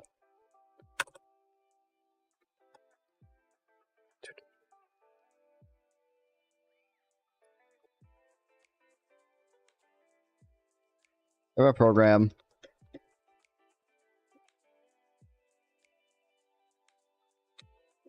So give 4 people say $10,000 a year. Best to distribute it.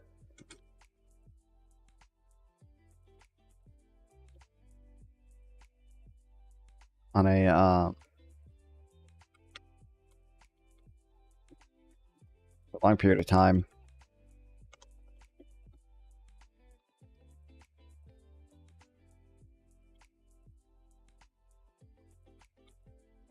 Minimize the risk. Money impulsively squandered.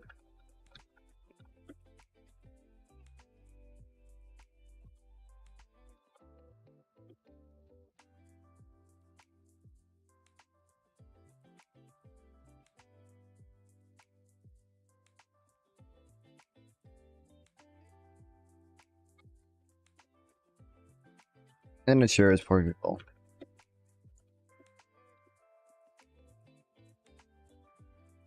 This isn't source of income.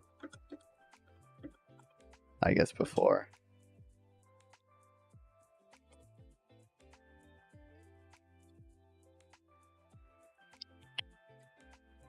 We may decide to provide benefits on a monthly by doing so would significantly complicate the administrative cost of the program that a government not obligated to check your income and tax at a time. Why is that capital needs to be crushed globally before social income could rise?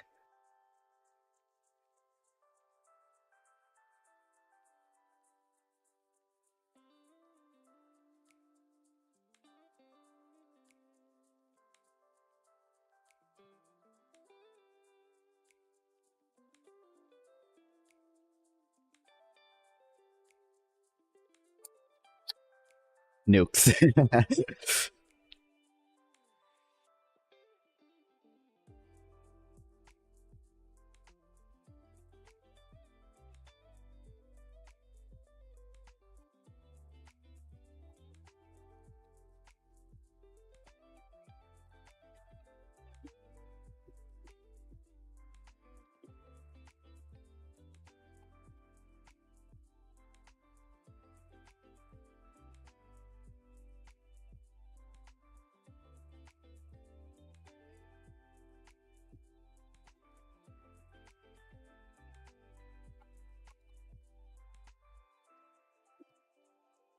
Program.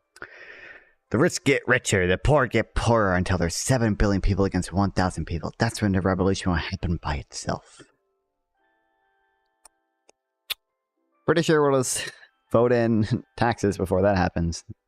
But I guess no, so I didn't consider that the capital interests actually control all the government policy. There was no possible way that any tax could ever be taxes rich people could ever be implemented. I'm actually paid by those capital interests to do my anti-wealth tax debates.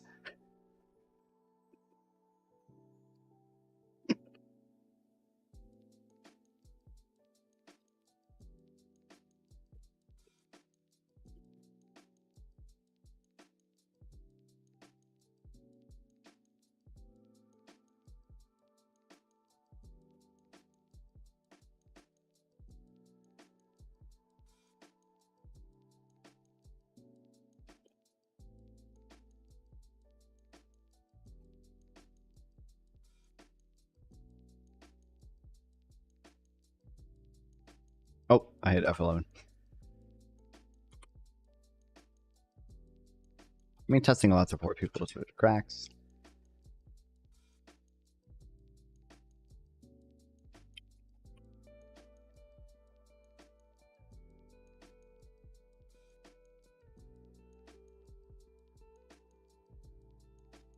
Well, are you in the 1%? We all know people like Trump and Musk don't pay taxes. Wow, that's news to me. Still, you social liberals keep shilling for them. Absolutely.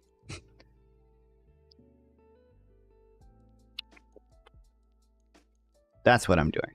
Nothing like your brain is so broken that like I don't think I think there's anything I could say. To like no matter it wouldn't matter if the wealth tax is like the most administratively costly tax that would raise no revenue at all and has major distortionary effects. That wouldn't change your mind on anything, because you just believe like rich people are like inherently evil like all the time, and like your brain's just gonna be so broken by like any of my arguments because you think I'm arguing that like inequality is good. Because capitalism is an undefendable system.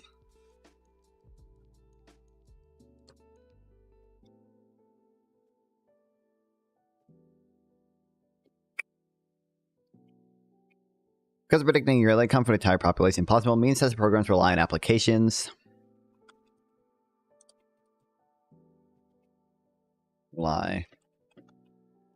Applications.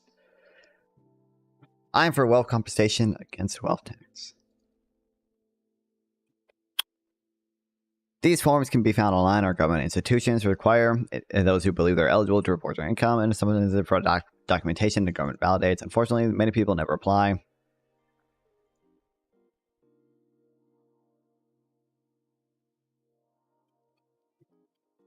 Many people simply never apply. Fact demonstrated by the ad nauseum current welfare programs.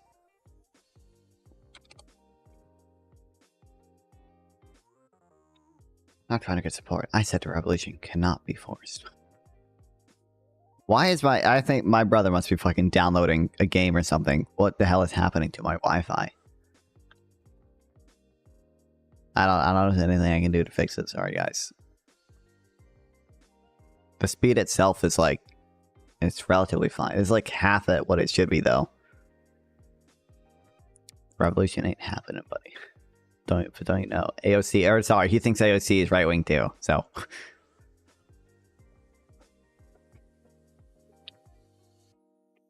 no idea who I am or what I'm doing to help folks. You are Elon Musk, and you are exploiting the working people. That's who you are. We all know it. We all know it. Holy lazy duck. 2027 million people eligible Medicare and other child health insurance program did not enroll. A lot of folks like you make the assumption behind the screen simply because they disagree with you. True. He did. No, sorry, he didn't see why I was in the 1%. He did ask whether or not I'm in the 1%. I'm actually technically in my income alone. I'm actually probably one of the. I'm actually probably in the poorest bracket of Americans. I earn 30 cents an hour. No, not even 30 cents an hour. 30 cents a day, 30 cents over 8 hours. So Timo kid wages. Not because you disagree, because you support a murderous system.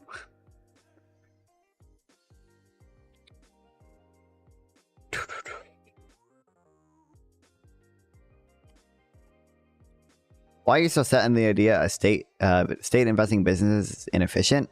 Because I think there's a lot of empirical evidence that suggests that. I think generally private ownership means that the inputs flow to their most productive use case, and with state ownership, a lot of that can be distorted.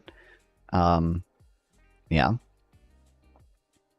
50% of folks, so murder system by your definition, perhaps even more. Way more than, yeah, he thinks everyone does.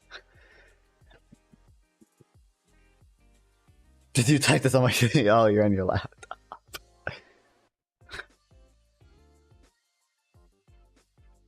I say investing, not run. State investment without state ownership is better. I don't want to say to run. Okay, that's much better, but yeah. I don't know. There are cases where it makes it. Well, when you say state investment without ownership, that doesn't make me think subsidy. There are cases where the state should subsidize things.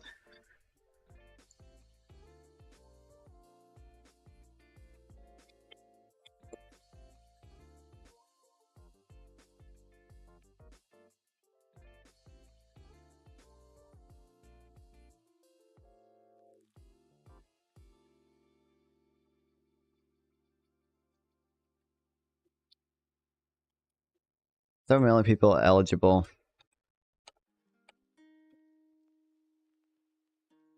Medicaid, or the Child Health Insurance Program.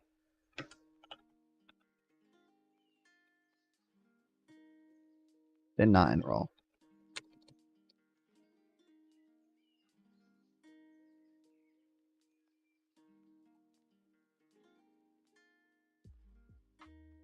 Similar story is true of the earned income tax credit, which can be claimed upon filing federal income taxes, where the IRS estimates about $7 billion get unclaimed annually.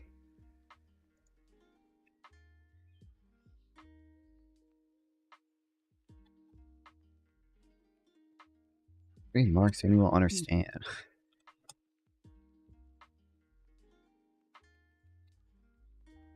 IRS estimates that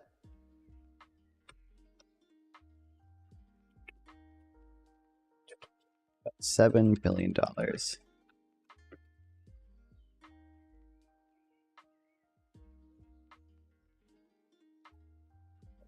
Earned income tax credits.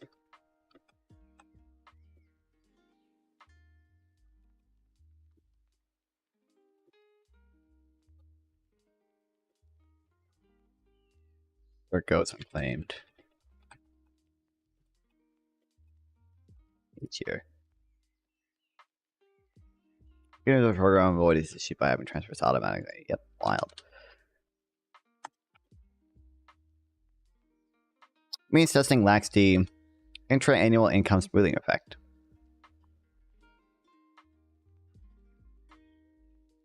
Q is from a high horse while living everything as good as you can. A laptop's created. And you bought it. Yes, of fucking course. Everyone does. Because everyone's so right-wing.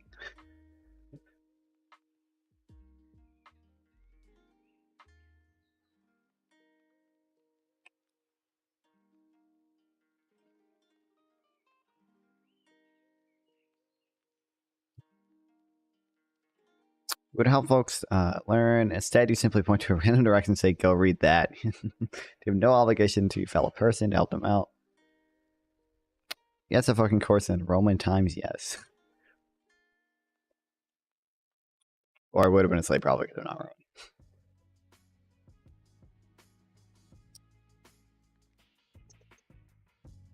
On the universal programs, one simply asks, one is a steady base material standard of living. They can rely on month-to-month basis. In our thought experiment, everyone, no matter how rich or poor, can make decisions with the knowledge that $833 will come in every month. This is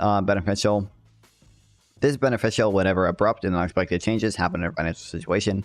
Means tested programs have no such feature. If a person who has already made $50,000 for the year loses their job suddenly without income, they can expect to see no help from the basic income program. This occurs despite the fact that they have may have little or no savings. Currently, unemployment insurance acts to soften a blow to lay it off.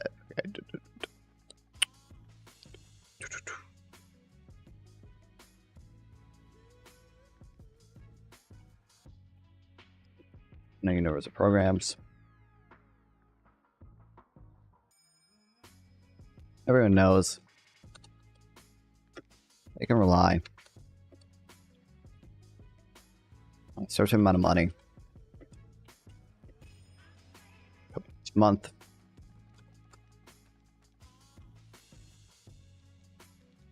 This is most helpful in cases where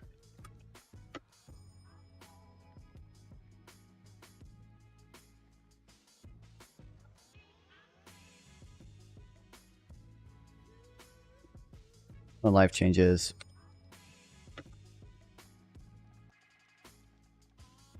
Someone has already earned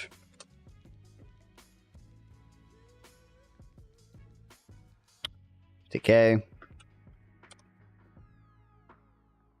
And suddenly laid off.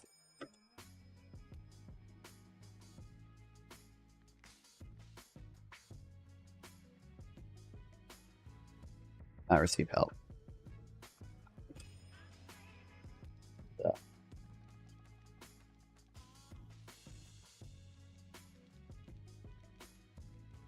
Or from mean sets of programs.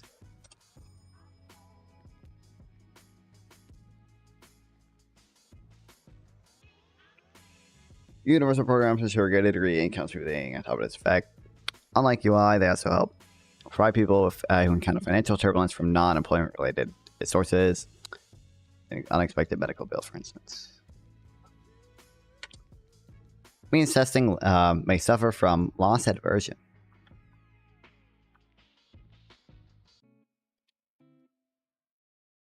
20 cents is 20 cents, no matter where it came from, or is it? A number of behavioral studies have found that humans have an irrational bias towards minimizing perceived loss, even in equivalent situations. One study conducted by Sylvia Aram of the University of Essex found that results indicate that participants who were exposed to a benefit withdrawal frame were likely to stop working early compared to participants experiencing a direct tax frame. Just passengers that loss aversions may play a role in shaping behavioral response to social physical policy. What is impulse may not be rational. If we do believe it is, it would indicate that means testing has a greater disincentive effect than taxation. How is lithium bad? The lithium itself is not the bad part. The bad part is the people who mine it. The bad part is the supply chain stuff. All irrelevant on a global scale. What's up, man? Okay.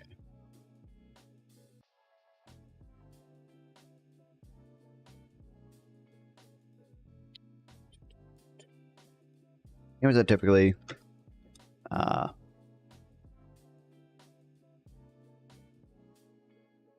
wait, more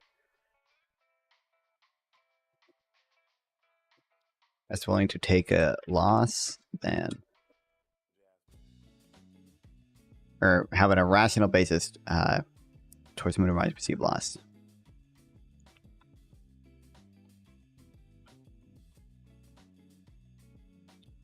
Homeless wouldn't exist without capitalism. There are already countries that prove you wrong there. Like, literally, look up Finland. Finland homelessness rate. Are there any homeless? There are, like, almost 0 people in Finland. Zero people in Finland. 0 homeless people in Finland. And you would call that a capitalist country.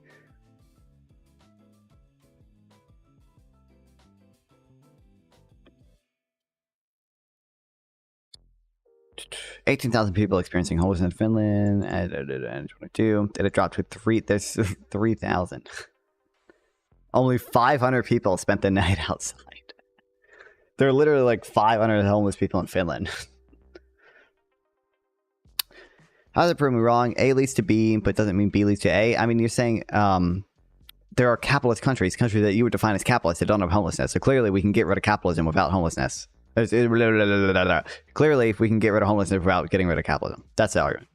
Finland did things that capitalist countries would call communism to achieve that. I'm in support of it. If you want to call them socialist policies, then whatever. I'm just saying, you got this fucking the Swiss legend doesn't think any socialist countries ever existed. Yet clearly there are countries with very low homelessness rates. Now, Japan would be a good example of capitalism ending homelessness. Does Japan not have? Are you trolling? I don't actually know anything about homelessness rates in Japan. I didn't say we couldn't. I just said homelessness wouldn't exist without capitalism. Oh, okay. Doesn't mean capitalism can't exist without homelessness. Oh, okay, great. We agree. Woohoo. Well, I don't agree in the first part, obviously. But I can't prove you wrong because there's apparently never been a socialist country ever to exist ever. So.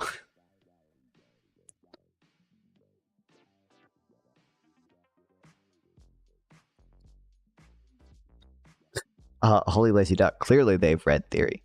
Number of homeless people in Japan fell 8% as of January from a year earlier to 2000. Blah blah blah. Lowest level since data began in 2003. The health ministry said. Okay, so it is really low in Japan. Okay, a lot of people, a lot more than you, buddy. You have blood of billions on your hands, like I said, but you don't. Even though you, whatever. Okay.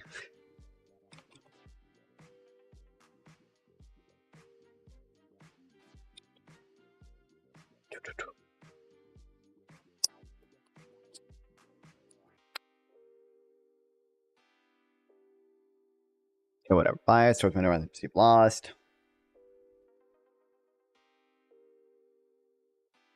Participants who are exposed to benefit withdrawal frame more likely to stop working early compared to participants experiencing direct tax rate.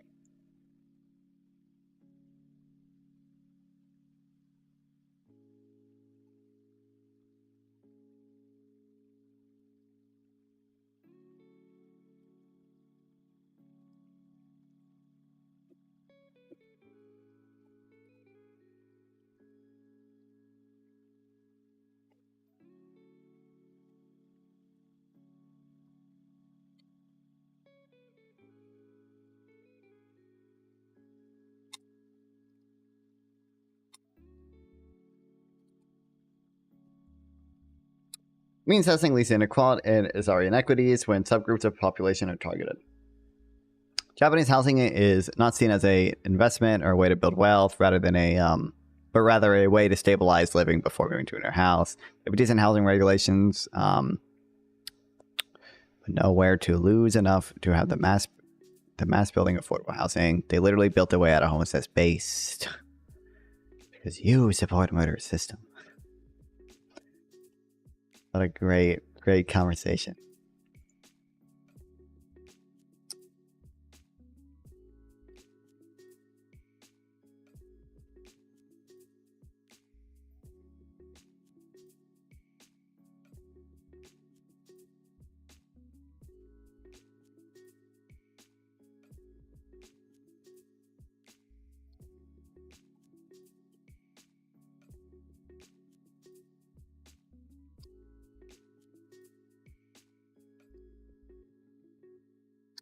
A certain subgroup of society that may want to help. That society may want to help based on characteristics other than income level. For example, governments may want to bolster the incomes of parents to help ease the financial burden of having children and provide extra benefits for the disabled. They may want to establish certain financial incentives for people to acquire electric vehicles or get child care services.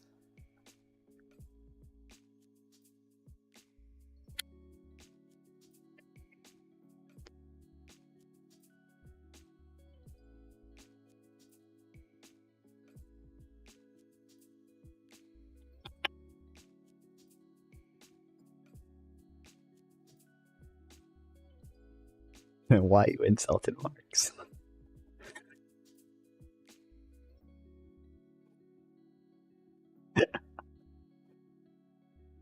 What a phenomenal conversation happening in chat right now. Oh man, you guys are great. Fuck the British spelling. Some people. The idea is that people that meet some sort of criteria should receive more financial support from the state than those who don't. Means testing makes this only true for those with low income. So income's low enough to qualify, and that's not true for everyone else. So while we may think a middle income couple of 5 children should be treated preferentially to a couple with the same income of no children, means testing leads to both being treated precisely the same. Recent electric vehicle tax credits passed under the Inflation Reduction Act and simplified its inequitable characteristic. Under the policy, individuals making under $150K are entitled to receive up to $7,500 tax credit from government if they purchase an electric vehicle that meets certain requirements. Meanwhile, those over the household receives no such incentive. This makes little sense. Bubby, have you ever talked to Sample Text before? He's in my server. I'm just curious. You guys are the same person. But I mean, he's also an Israeli, left-leaning Israeli capitalist liberal dude. So, same person, basically.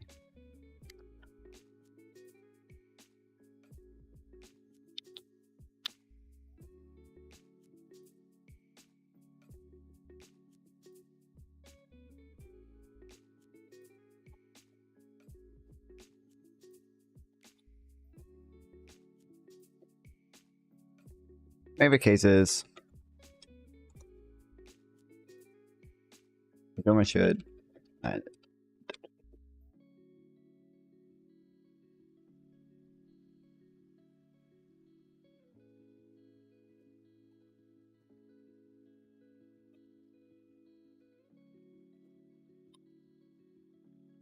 was going to manifesto never few me and Marx that I work in immediate fight with humanity. No, I've not met him. Name. Seemed if you have the resources to watch non-fun, you have the resources to read Marx. I'm better than Marks.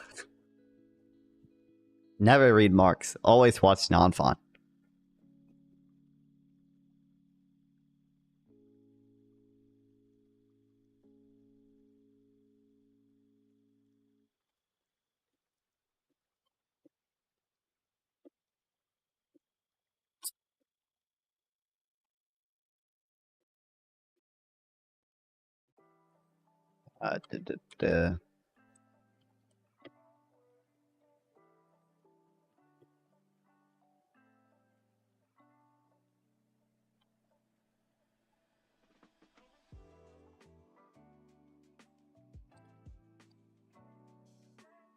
Sample.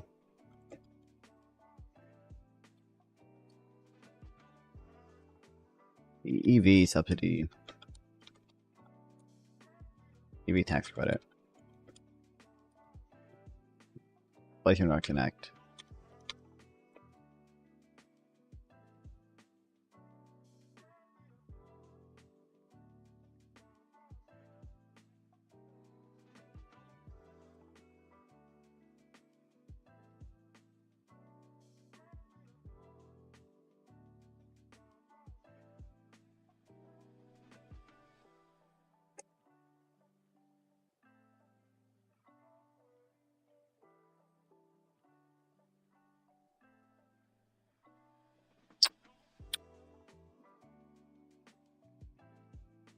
But something's really hot. I wonder why I'm picking his brain over some things. We Jews are often very sectarian in our views.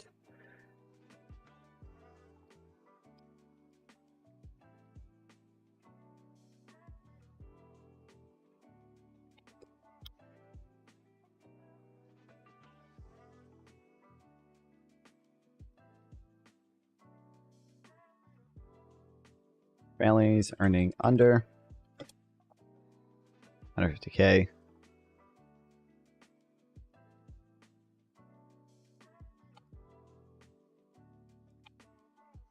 To a $7,500 credit.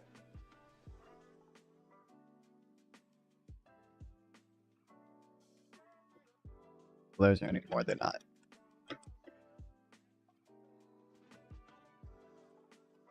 That makes little sense. Want people.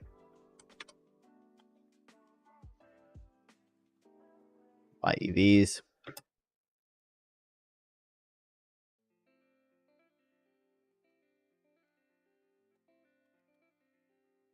Incentive. Could apply even to the rich.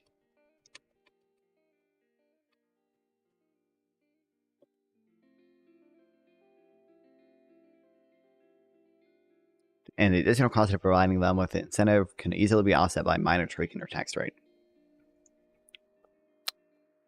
And your Twitch poll is full of R-worded people who are extreme on every end and with no nuance at all. Based. I'm gonna cringe out of my skin.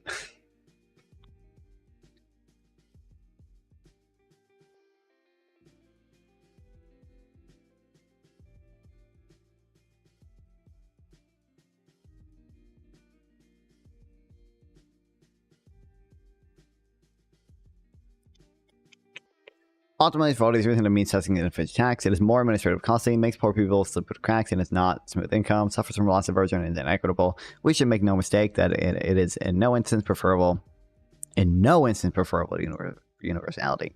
While may be necessary as an element of proposal due to the ignorance of journalists and politicians alike, and how heavily ingrained the price tag fallacy into the public psyche, we should only accept it begrudgingly with the knowledge that it is, in every way, suboptimal.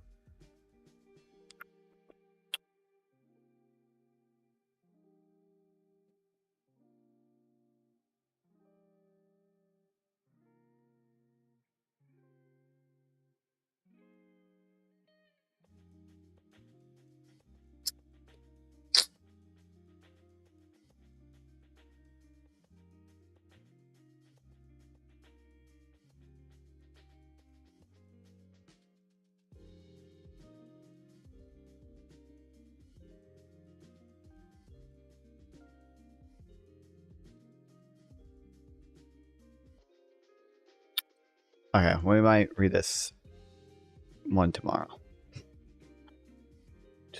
We got other shit to read today.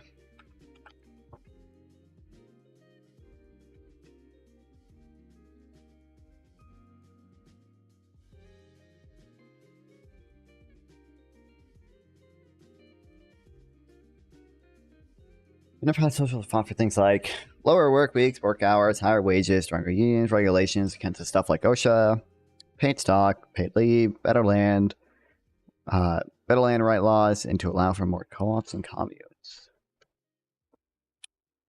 What a brainwashed plebs. Unlike pro-socially funded welfare and organizations, progressive tax brackets, but that is still capitalism.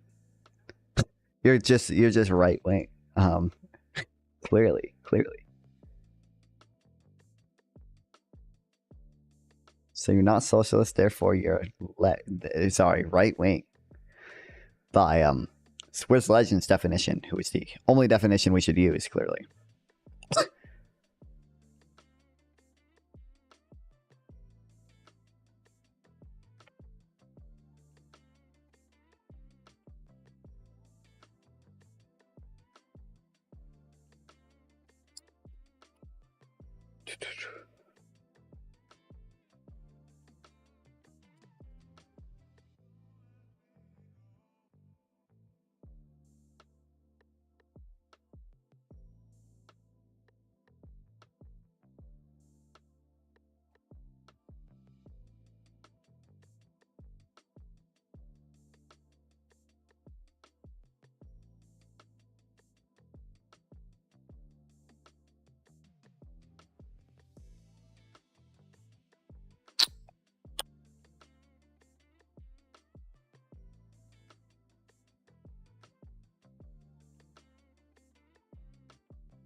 Actually, against socially funded welfare, it's inefficient and predatory to keep people in poverty. I would say UBS. So I'm aware.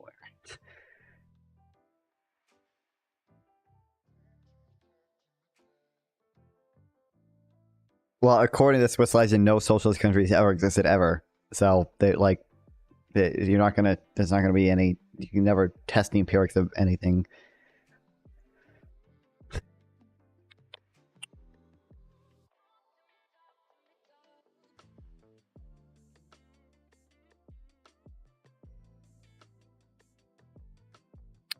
All right.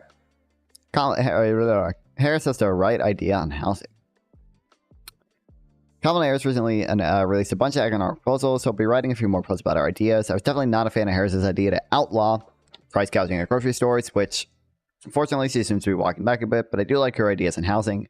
And since these ideas have also gotten some flack in various centrist commentators, I thought I should stick up for Harris here and explain why I think this approach is good. Got Riz.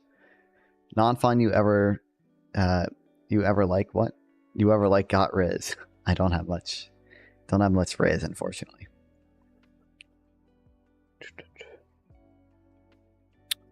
First, it requires explaining why housing policy in America is difficult and what I think a good policy an ideal policy would look like. You realize that capitalism is socialism two different modes of production. Housing policy is incredibly tough in America and in most of the countries because housing serves two functions at once. It's both a consumption good and an investment asset. A house is a place to live, but it's also something that's supposed to make you wealthier over time when its price goes up. These two objectives directly conflict. If owner-occupied housing becomes more affordable, that makes Americans poorer. When I say most Americans, I'm not exaggerating. The homeownership rate is about 2/3, with only small fluctuations for middle-class Americans. Most of their wealth is the value of their home.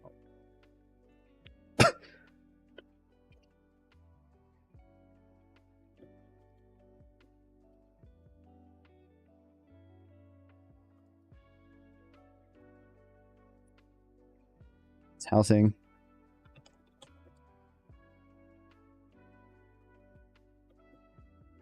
It's both a consumer good and an investment vehicle.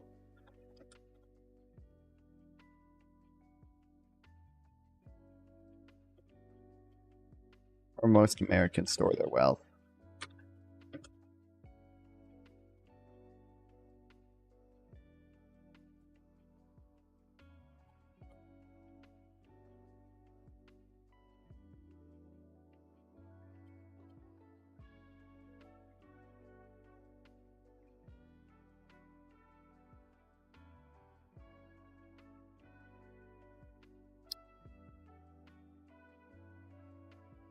This facts us with a direct and inevitable conflict between two large classes of Americans, home buyers versus home owners. If you're buying a house for the first time or looking to significantly upgrade, you want house price to be as low as possible.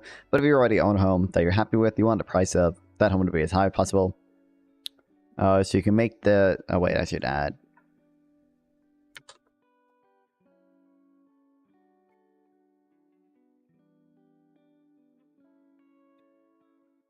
Why can't I... Hello, Notion. I'm hitting tab, but it's not. Why is it not? Why can I... What? Tab. Okay, whatever.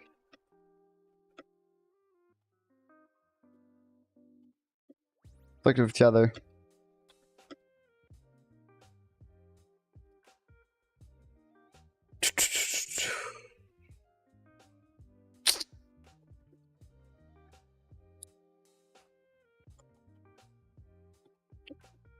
Owning a home becomes more affordable.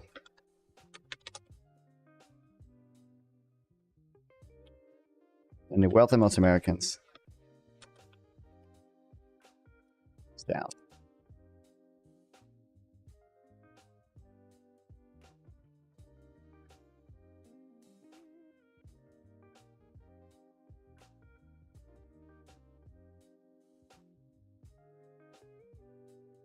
I have a cancer.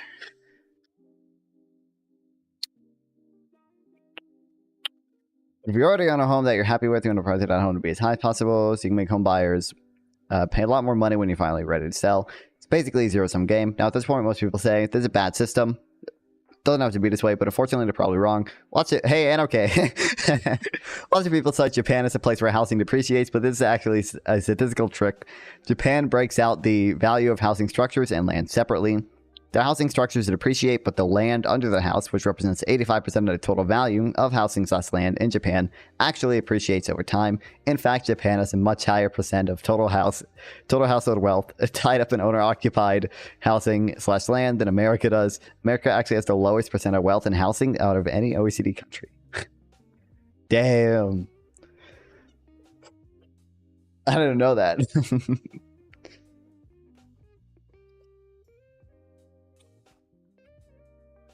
This is why land value tax would solve this. Unironically. Unironic.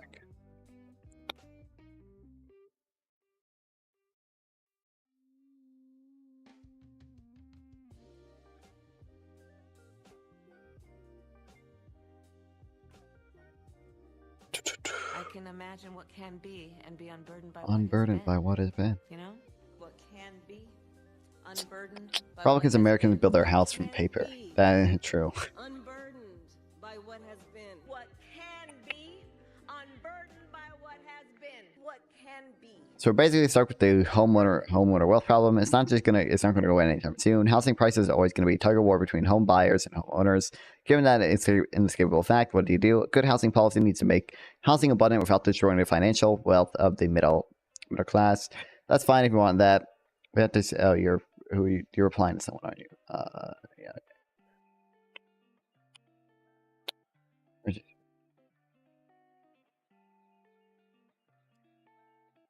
Good housing policy needs to make housing abundant without destroying the financial wealth of the middle class. The best policy is something that walks a tightrope between the negative outcomes of too expensive and too cheap.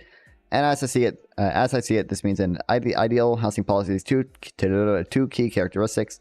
One, it consistently creates a lot of new housing supply, and two, it makes housing wealth appreciate slowly but steadily over time so that people can leave the system richer than when they bought in. The second part is really tricky. If housing prices go up too fast, people can't buy into the system, but if they go up too slow or fall over time, buying into the system doesn't yield rewards for the middle class.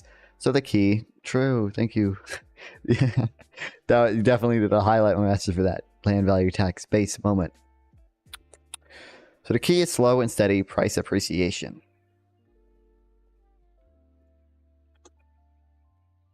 Considering this, good housing policy. Bomber just tried to blow himself up at a stadium in Tel Aviv. He prematurely detonated the event, killing himself and wounding one other. all the way in Tel Aviv.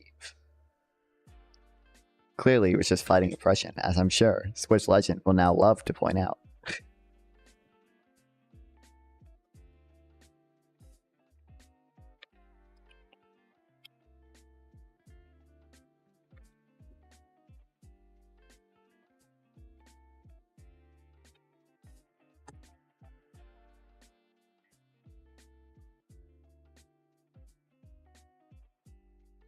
Possibility of terrorism. I think that's probably a safe bet.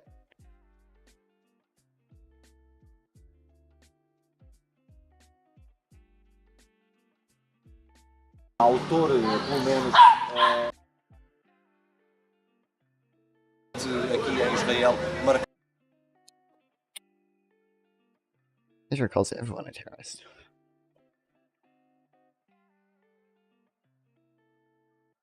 Couldn't hold it back anymore. Had to bust everything. Every guy can understand.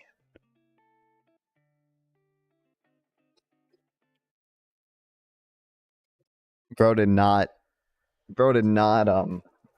not go to edging class enough.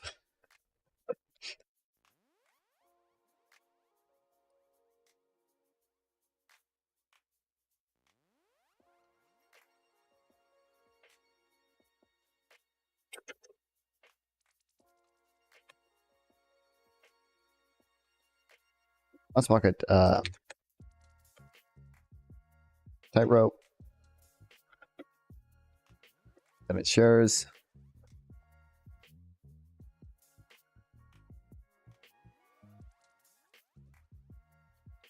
New housing supply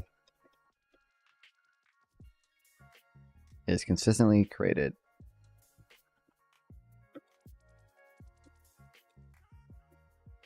But also that housing appreciates over time.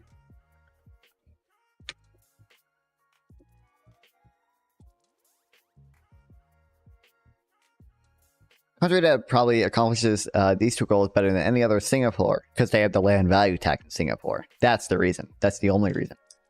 And that's the only thing we need.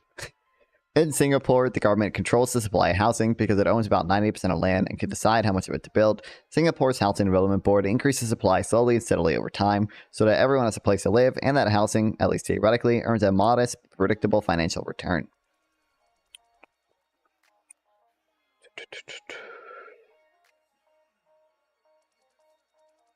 Singapore, I don't know if I should, I want to start with Singapore.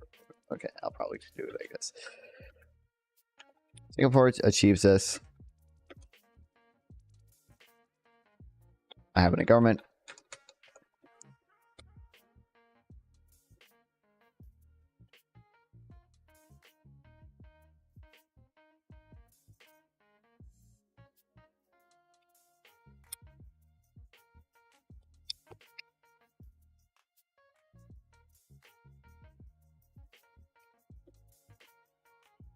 About 90% of land. And increasing the supply of housing slowly.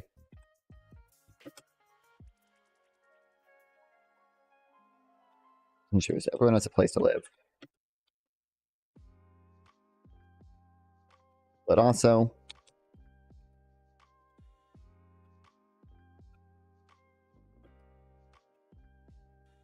that housing has a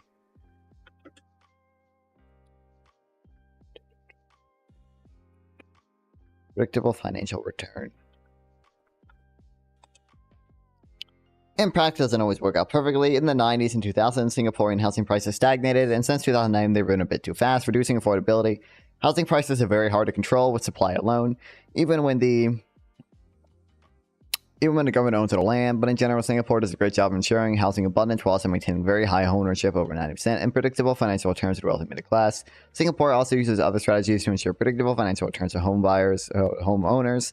Sorry, it gives lower income first-time home buyers a government grant to help them buy houses like Harris. These grants are currently worth about $61,000 US, and you have to make less than about $82,000 in order to qualify for one. Second-time home buyers also qualify for a smaller grant.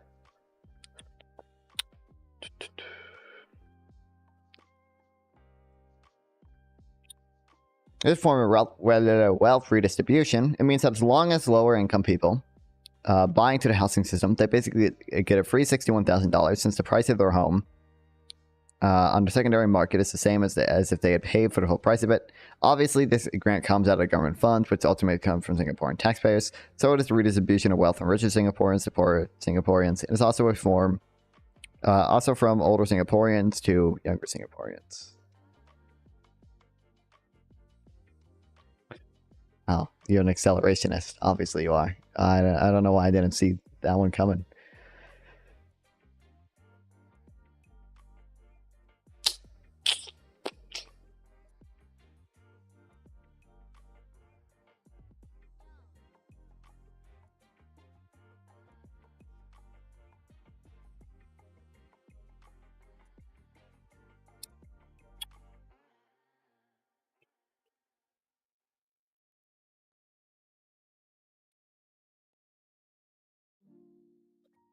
Singapore also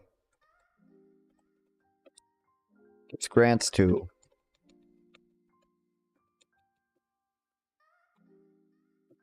low income, first time home buyers. Which ensures they can buy what they can't afford.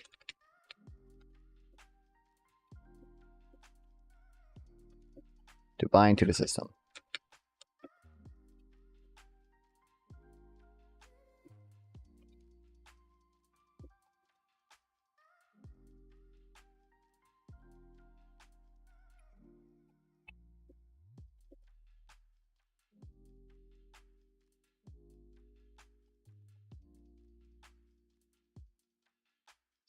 So building wealth. What does redistribute the conflict? Well, it reduces inequality and keeps the population happier. It also gives low-income people some property ownership, which means that they have a stake in the economic system, and it creates a feeling of upward mobility, because by the time people who get their first got the first-time home buyer grant are ready to sell their homes, it's worth a lot more than it paid for it, even if the market price has not gone up that much. So the cost of redistribution too, not just cost of taxation, but also the fact that subsidizing lower-income home buyers tends to push up property prices for everyone else. Singapore handles this by increasing the supply to compensate.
Obviously, there's some key aspects to Singaporean housing systems that America can copy. Our government doesn't own most of the urban land, like in Singapore.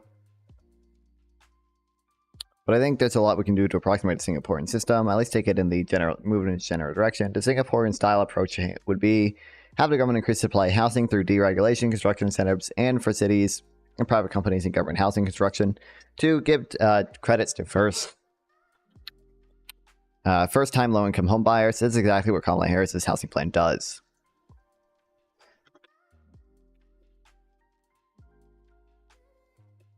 Harris's housing plan takes a similar approach.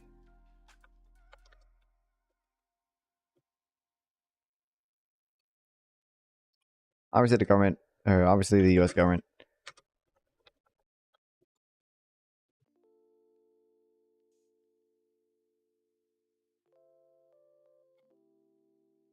doesn't own most of the urban land.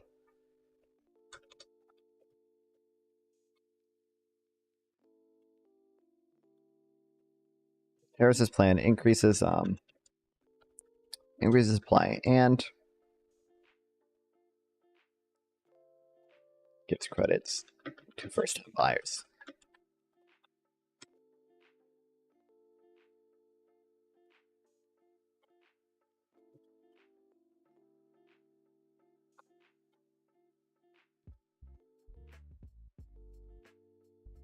Point 1 and 2 are credit for first-time home buyers. Point 4 to 6 is supply expansion, with point 6 to use of federal land for housing construction, looking very Singaporean. Point 3 is a combination of both. It's obviously generally unrelated. Anti-monopoly stuff that I think is probably fine. Importantly, increasing out supplies is central to Harris's plan. It's certainly central to her messaging. Buy and strike has been similar. Anyway, for Ben America, yeah, 3 million new homes. Critics like say that progressive politics is all about subsidizing demand while restricting supply. In this case, though, the criticism doesn't apply. Harris has a ton of ideas for increasing supply, with some involved activist government, others of which involve deregulation. Right, yeah, it's EMB stuff. In fact, Harris's plan comes out on top of a bunch of other Biden administration's initiatives to increase housing supply, mostly using deregulatory approaches. I wrote about this Biden's moving my roundup yesterday. I'll just quote some of the excerpts from the plan here. It's just removing a bunch of red tape, yeah. Department of Housing and Urban Development is announcing the affordability of 100 million. Announcing the availability of more than 100 million to communities to identify and remove barriers to affordable housing production and preservation. Department of Treasury and HUD, Housing and Urban Development, announcing a major improvement to the federal financing bank, multifamily risk sharing program that would provide greater interest rate predictability for state and local housing finance agencies. Transportation Infrastructure and Finance Innovation Act, and Railroad Rehabilitation Improvement Financing. Railroad Rehabilitation Improvement Financing used for conversion products may be eligible for a category exclusion under NEPA. What is NEPA? That wasn't used before. National Environment Policy Act.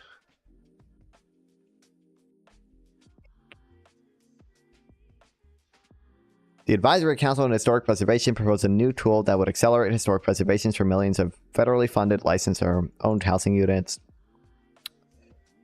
HUD anticipates finalizing a rule to update its manufactured home construction and safety standards. The new rule is, if finalized, would enable duplexes, triplexes, and fourplexes to be built under the HUD code for the first time.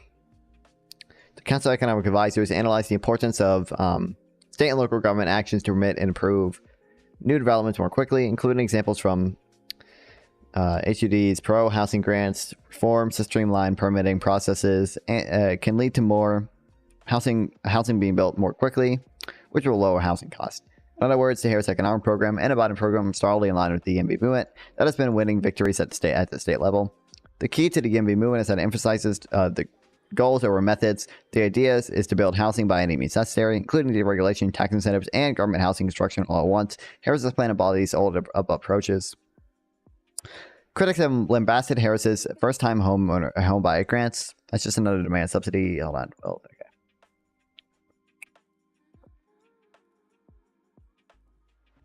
Harris's plan comes on top of a number of YIMBY-friendly policies Biden has implemented.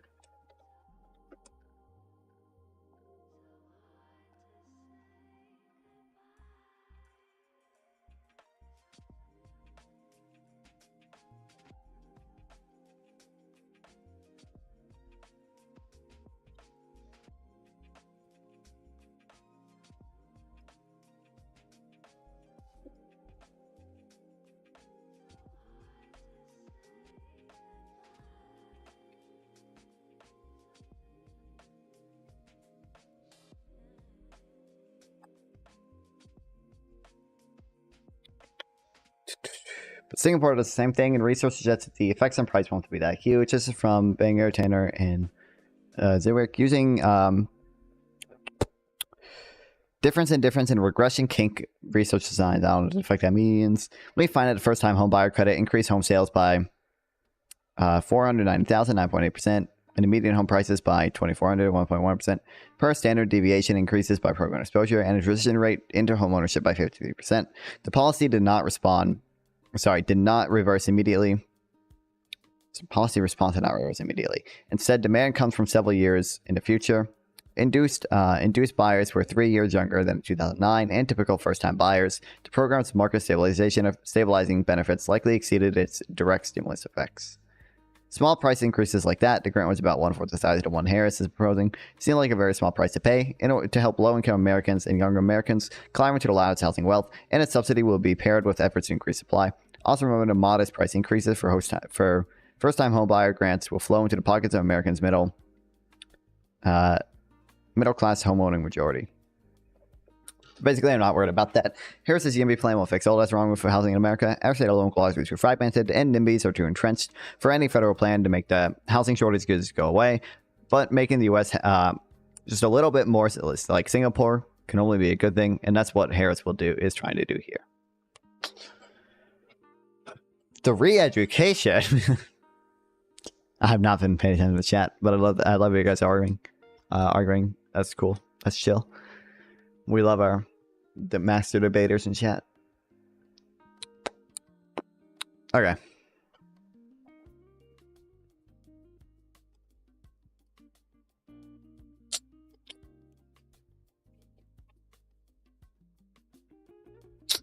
Harris's first time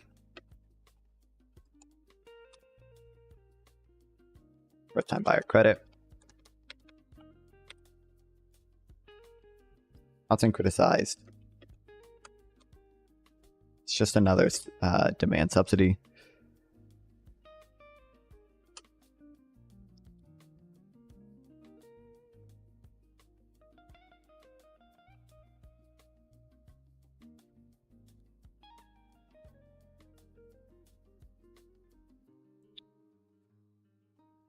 They'll push up prices.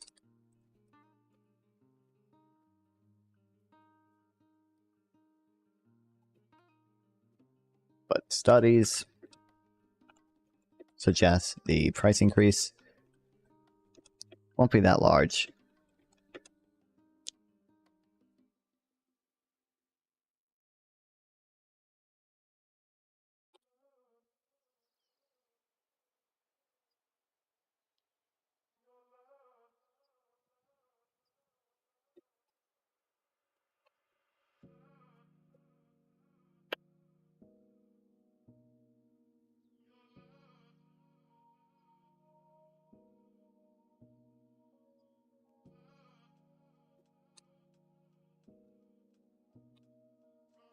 This is a pretty low cost to pay.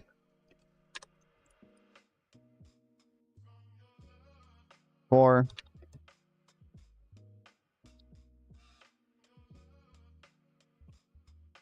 increasing low income Americans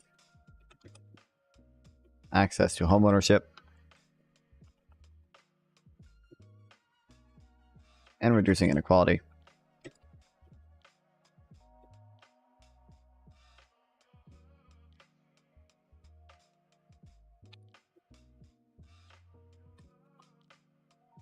Remember that housing appreciation that the increase in housing prices benefits the majority of or benefits America's middle class home owner majority.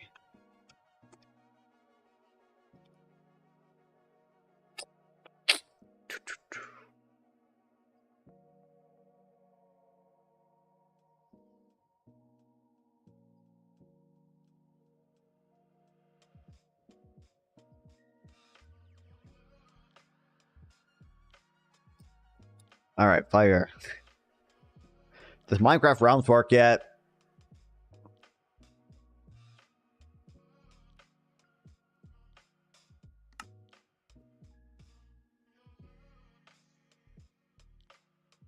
God damn it. It's not gonna work. I don't understand that shit has been broken for so long, bro.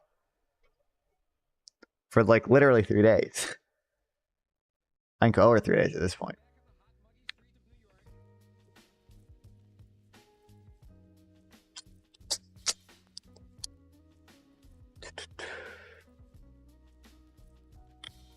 Literally rigged. What the hell?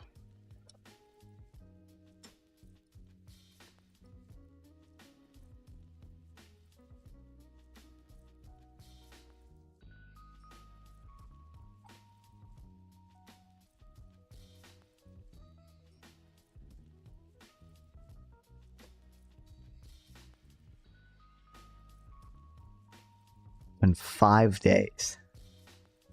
Better get a refund at this point. Almost 24 hours since the last update. Starting to believe Mojang is clueless that we are on this. Don't hear to be patient. $1 billion companies don't have outages for days. Isn't it like the second time this month already? This is sad and embarrassing more than anything. Hope everyone realms are how they left them. Oh.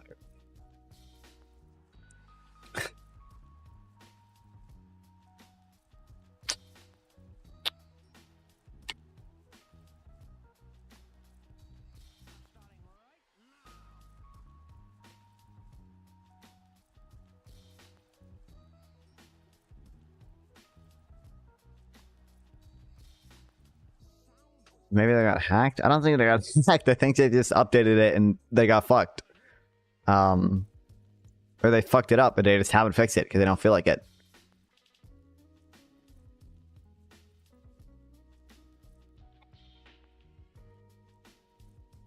Because why would they do that?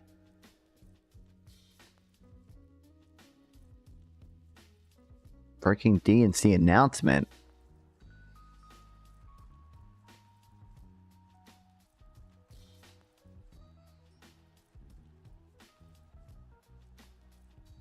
Let me capital. I'll make a better Minecraft. I don't have capital to give.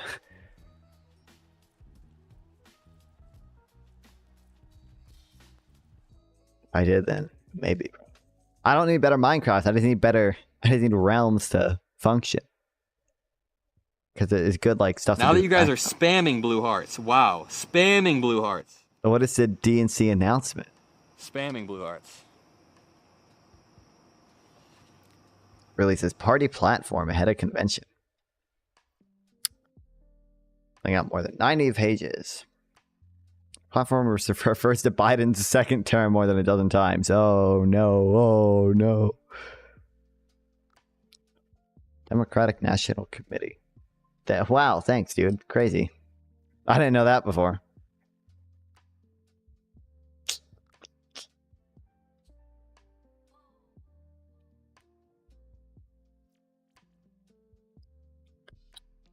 Economy chapter emphasizes many Democratic proposals, or is it many Democratic priorities that Biden has touched, including improving infrastructure, supporting unions, and pushing for a federal minimum wage of $15 an hour. The document also includes Biden's proposal for a $10,000 tax credit for first-time home buyers, and a 2020 platform push for a $15,000 credit.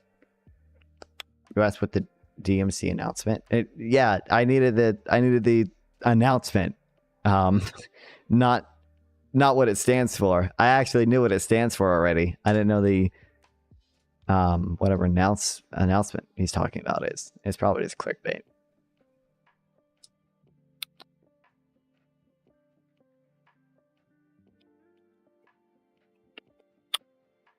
Released a list of speakers for the event, which will run from Monday to Thursday. Each day will have a dedicated theme, bullet pointing Harris's presidential pitch to voters. Primetime speakers will include former Presidents Barack Obama and Bill Clinton, as well as former Secretary of State Hillary Clinton, of course, Senate Majority Leader Chuck Schumer, House Democratic Leader Hakeem Jeffries, and Second Gentleman Doug Emhoff. Will you attend the DNC?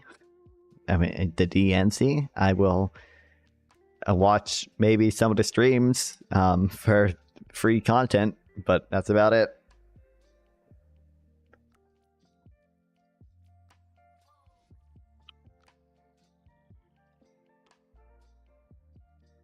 Joe Biden and First Lady will both speak on Monday night. Minnesota Governor Tim Walz to give its vice presidential acceptance speech on Wednesday, with Harris taking a stage on Thursday to accept her nomination as a Democratic presidential candidate. Sage, I think Hassan is going to attend it. I heard that they were apparently reaching out to a bunch of different content creators to attend it. So they didn't reach out to me for some reason. Even though I'm literally goated. Literally would have gotten them so many new Democratic voters. Clearly.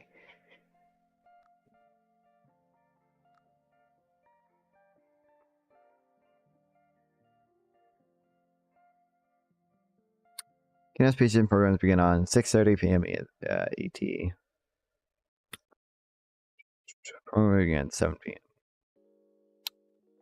Because you're not left wing enough. I'm pretty sure I'm left wing. I'm about as left wing as Harris is, so pretty sure I'm left wing enough.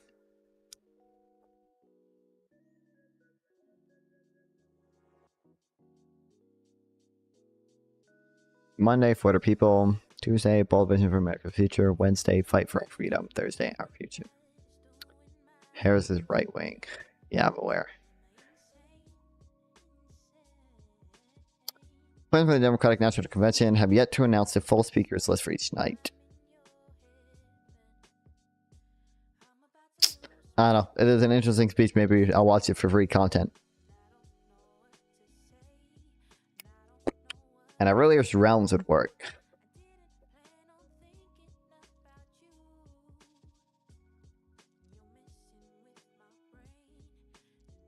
Because I want to read shit before I dude, I need to, okay.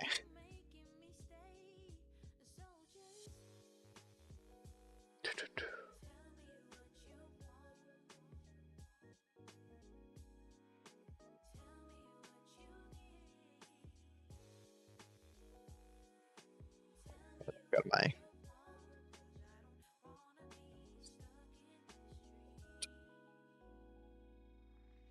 modified. Well, the James Charles leak. Let's go.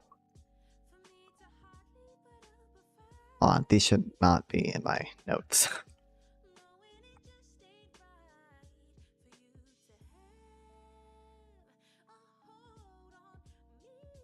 God, how much shit did I accidentally download in here?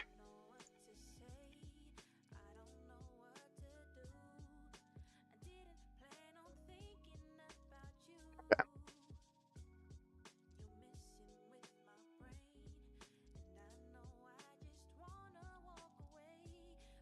157 pages. What? It's not it was the James Charles video. I do not take unironic involvement in the James Charles leak. Sorry to disappoint you guys, but it was just something funny and not for enjoyment purposes.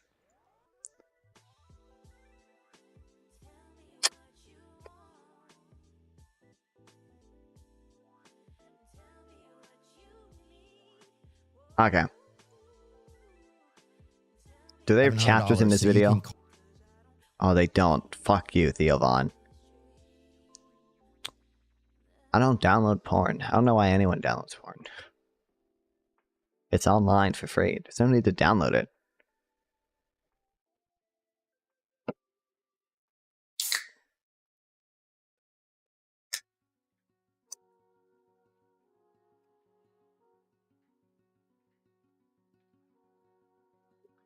You don't have to go looking? What do you like? What if you have like a specific porn video you like, then like just bookmark it or something. Well, maybe I guess you can't.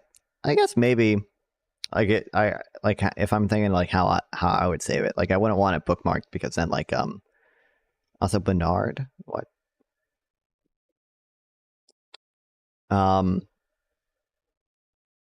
If you bookmark it, it's just in your browser. I don't know. So the government can't see how many times you watch it. Oh, true, based. Well, North Carolina banned porn. They didn't ban it, but they make you show your ID now. But I mean, just use a VPN. Allegedly.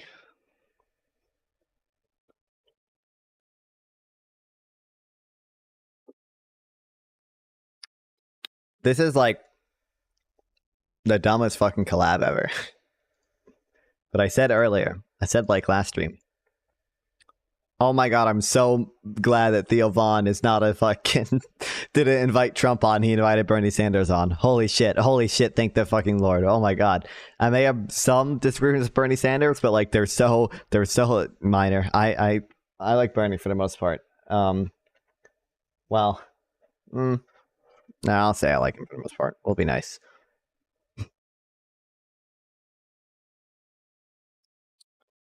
Holy shit, because Theo Vaughn is like absolutely, I could see an alternate universe where Theo Vaughn invites Trump on. I have some new tour dates I want to tell you about. We will be in... Okay, don't care. Tuesday, August 3rd, Oregon, Spokane, Washington... Wait a second, maybe I do care. November 30th at North Carolina? Ford Park Arena. Get your tickets early starting... Bernie's a filthy reformers. Yep, I'm aware that you think that. Hold on.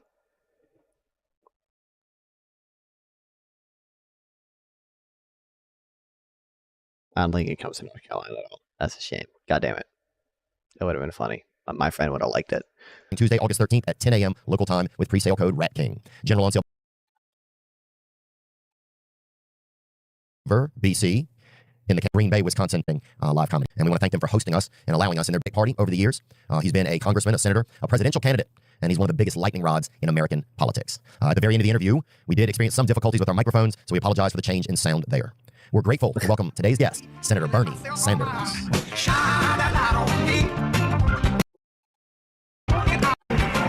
And mostly was just talking about, like, I've been in recovery for years, so mostly just talking about that kind of stuff. And, like, yeah, alcohol and drugs and intimacy disorders. So a lot of that kind of stuff. And then we started having guests after about 2 years. And went on Joe Rogan a few times, and that helped boost this. Bernard? Why are you so obsessed with Bernard? Speak to the children. And yeah, it's been surprising since then, you know. Congratulations. Thanks. It's made me grow up some, which is a blessing and a curse, you know.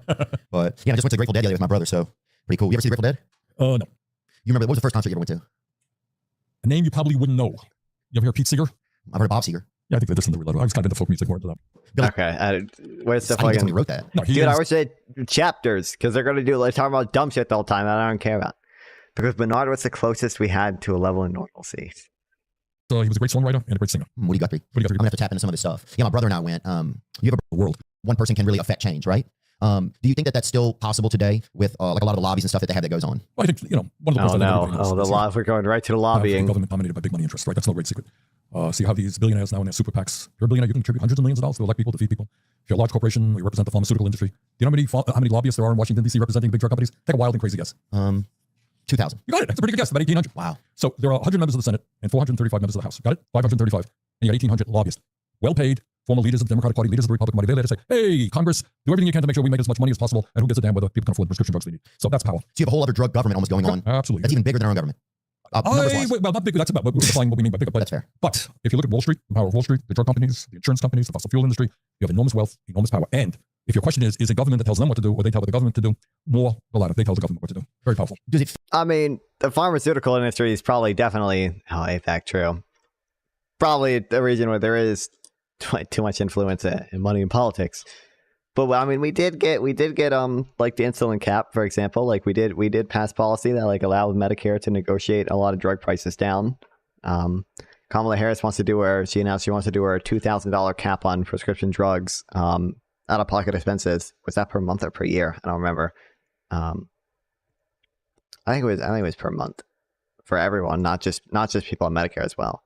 Feel like that's changed over your time, like in politics, or has it always been that way? I think to some degree, money talks, right? Yeah. No great secret. That's always been the case. It's worse now, and I'll tell you why. As a result of this Citizens United Supreme Court decision, you familiar with that? Mm-hmm. Oh, Citizens United. Billionaires really brought action. I said, hey, it's undemocratic. You're taking away my freedom of speech, right? I got a First Amendment right. We're on TV now. You could say whatever you want to say, and I'm a billionaire, and I want to spend unlimited sums of money to defeat this candidate or support this candidate, and you have laws on the books now which restrict my freedom to buy the election. You understand what I'm saying? 100%. Okay. And the Supreme Court said, well, guys, you're right. You're billionaires. You should be able to spend as much money as you want to buy elections.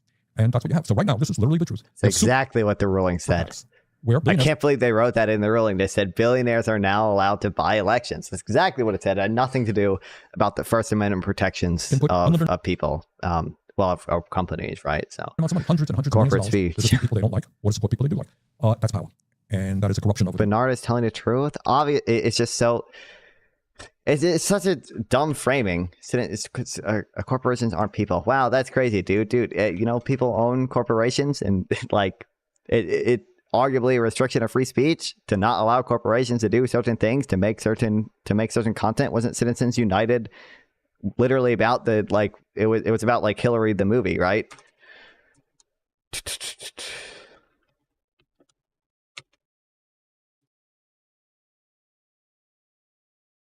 Where's just yes. It was about Hillary the movie, right? It was about, if I remember correctly, it was about Hillary the movie, and it was about a company that made that, and they were arguing that they should be able to air it within 60 days. I think the current law said that you couldn't air it within 60 days of the general election, and they aired it anyway, and then they sued the Federal Election Commission when they said they couldn't, right? That's my memory. Since the United sought an injunction against the Federal Election Commission in the United States District Court of Columbia to prevent the application of the bipartisan, for the film Hillary the movie. The movie expressed opinions about whether Senator Hillary brought Clinton to make a good president in an attempt to regulate big money campaign contributions. The BCRA applies a variety of restrictions to electioneering communications. Section 203 of the BCRA prevents corporations or labor unions from funding such communications from their general treasuries. Section 201 and 311 require the disclosure of such donations. Okay, wait, where's the...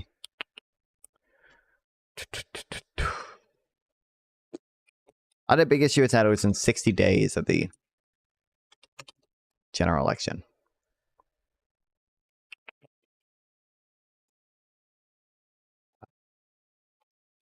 A classic video. What is this? Candidates. That I've seen this before. The spending of a corporation to advocate for or against any political candidate is an infringement on free speech. The free speech of the corporation, of course. This overruled the 1990 Supreme Court decision that said it was constitutional. Didn't start at the beginning? Yeah, because you sent it with the equals 84, brother. That's where you left off. No, it's not where you left off. Your mistake, not mine. Dumbass. Hold on. 60 days. Yeah, see? 60 days. I am right. Never doubt me. Not be aired within 30 days before the primary or 60 days of the general election.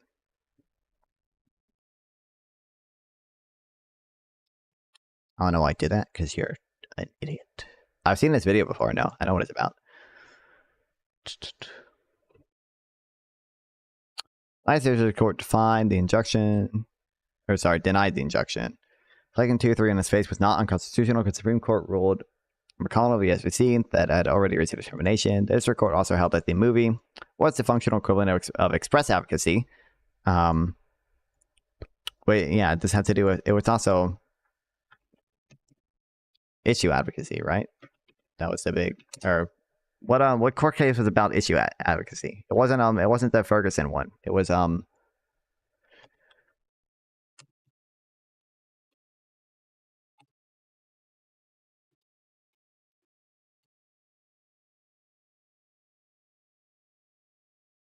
it was this. Federal Election Commission versus Wisconsin Right to Life.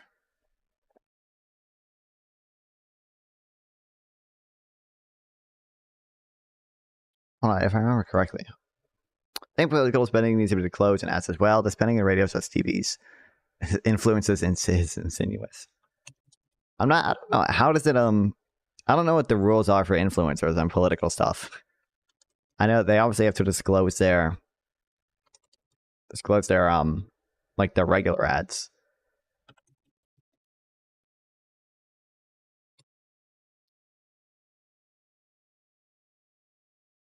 If you're anything like... Oh my god, what chapters to your videos, dumbass. Bipartisan Campaign Reform Act was passed, better known as the McCain-Feingold Act, which established a few rules which changed the way campaigns were financed.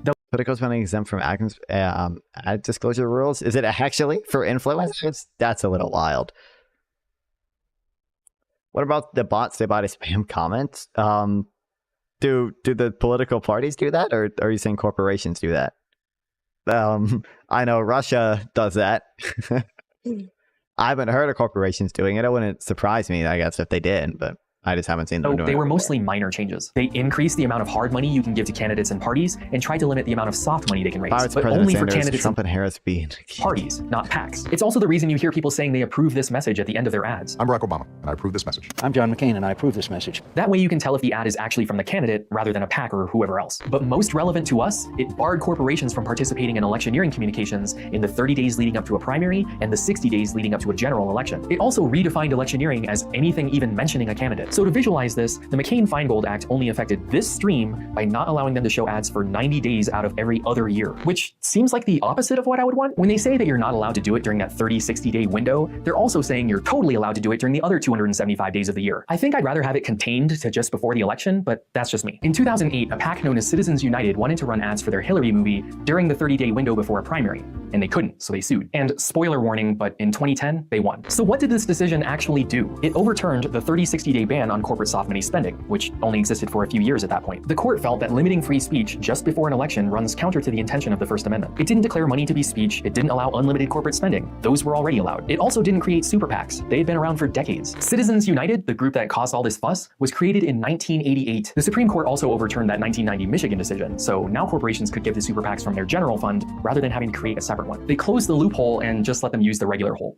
Which honestly they were doing anyway, just one step removed. But perhaps most importantly, while this case didn't really change much in terms of federal elections, its biggest impact was on the states. This decision effectively overturned any state law which limited corporate soft money spending, loosening state election laws to be more in line with federal guidelines, which is to say, very loose. 2 months later, the SpeechNow.org decision effectively extended those same rights to individuals. Now anyone could give unlimited soft money donations. Remember, people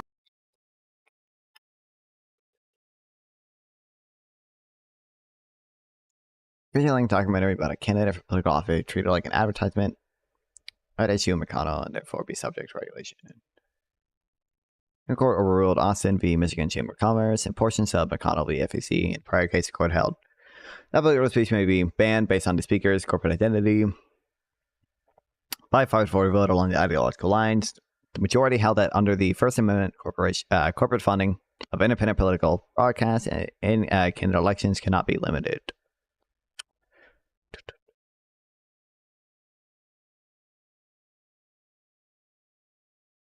Campaign ads should be illegal. Democracy is supposed to be. Look, you and I can disagree on an issue. Right? 10 people. We argue it out. We vote. I get the majority. You get the majority. Somebody wins. Somebody loses. I don't think billionaires should be able to buy elections. And I think most people think that. Most people are like, why are corporations or companies allowed to like give money to candidates? That's it. Why are there so many fucking Twitch bots all of a sudden? Oh, I did not mean to click on the link. Oops. Well, they have my IP now. Doesn't really matter. Influence elections, right? Almost every person I know says that should be no. Whose responsibility is it to make sure it doesn't happen? Is it ours or is it the politicians? Well, what happened is there were laws put in place, not as strong as I would like, which did limit the power of big money. Yeah. Okay. And what that Supreme Court decision said is what Congress did was unconstitutional. Denied big money their freedom of speech. If you're a billionaire, you have freedom of speech. That means you can run ads all over the day and beat Bernie Sanders, beat anybody. And that's what happens. So what we have to do now is once again pass legislation. You should ban the term "best viewers" on. I probably should. That we'll do that. Is the bot subbed? Wait, no, the bot is not. The bots don't sub to me. It's a first-time chatter. Oh, thanks, Casey. Yep. You just got to underline that. You just got to use the Greek letters. Are there politicians that aren't viable, kind of, or aren't influenced by lobbyists? Of course there are. Yeah, there's some very good people. But many people, look, just run an example. You're running for election, okay? Your opponent is spending millions of dollars. These TV ads are up there, all right? You think you're going to stand up to powerful special interests who say, listen, I like you, but you're going to take that Why position. he has a crown? Who? What? The bot? The bot, that's Prime Gaming, apparently. We getting a call? What? Is it just me? On that issue, I got to be running millions of dollars of ads against you. What do you think you're going to do? Does Bernie look younger? You think he looks it? This is younger than when?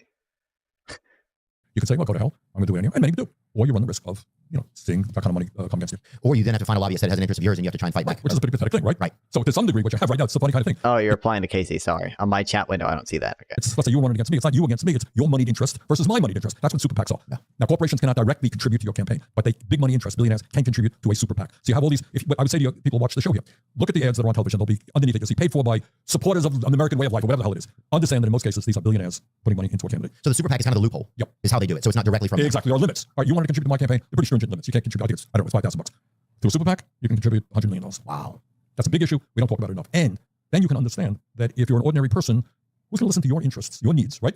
when billionaires are putting in this kind of money. Right. If the best I can help you out with is $5,000, you might show up and shake my hand, but when the rickshaw hits the road or whatever, you're going to be working for the big dogs for the cash.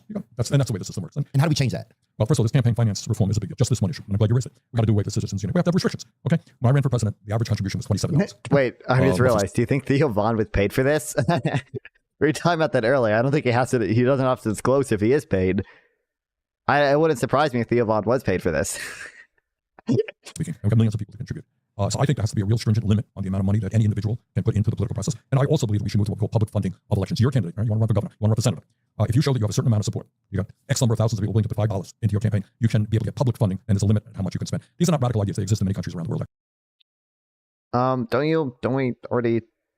I feel like isn't that the common talking point for like third-party candidates? Is that if they public funding third-party 5%, if they get 5% in a vote, don't they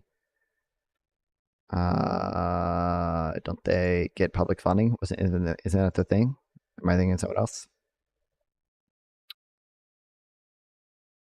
They're getting they get equal ballot access and federal funding.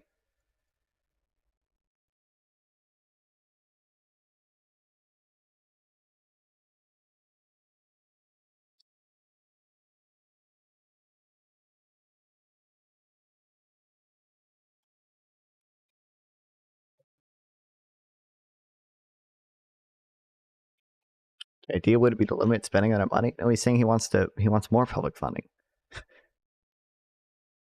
He wants to move to the public financing of elections or whatever. I'm trying to see. Is there anything I hear for like third party? I'm by done.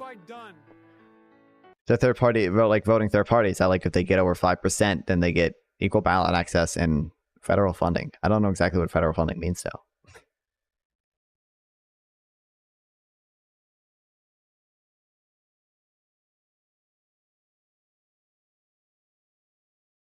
How long is the full Citizens United decision? Can we read the full?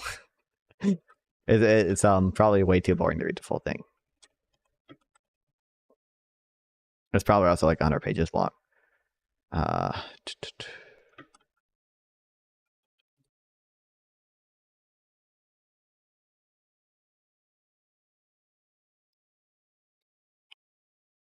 Where?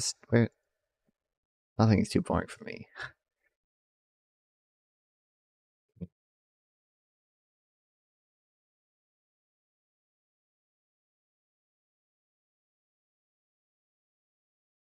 What? Where? Why? What? Where is it? What? Can I read it here? Syllabus opinion. Oh wait, no. Where it's just a full. Syllabus is 7 pages. The opinion is 57. And then it's concurrences I don't care about. And then concurrent, what, CD in part? Does that mean concurrent in part? Is that dissenting in part?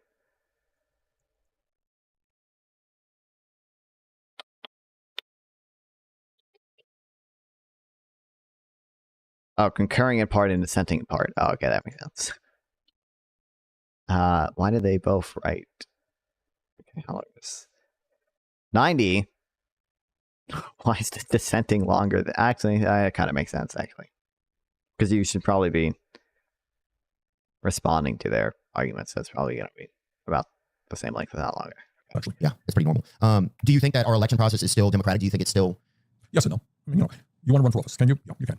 You got a certain number of signatures. But if you're going to win, and I have 10 times more money than you do, I will beat you 95% of the time. Wow. I mean, that's a fact, right? Yeah, 100%. I love causal inference. He meant the 95% number. Dude, is Bibby in here right now? Dude, I can't believe the 95. Did you know if you just have more money, you win 95% of the time? That's how causal inference works. That's how it's definitely not just that PACs, donate to incumbents are likely to win anyway. They donate the vast majority of their money to incumbents. Oh boy. Okay, hold on. Oh fuck, we never read this. We should we read part of it. We should probably continue reading it, huh?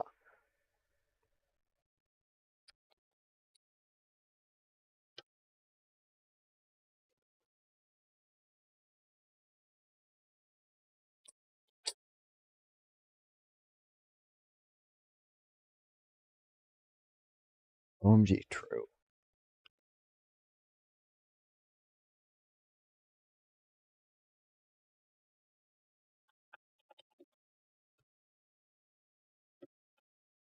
How do I?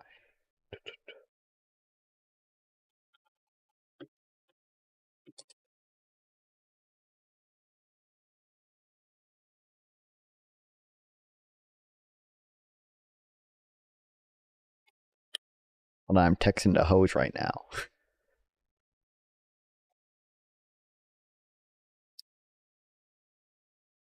I gotta get Rizbot to respond because I don't know how to reply. State of Israel's not a Jewish. Oh, how do we get to that?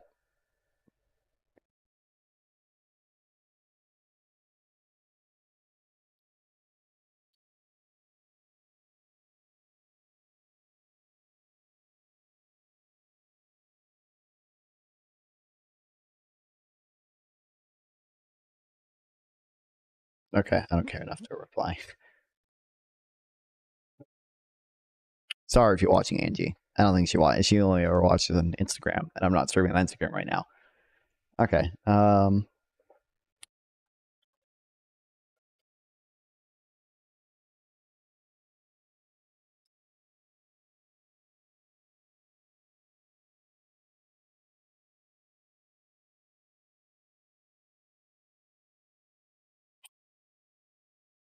Imagine being in a surrounding countries getting beat by something that isn't real.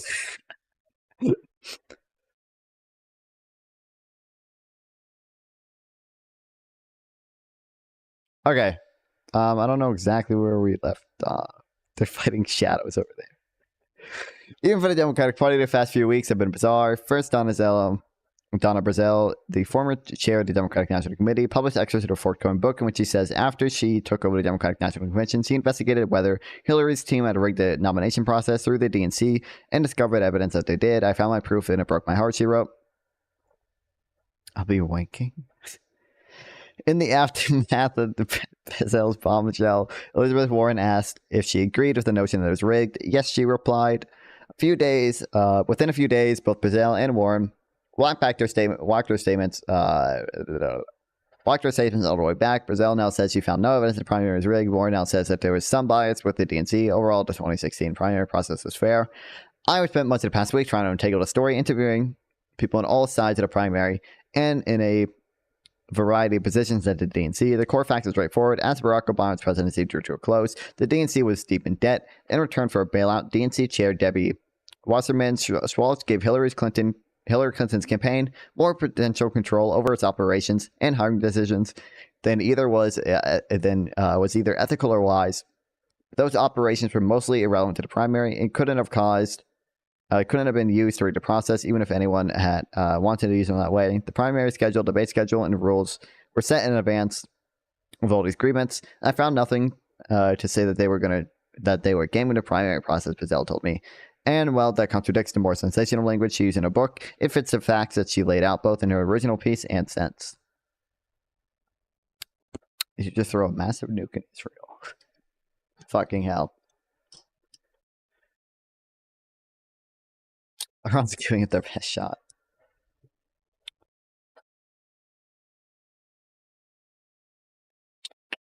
No nukes? Not yet.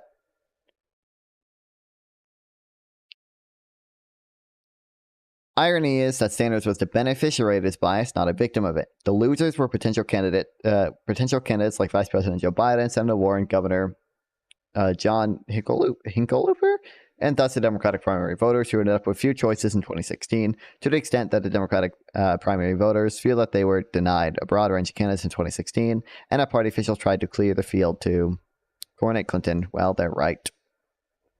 Democratic elites, broadly defined, shaped the primary before voters ever got a chance to weigh in, and the way to try to reshape it was united behind Clinton in the hopes of avoiding a bruising, restless race. The question, what's important going forward, not just for relitigating 2016, is whether that was the right decision. I don't think it was. At least they're not fascists like Israel. I don't know if I, well...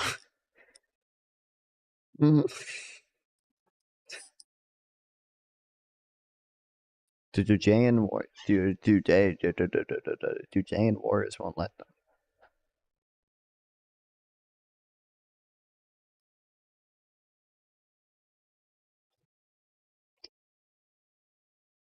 Okay, the 2016 primary is really weird.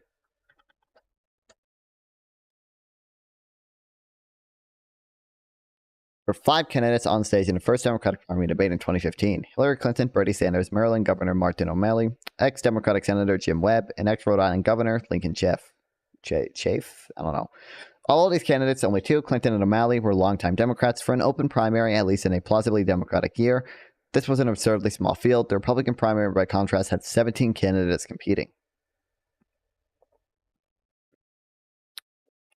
Colin tells Israeli, which is blasphemy, their own Lord, not to change. It's easy to imagine Democrats who might have run in 2016. There's Biden and Warren. Hickenlooper is such a funny last name, dude. Bashir, Devil Patrick, New York Senator Kristen, blah, blah, blah, Cory Booker, Minnesota Senator Amy. Oh, a lot of people ran in 2020. To name just a few, but all these candidates, all the other candidates like them, ultimately passed on a race. Why? Part of it was Hillary Clinton seemed almost certain to win the nomination. It's easy to forget now, but Clinton was extremely popular as recently as 2014. Gallup found that she was the most popular potential candidate in either party with a favorability rating of 54%. Clinton's iconic status increasingly is the only clear advantage that the Democratic Party has. 2016 primary.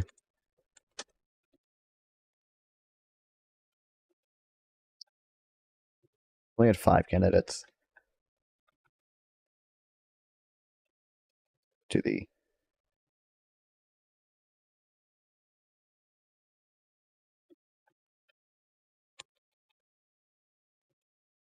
small compared to previous years, and the Republicans are 17.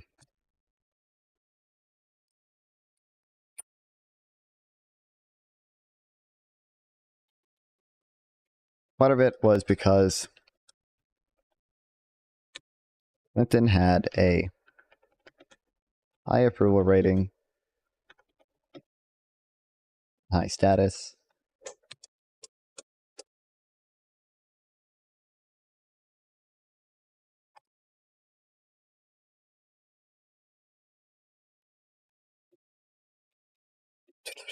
Part of it was also the way elected officials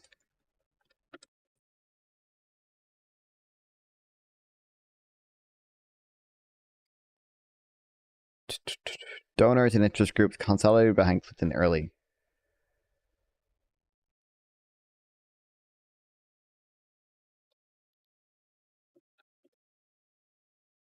Making clear that alternative candidates would struggle to find money, staff endorsements, and media coverage. The Democratic Party, in implicit support of the Obama wing, or Clinton had the explicit support of the Clinton wing of the Democratic Party, and the implicit support of the Obama wing. She had spent decades building relationships in the party, and she leveraged them all in 2016. Hillary had a lot of friends, so did Bill. Selene, the author of Primary Politics. This reality is why Biden didn't run. President Obama and his top staffers made quietly clear that they supported Clinton's candidacy, and so she entered the field with the immature that usually only accords vice presidents. Political junkies talk about invisible primaries, which Fox's Andrew Propkin, in an excellent overview, describes as the attempts by really important elements of each major party, mainly elites and interest groups, to anoint a presidential nominee before the voting even begins. These insider deliberations take place in private conversations with each other and of presidential candidates, and eventually in public declarations of who they're choosing to endorse, to donate to, or work for. Clinton dominated the invisible primary. She locked up all the endorsements of staff and fundraisers early. All the way back in 2013, every female Democratic senator, including Warren, signed a letter urging Clinton to run for president. As 538's endorsement tracker showed, Clinton even outperformed past vice presidents like Al Gore in rolling up to 40 Democratic primaries.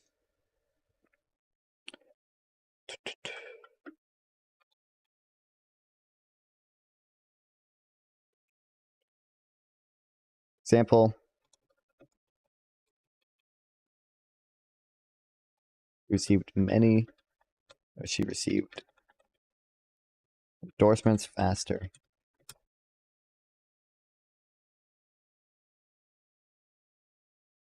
than anyone else.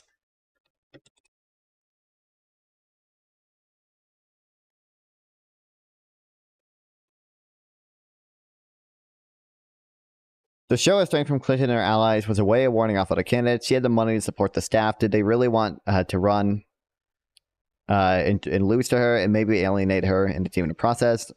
Most possible Democratic candidates looked at this and decided no, they didn't. They had too much to lose, and so the left had a huge opening for a candidate with very little to lose. Bernie Sanders benefited from the pro-Clinton bias.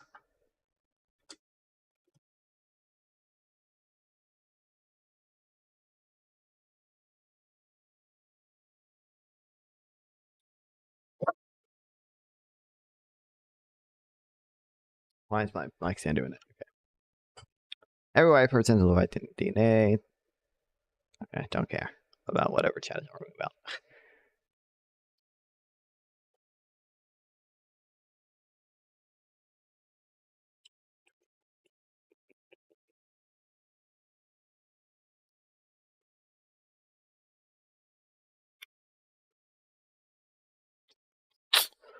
Just as hard to remember, what a popular dominant political figure Clinton appeared to be in 2014. It's hard to remember how much more a marginal figure Sanders was. Back then, Elizabeth Warren, who was thought to be the champion of the American left, discouraged at the banks and the animated billionaires. Sanders was a gadfly senator with no major legislation to his name, who idiosyncratically refused to officially join the Democratic Party. Gallup didn't even include him in its polls. But freedom is just another word for nothing left to lose. Sanders didn't need anything from the Democratic Party or Hillary.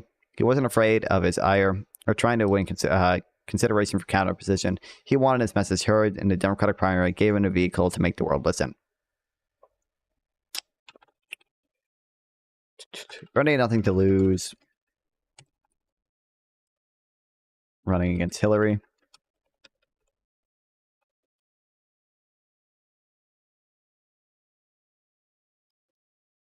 Didn't need her support. Cabinet position.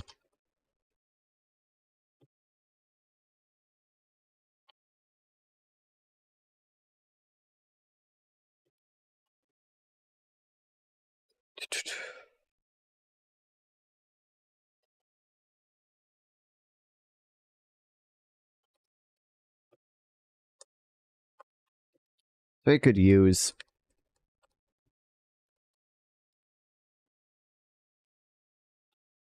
primary as a place to make his voice heard.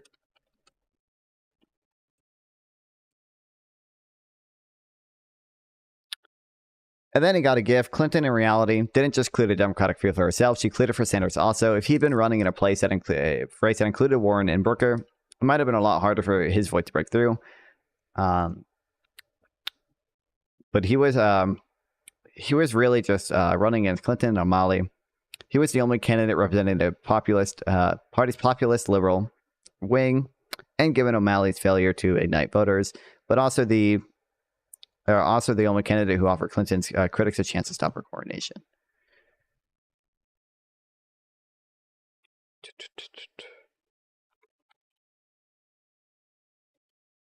Bernie also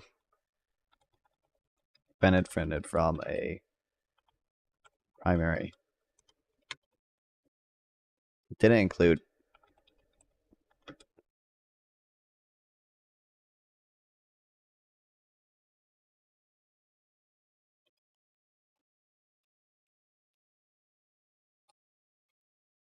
other progressive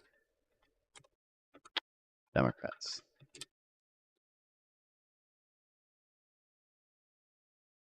Clinton's obvious and overwhelming support among party elites also gave Sanders a potent issue, particularly among Democratic voters who weren't fans of the frontrunner. Sanders' whole message was that powerful and connected were rigging the system of wealth and influence against the powerless. And here in the Democratic Party was one more example. Look at how a few debates there. look at the emails in which the DNC staffers clearly refer Clinton. Look at all the Clinton's endorsements, her money, her machine. Does it look fair to you? Does this feel fair to you? They handed him a wedge issue, said Ray Buckley, the chair of the New Hampshire Democratic Party. It's connected to his entire messaging about the elite versus the people. Other candidates I spoke to during and after the primaries recalled how hard it was to get money from Democratic funders, how hard it was to attract top Democratic staff. And then there were the Democratic debates, or lack thereof. The Republicans began debating every other week in July. Every other week beginning in July, recalls O'Malley. And we were silent until October. Then we had our primetime debate. That was in Las Vegas. And then we weren't on primetime again until Iowa happened. It's not clear in retrospect that the sparse debate schedule was helpful for Clinton. Debates are arguably her best medium. But what's undeniable is that they are the way of limiting voters' exposure to the candidates. None of this amounts to rigging or even anything particularly unusual. Brazil, for example, Brazil, I don't know. For one, no Stedham. She also worked to clear the field when she managed Georgia's campaign in 2000. That's politics, she says. There's nothing wrong with that. But it led to a primary and Democratic voters had few choices and few opportunities to hear from the voices they have. What's a political party for anyway?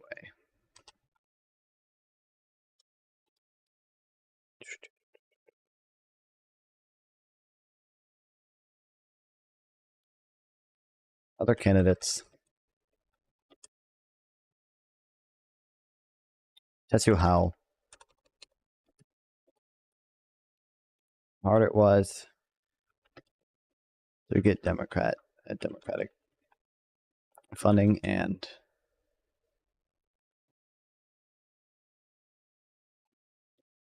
money from Democratic funders. And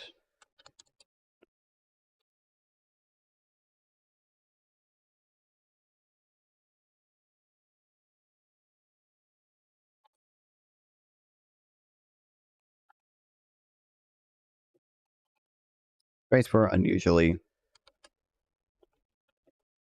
late and sparse.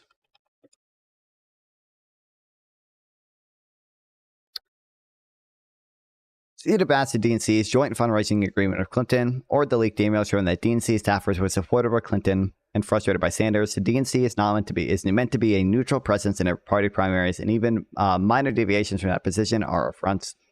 The harder question is a larger one. What role should party elites play in the primaries? It wasn't that long ago, after all, that they fully decided primaries, meeting in smoky back rooms during the political conventions to hash out the next nominee. Before 2016, the reigning political science series of primaries was called The Party Decides, and it argued that political elites still largely decided primaries, albeit through influencing voters rather than controlling convention delegates. Today we were unsettled on the role party elites should play. Many Democrats and Republicans lament that GOP elites have completely lost control of the primaries, giving us not only Donald Trump but also Judge Roy Moore. Jesus. At the same time, I'm assuming they mean at the same time, many Democrats and the Republican president of the United States criticized Democrats for retaining too much control over primaries. Although Sanders' near defeat of Clinton implies that Democratic elites have less control than they thought. To political scientists, all this reads a bit oddly. After all, what are political parties there to do if not influence primaries? Nominations define parties. So, of course, party actors are going to fight as hard as they can to define who they want to be, as they should.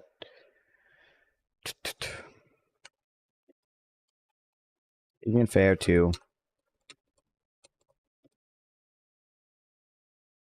ask the DNC and their staffers of the DNC joint fundraising agreement with Clinton.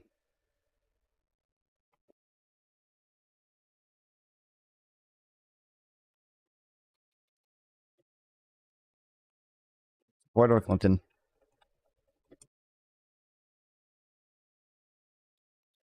Frustrated by Sanders.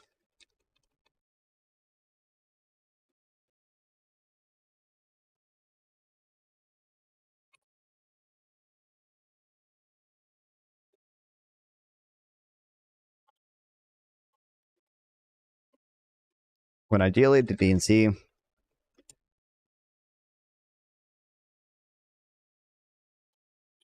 should be a neutral platform. More difficult issue.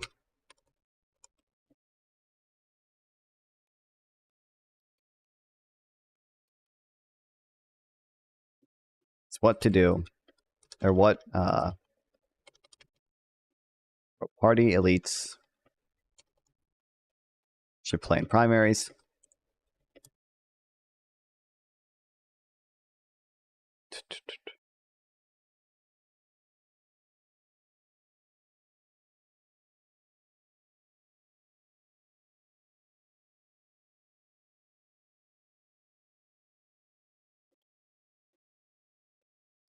Wasn't long ago.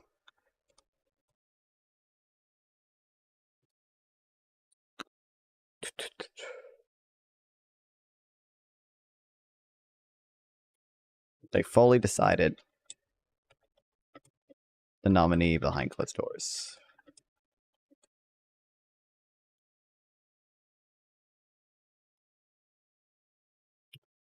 So I think Democrats had made a mistake when Clinton appealed in 2016. I even think Clinton's campaign made a mistake Clinton in 2016. Coordination isn't a good look for anyone, and voters don't like the feeling that someone is trying to make their choice for them. My guess is Clinton would have won in a larger field, still would have won in a larger field, but the win would have felt more earned, more legitimate. And if she had lost, unlike Sanders, Biden had decided the American people had not yet heard enough about the damn emails and had run on them, run hard on them, and had taken Clinton down. Democrats might have been saved a debacle.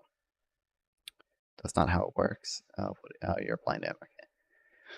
The reason it's unwise for the party to decide as firmly and as early as the Democrats did in 2016 is the party doesn't have very good information that far before a general election.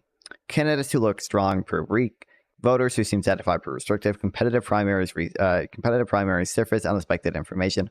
If we've learned nothing, it's that political elites shouldn't be so arrogant as to assume they can predict future elections.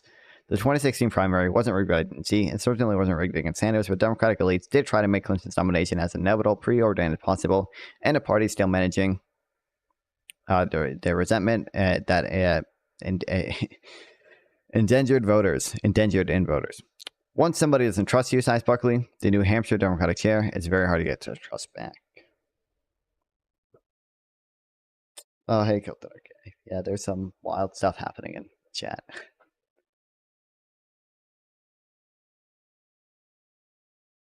Hold on.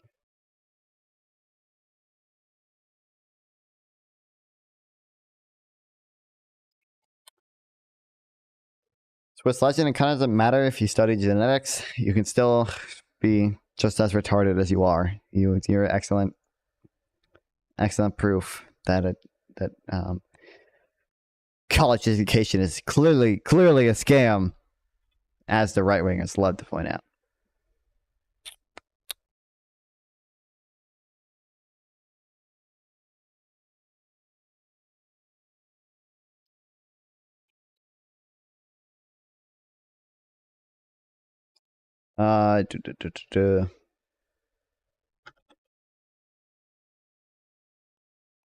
It wasn't rigged.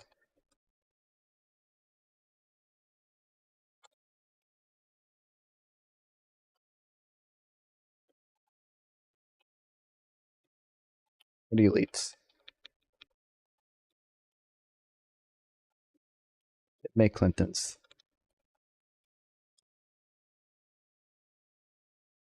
Have to victory. It's clear and easy as possible.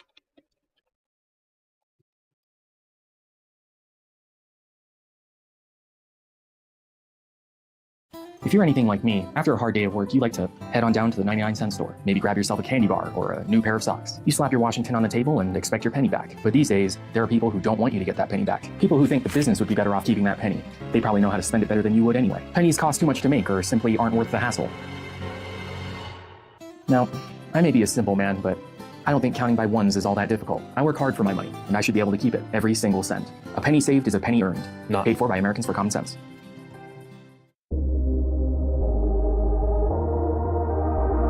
This video was legitimately brought to you by that it's a problem and we should do something about it, usually to the sound of roaring applause. It's one of those things like supporting the troops. Regardless of what side you're on, everyone claps, because everyone wants that. We all know that money in politics is a big problem, but I'm not sure we all understand how. That was the attitude I had when I started making this video. I want money out of politics. I started making this video with that end goal in mind, and now that I've made the video, I still want money out of politics. I'm just not sure how, or even why. In order to figure out how we got where we are, we need to look to the past, and most discussions about campaign Okay, fuck, wait, I need to figure out.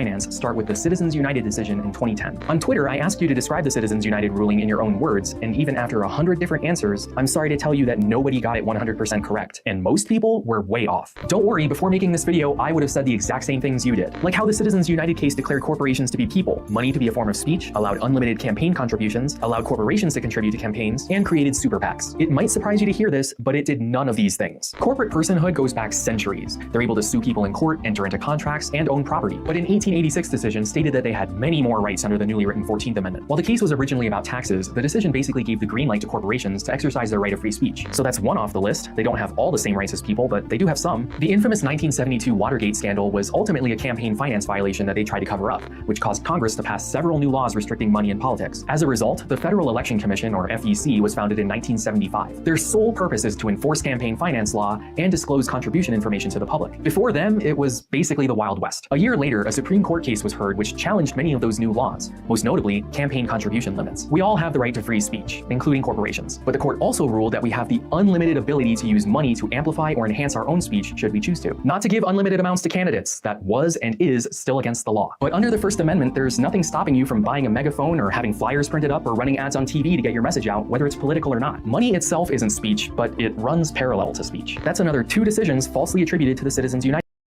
decision. I mean, it's unlimited contributions to this older case state that using money to enhance speech is legal, but limiting that ability is unconstitutional. Though things get a little tricky because of the word contribution. When it comes to campaign finance, a contribution is anything of value given to a candidate to influence an election. Saying things on your own, separate from the campaign, isn't necessarily a campaign contribution. So here you are, an individual, not a politician or a CEO, just a regular person with a regular boring job. You have the ability to speak freely, and if you have the money to do so, you can run advertisements on TV saying basically whatever you want within various laws. We'll contrast this with a corporation, who can also speak freely and run advertisements, which they do all the time. Now let's say someone just like you wants to run for federal office. They could pay for their own advertisements, but they can't afford it. You like the positions they hold and you want to help them by giving them some money. This is a campaign contribution and it has to be reported to the FEC and is limited to $2,800 per election, though this number is tied to inflation and changes every 2 years. This is known as hard money, and most people don't have a problem with this. This is the system working as intended. If people have a problem with it, it's usually the limit. They wish they could give more. If you decide to cut out the middleman and just run your own advertisements, if you mention that people should vote for candidate X, that is an in-kind contribution and is subject to the same disclosure rules and limits, so you can only spend $2,800. But let's say you wanted to do more. You don't just believe in candidate X, you believe in party X, and you want to help them get elected nationally. No problem. You can also write them a check. Your identity will need to be disclosed to the FEC, and you're again limited but to $35,500 a year. Since the party will use this money to run advertisements to help get its people elected, this is also hard money. In 1978, the FEC made an administrative ruling which stated that donating to a political party for election purposes was subject to campaign contribution limits. This is called electioneering, and it's a somewhat important concept. If I run an advertisement for or against any candidate, or in support of or in opposition to any ballot proposal, that's electioneering. President Abraham Lincoln, perhaps our greatest American president. He freed the slaves, preserved the Union, and lost his life because of it. But there are those who would see his memory erased. They would remove the daily reminder of what this president did from your very own pocket. Vote no on Order 66 and keep the penny, not paid for by the 407 Year Society.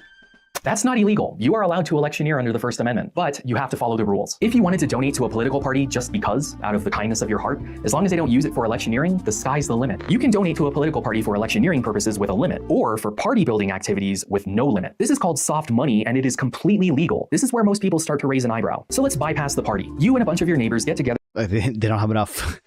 I guess this one's a little different, but I can use it. To help the candidate you support get elected. An honest, grassroots effort. Citizens for candidate X. You pool your money and start running advertisements. A quick note here, I keep saying running advertisements, and you're probably picturing TV commercials, which is definitely part of it. But it's also literally everything else. Did you have t-shirts made, lawn signs, postcards, YouTube videos? All of that counts. Citizens for candidate X, despite being an innocent gathering of citizens, is also a political action committee, or PAC. These aren't just shady groups of rich people trying to steal elections. If you started an anti-litter campaign in your neighborhood, depending on where you live and how much you raised, you could be legally obligated obligated to form a PAC. Generally, if you put all of your money into one pot, it's supposed to be a PAC. There are many different types of PACs. They can be set up by a candidate or party, or associated with a business or industry, or represent a group of people, or be totally issue-focused. What determines whether your money is hard or soft and subject to limits or not is what the PAC does with that money. If they run electioneering ads where they tell you to support or oppose anyone or anything, that's subject to disclosure and limitation. But if you run ads that just vaguely suggest counting by ones is easier, no disclosure, no limitation. Because the PAC isn't giving the candidate anything directly or indirectly, it's not a contribution. It's an independent expenditure. They're just running their own ads over here, completely separately. PACs can coordinate with candidates if they're doing electioneering, telling people who to vote for,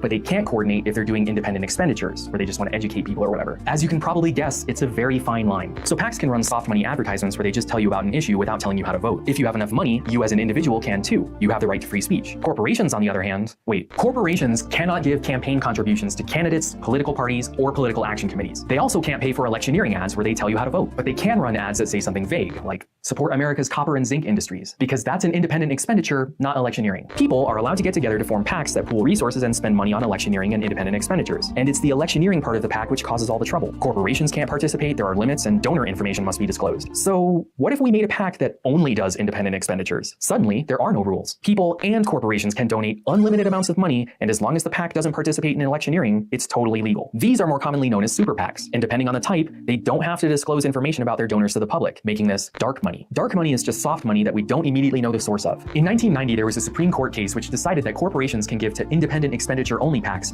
as long as it's from a separate fund, not the general treasury, which slows the process down by what? 2 clicks? This was the unofficial birth of the Super PAC, a political action committee that only does independent expenditures and doesn't participate in electioneering. Officially, they're called independent expenditure-only PACs. The 1990 decision didn't allow corporate contributions. Those are still illegal, but it did allow unlimited independent spending. And since people can get together and do that in a PAC, this decision effectively allowed corporations to do the same. So looking at this list now, what did the Citizens United decision actually do? In 2002, the Bipartisan Campaign Reform Act was passed, better known as the McCain-Feingold Act, which established a few rules which changed the way campaigns were financed, though they were mostly minor changes. They increased the amount of hard money you can give to candidates and parties and tried to limit the amount of soft money they can raise, but only for candidates and parties, not PACs. It's also the reason you hear people saying they approve this message at the end of their ads. I'm Barack Obama, and I approve this message. I'm John McCain, and I approve this message. That way you can tell if the ad is actually from the candidate rather than a PAC or whoever else. But most relevant to us, it barred corporations from participating in electioneering communications in the 30 days leading up to a primary and the 60 days leading up to a general election. It also redefined electioneering as anything even mentioning a candidate. So to visualize this, the McCain-Feingold Act only affected this stream by not allowing them to show ads for 90 days out of every other year, which seems like the opposite of what I would want. When they say that you're not allowed to do it during that 30-60 day window, they're also saying you're totally allowed to do it during the other 275 days of the year. I think I'd rather have it contained to just before the election, but that's just me. In 2008, a PAC known as Citizens United wanted to run ads for their Hillary movie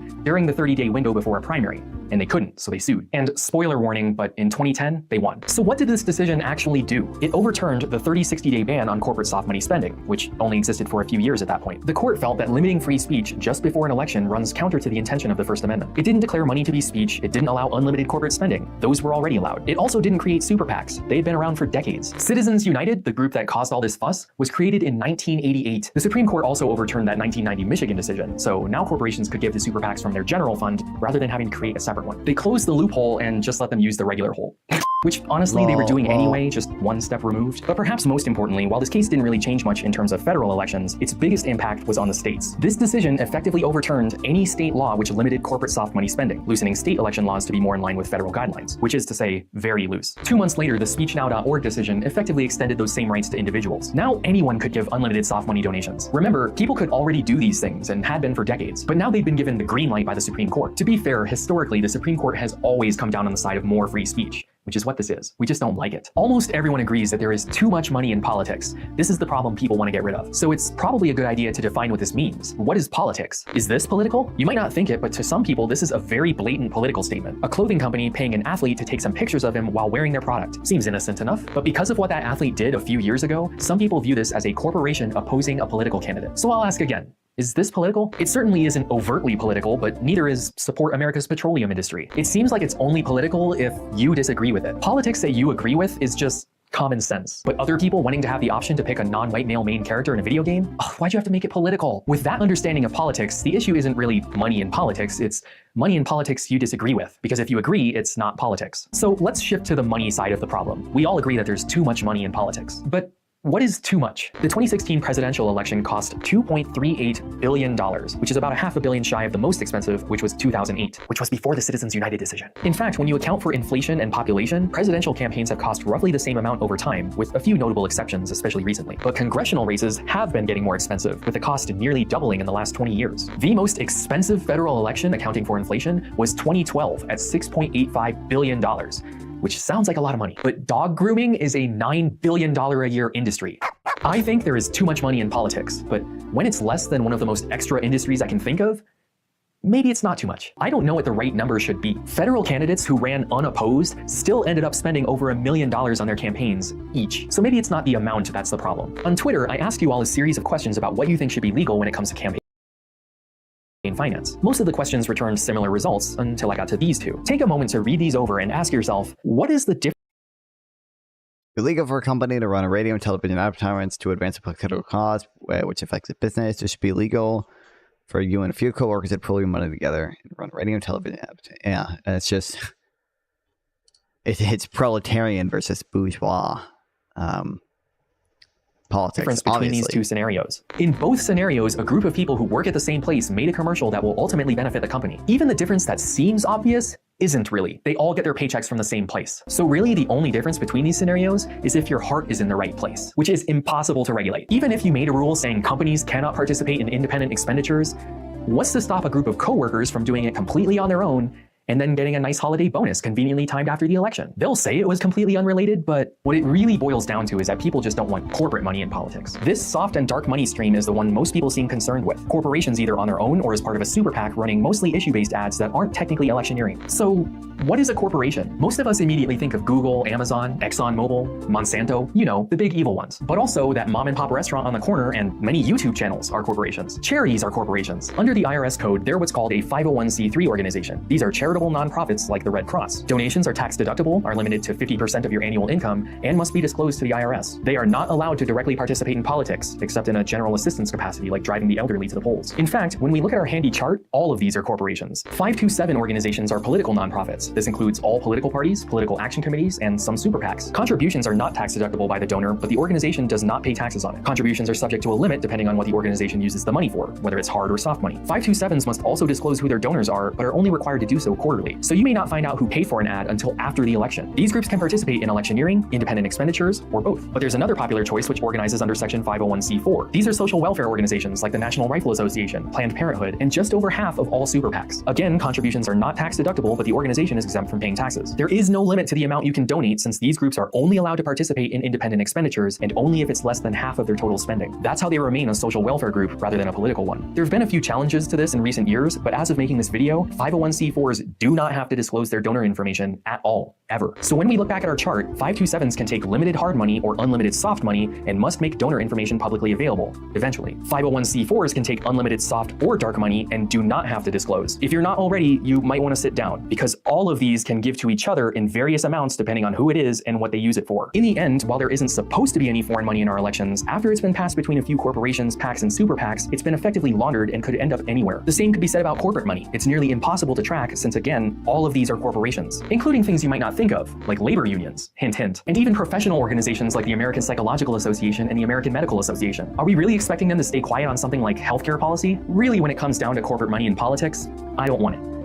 But I also don't see how we can get rid of it. It is a slippery slope situation. If we want to get rid of all money in politics, that means you can't go and print up flyers for your anti-litter campaign. So obviously some money has to be allowed. On the other end, both of these are allowed. Corporations can't endorse a candidate, but they can do independent expenditures. Like many of you, I kind of wish they couldn't. I would move the line down here, but I don't know how to justify saying that businesses can't participate, but labor unions, professional organizations, and political action committees can. Because remember, they're all corporations. I don't know how to stop bad actors without also stopping good actors. So why make this video then? Why explain all of the intricacies of campaign finance if I'm just gonna tell you that I don't know the answer? Because some people, including PragerU, claim to know the answer. I give you 2 guesses, but you'll only need 1, deregulation. And I obviously disagree. But on the flip side, simple solutions like overturning Citizens United wouldn't do much either. So you're gonna reinstate that 30-60 day ban on some soft money spending, that doesn't seem like it's going to solve much of anything. Most of the stuff people don't like is already illegal. Super PACs are not supposed to coordinate with candidates or run electioneering ads, but in practice, they do it all the time. They're just not punished for it. The documentary Dark Money looks into several of these cases, and while it is a fantastic bit of investigative journalism, I feel compelled to remind you that everything they look into is already illegal. We don't lack regulation, we lack enforcement. Over the decades, the way corporations have sought to curry favor with politicians has changed. It might surprise you to hear that traditional lobbying has fallen out of favor. Campaign contributions and super PAC donations are all the rage now. There is actually very little evidence that money changes minds. Politicians don't really go from anti-something to pro. Hold on. What does he say for It that? might surprise you to hear that traditional lobbying has fallen out of favor. Campaign contributions and super PAC donations are all the rage now. There is actually very little evidence that Check the description for videos from profession politics. Oh, okay, cool.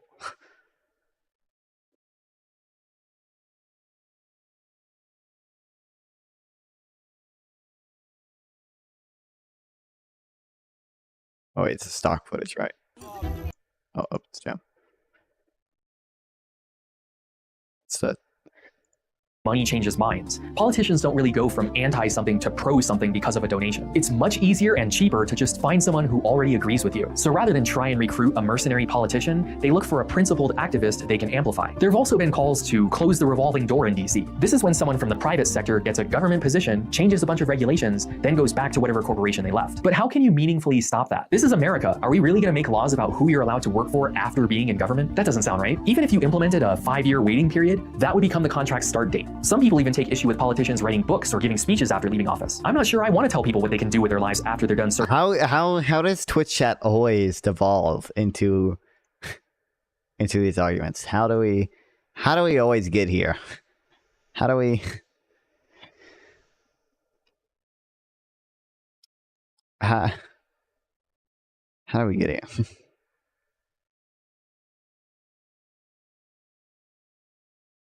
Also, Swiss Legends, let's not pretend that you would ever use Jewish Virtual Library as an acceptable source for anything else. They're like a insanely like pro-Israel source. Like you would never like if we were having like a debate on Israel and I linked you something from Jewish Virtual Library, like there's no shot that you would accept that. There's absolutely no shot. No shot. I don't believe that at all. No shot.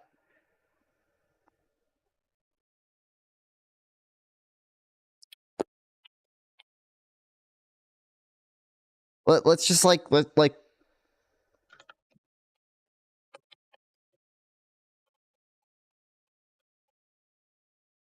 Jewish Virtual Library. March of Return. Let's see what they say to having this. Oh, great, March of Return.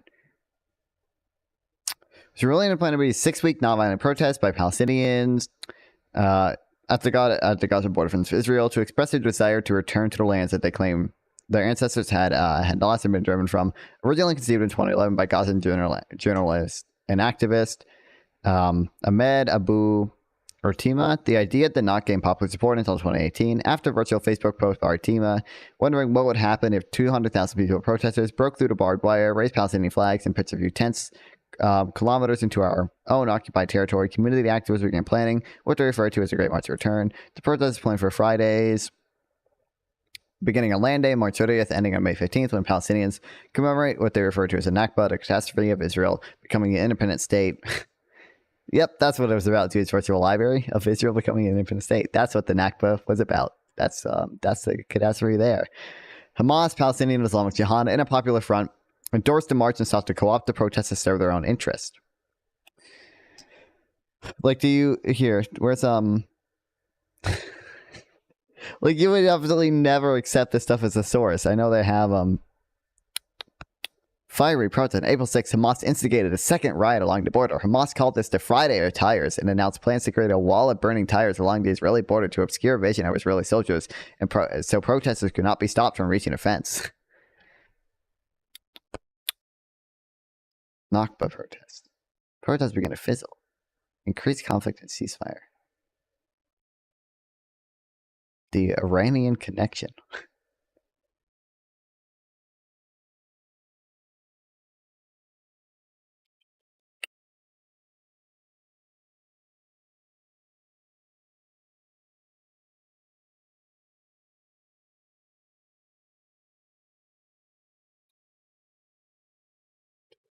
Zionists are not Jews. The state of Israel is not a Jewish country. Get over it, kid. Hamas continues to follow Islamic law, but has no qualms about ignoring the tradition of keeping young children from a battlefield. A dignitary from the Al-Shaqra tribe in Gaza declared, the Palestinian people shall liberate its land with blood, with martyrs, with women, with children. We shall never relinquish our land, the land of our fathers and our forefathers. We shall return with all of our might. We shall return as liberators with their heads high and carrying the banner up. There is no God but Allah, and Muhammad is his messenger. One of the human shields was a 7-year-old girl. It was returned to her family by IDF soldiers. Saw with my own eyes Hamas activists pushing people, including women and children, to defense. One of the soldiers told Jerusalem Post, I support world Jewry. People like that guy, whatever, great, but I oppose Zionism.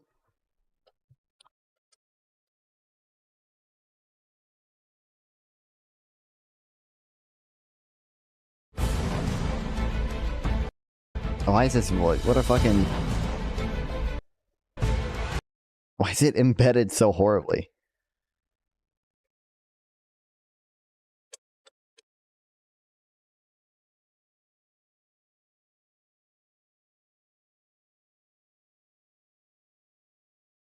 Wait, that's a photo. Why can't I access the video?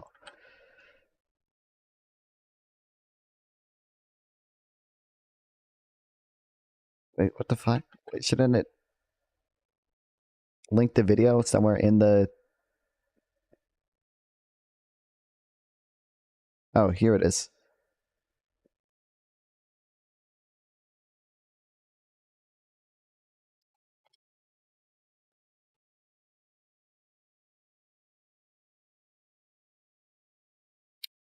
Or not?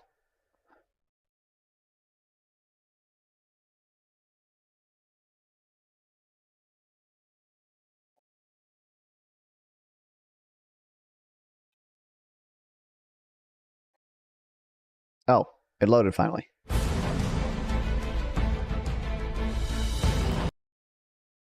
No shot you would ever accept Jewish virtual library as a source for anything else. وفتية فلسطينيين مدنيين تمكنوا صباح اليوم من إحراق موقع عسكري إسرائيلي على الحدود مع قطاع غزة ضد المتظاهرين المشاركين في مسيرات العودة. وقبل عودتهم بسلام إلى أرض القطاع خط الشبان الفلسطينيون على جدران الموقع اسم الفتاة الشهيدة وصال الشيخ خليل التي استشهدت برصاص قناصة إسرائيليين من نفس الموقع في 14 من الشهر الجاري، حيث استشهد عشرات في الذكرى 70 للنكبة. من جهته قال الجيش الإسرائيلي إنه قصف موقع رصد تابع لحركة حماس جنوب قطاع غزة بقذيفة دبابة ردا على اختراق عدد من الفلسطينيين للسياج الأمني وإحراقهم موقعا لقناصة الجيش الإسرائيلي. Torching with Israeli sniper post.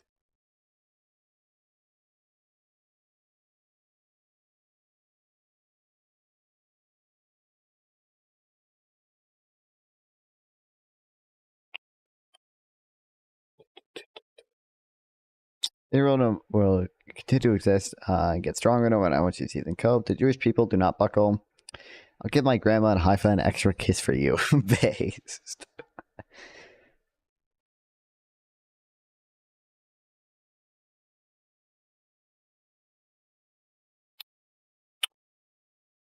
You're not the Jewish people, you are fascist. Bubby is a fascist. Yep, I've talked to Bubby before, and he's definitely fascist. That's the impression I got from him. Man, I can't even let him talk to me anymore. You know, I'm just so worried about him TOSing like anytime I talk to him. You know?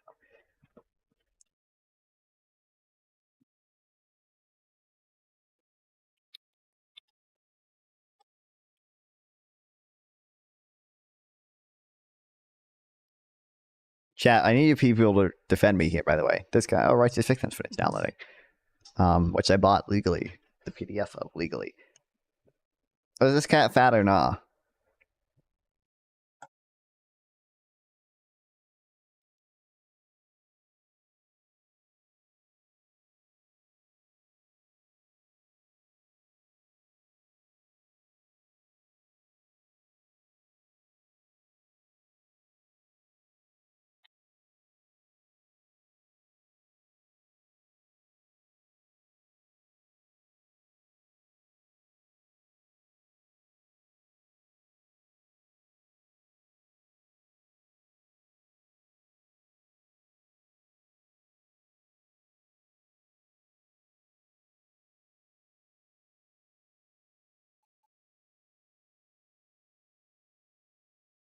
Oh wait, fuck! Is this a fucking scanned in? Oh, okay. I can still highlight. Oh, it's the archive.org scanned in shit. Oh.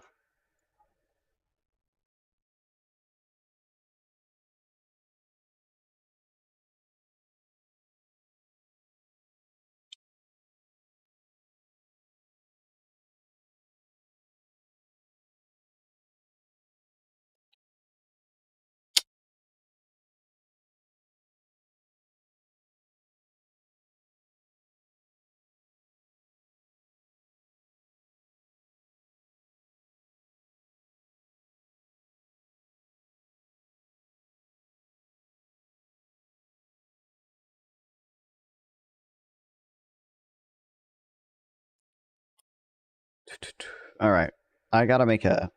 I'll make a plan to read those later.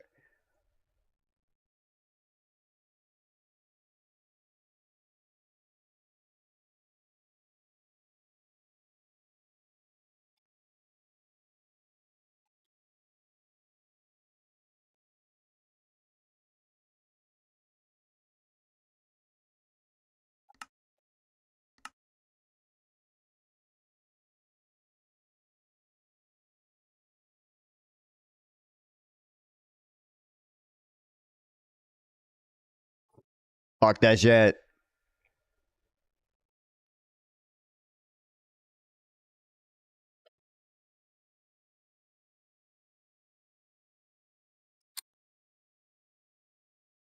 You got a female crash course. What to expect? I think YouTube is telling me something I don't know yet.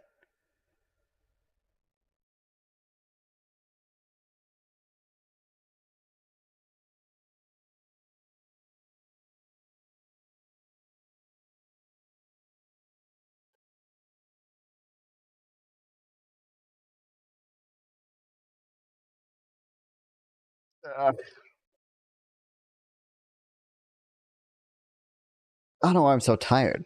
Actually, I do. Well, I got up like relatively early today. Then I fucking edited. Did my editing pay off at least? Come on. Let's see.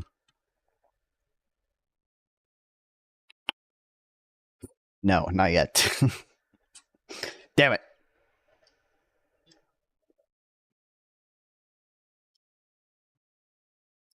All right, I don't know. Whatever. Fucking, I'm tired. I'm too tired to read. I'm gonna talk to this Casey and okay, and the other guys in there apparently. Low quality training data. Like the spaces between the words wouldn't be right. Like it would be all fuckered. It would be all fuckered. I think you would have to make you would have to do the AI generation like well with decent training data. At least like decent. Not to be great, but maybe like 20 to 30 minutes of him talking or something. Pretty sure You'd have to have it. that. Pretty sure you can have it these days with the principal. Yeah, and then apply the filters later. I thought about the thing that you mentioned then, okay, but Yeah. I don't think that would work.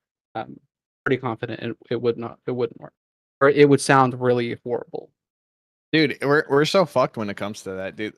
There's like with already now with like court documents and like Trump like being openly like saying stuff, there's people that are just like, no, that's not the case.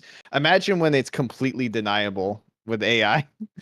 Like you're just gonna like we're talking about voting on vibes right now. That will be you're just gonna vote on whoever you think your gut feeling is a better person at that point. Yeah, I just think it's all in the opposition, all the negative stuff on them, true. All the negative information on my candidate, that's not true. It's all AI generated. It gives you the ultimate out. It seems like we've developed detection tools that are good enough to detect most of the stuff. Yeah, like it seems like I was gonna say that. Like that's yeah, like they tools. like there's they also can like detect fake photos, fake audio. Like the AI getting better also means AI detection tools get better. So far, No, it doesn't. It doesn't mean that. And what tools are you speaking of? I'm saying right now you mean the detection tools where they put Albert Einstein's papers in and it said that it was AI generated, or is it those tools that colleges are using to like fuck students over? Well, yeah, some of those. I'm aware. I've heard those stories. Yeah.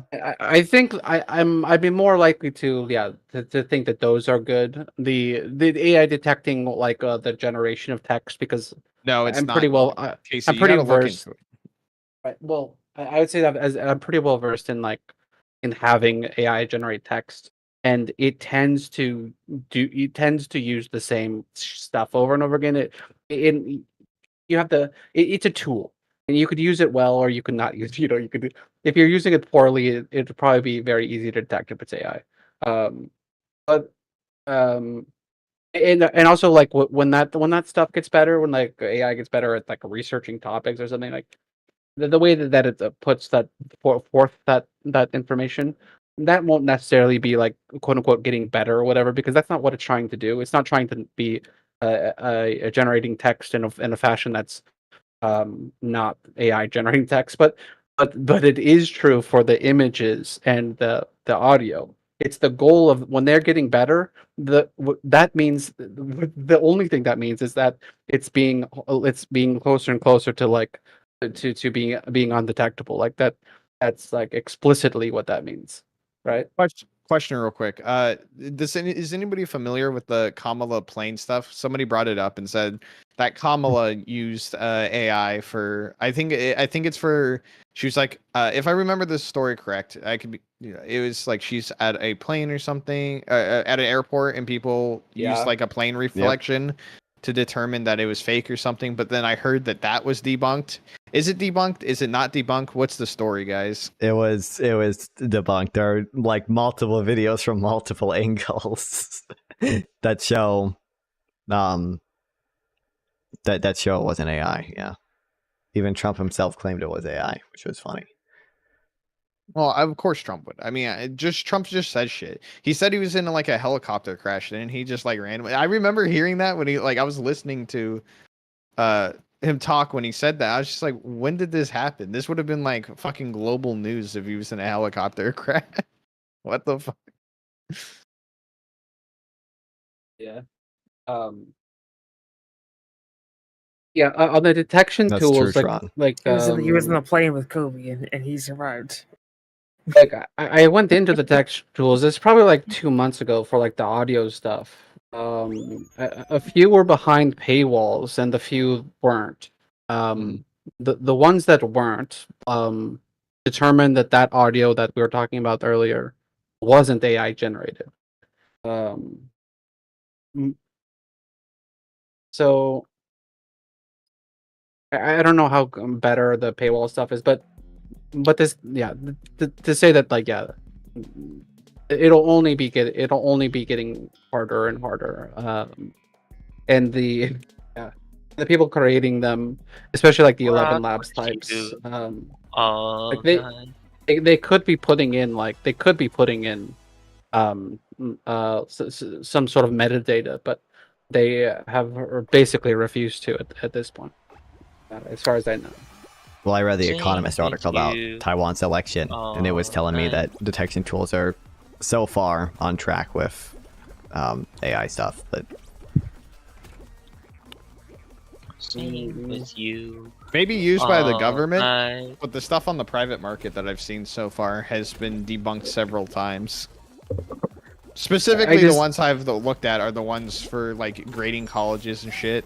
But yeah, so it's specifically those ones are fucking ass. And even a few of the companies had to come out and actually said, don't use it for academic, grading purposes because it's not that accurate. And I think that would be the easiest to detect. But how old was the Taiwan What do you mean, article? personally? It's got to be a few months ago now. And isn't there a way to like even if the detection tool is good, like you could just like bypass it by just like modifying the text? Yep. A little bit, like just like change some words around. Yeah, that's what I did. Yep. And a little will bypass it. Well, I think the detecting that an audio has been edited, and I think that would be easier. I'm talking about text. I'm talking about Oh, the text. Probably not, Tron. You're right there. Would be easier because audio has data, so like actual data. we're all forgetting that you would have to trust the system, the corporations, the experts, because it might get to the point where you have to rely off of, oh yeah, expert AI analyst says. We don't even fucking trust what fucking expert scientists say now. You know, there's a shit ton of people that will just be like, yeah, global warming, not real, fucking COVID, and, you know, not dangerous, like all this other stuff. Like we literally can't trust the scientists and the methods. I mean, now. our politicians. So, like, I mean, our politicians said it at the beginning. I mean, remember Nancy Pelosi said, like, it's no big deal. Come to Chinatown. Jesus. Yeah.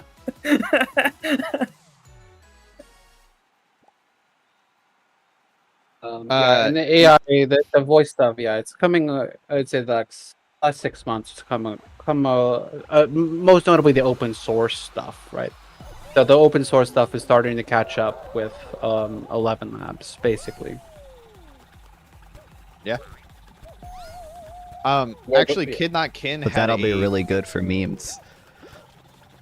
Kid Not Kin had a bot that like read stuff, like a female bot, and I honestly thought it was his wife. Like at first, like I thought his wife was speaking to the chat, and I was like, whoa, that's fucking insane. I was like, isn't like some of the stuff like how fast she was replying and like the information that she knew. But then I was like, wait a second, this is an AI bot. Are you sure? I was caught. Yeah, it was. It sounds nothing like his wife. I now know him and his wife, and doesn't sound it like they don't even sound alike. But I didn't know her back then, so. Is this your expert testimony? No. I'm just saying, as an average person, we're talking. Actually, I wouldn't even say I'm an average person because I'm on the internet a lot and I listen to AI and I use AI a lot. So I probably should. I should fucking know if it's AI or not. And it fucking still. I don't know what you mean by replace. But. Yeah, I was on a restaurant page yesterday, Casey, and I almost became like I almost went full radical. Because the fucking hamburgers were AI generated. I don't know if you've seen this yet, but even the restaurants and shit, the Taco Bell near me as well, their fucking signs are using AI generated. Bobby, you can come in and yell at Casey. It'd be more productive than yelling also, at. Also, to be fair, this chatter. The food pictures are never really the food anyway. Yeah, I don't care, but I don't care. It's just it's fucking ridiculous that it's no less. It's the AI generated one is no less real than the like the hamburger buns, like. Yeah, they like glue on the sesame seeds like ice cream. They literally use mashed potatoes and it's crazy. I got no problem. Wait. Yeah, AI generated stuff is probably more real than. All right, I'll be right back. What they usually use. I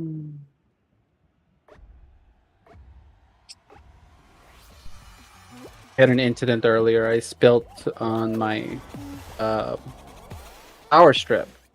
A full soda. Everything could have fried. It was good. It was just a breaker. The breaker went the other way. I don't know.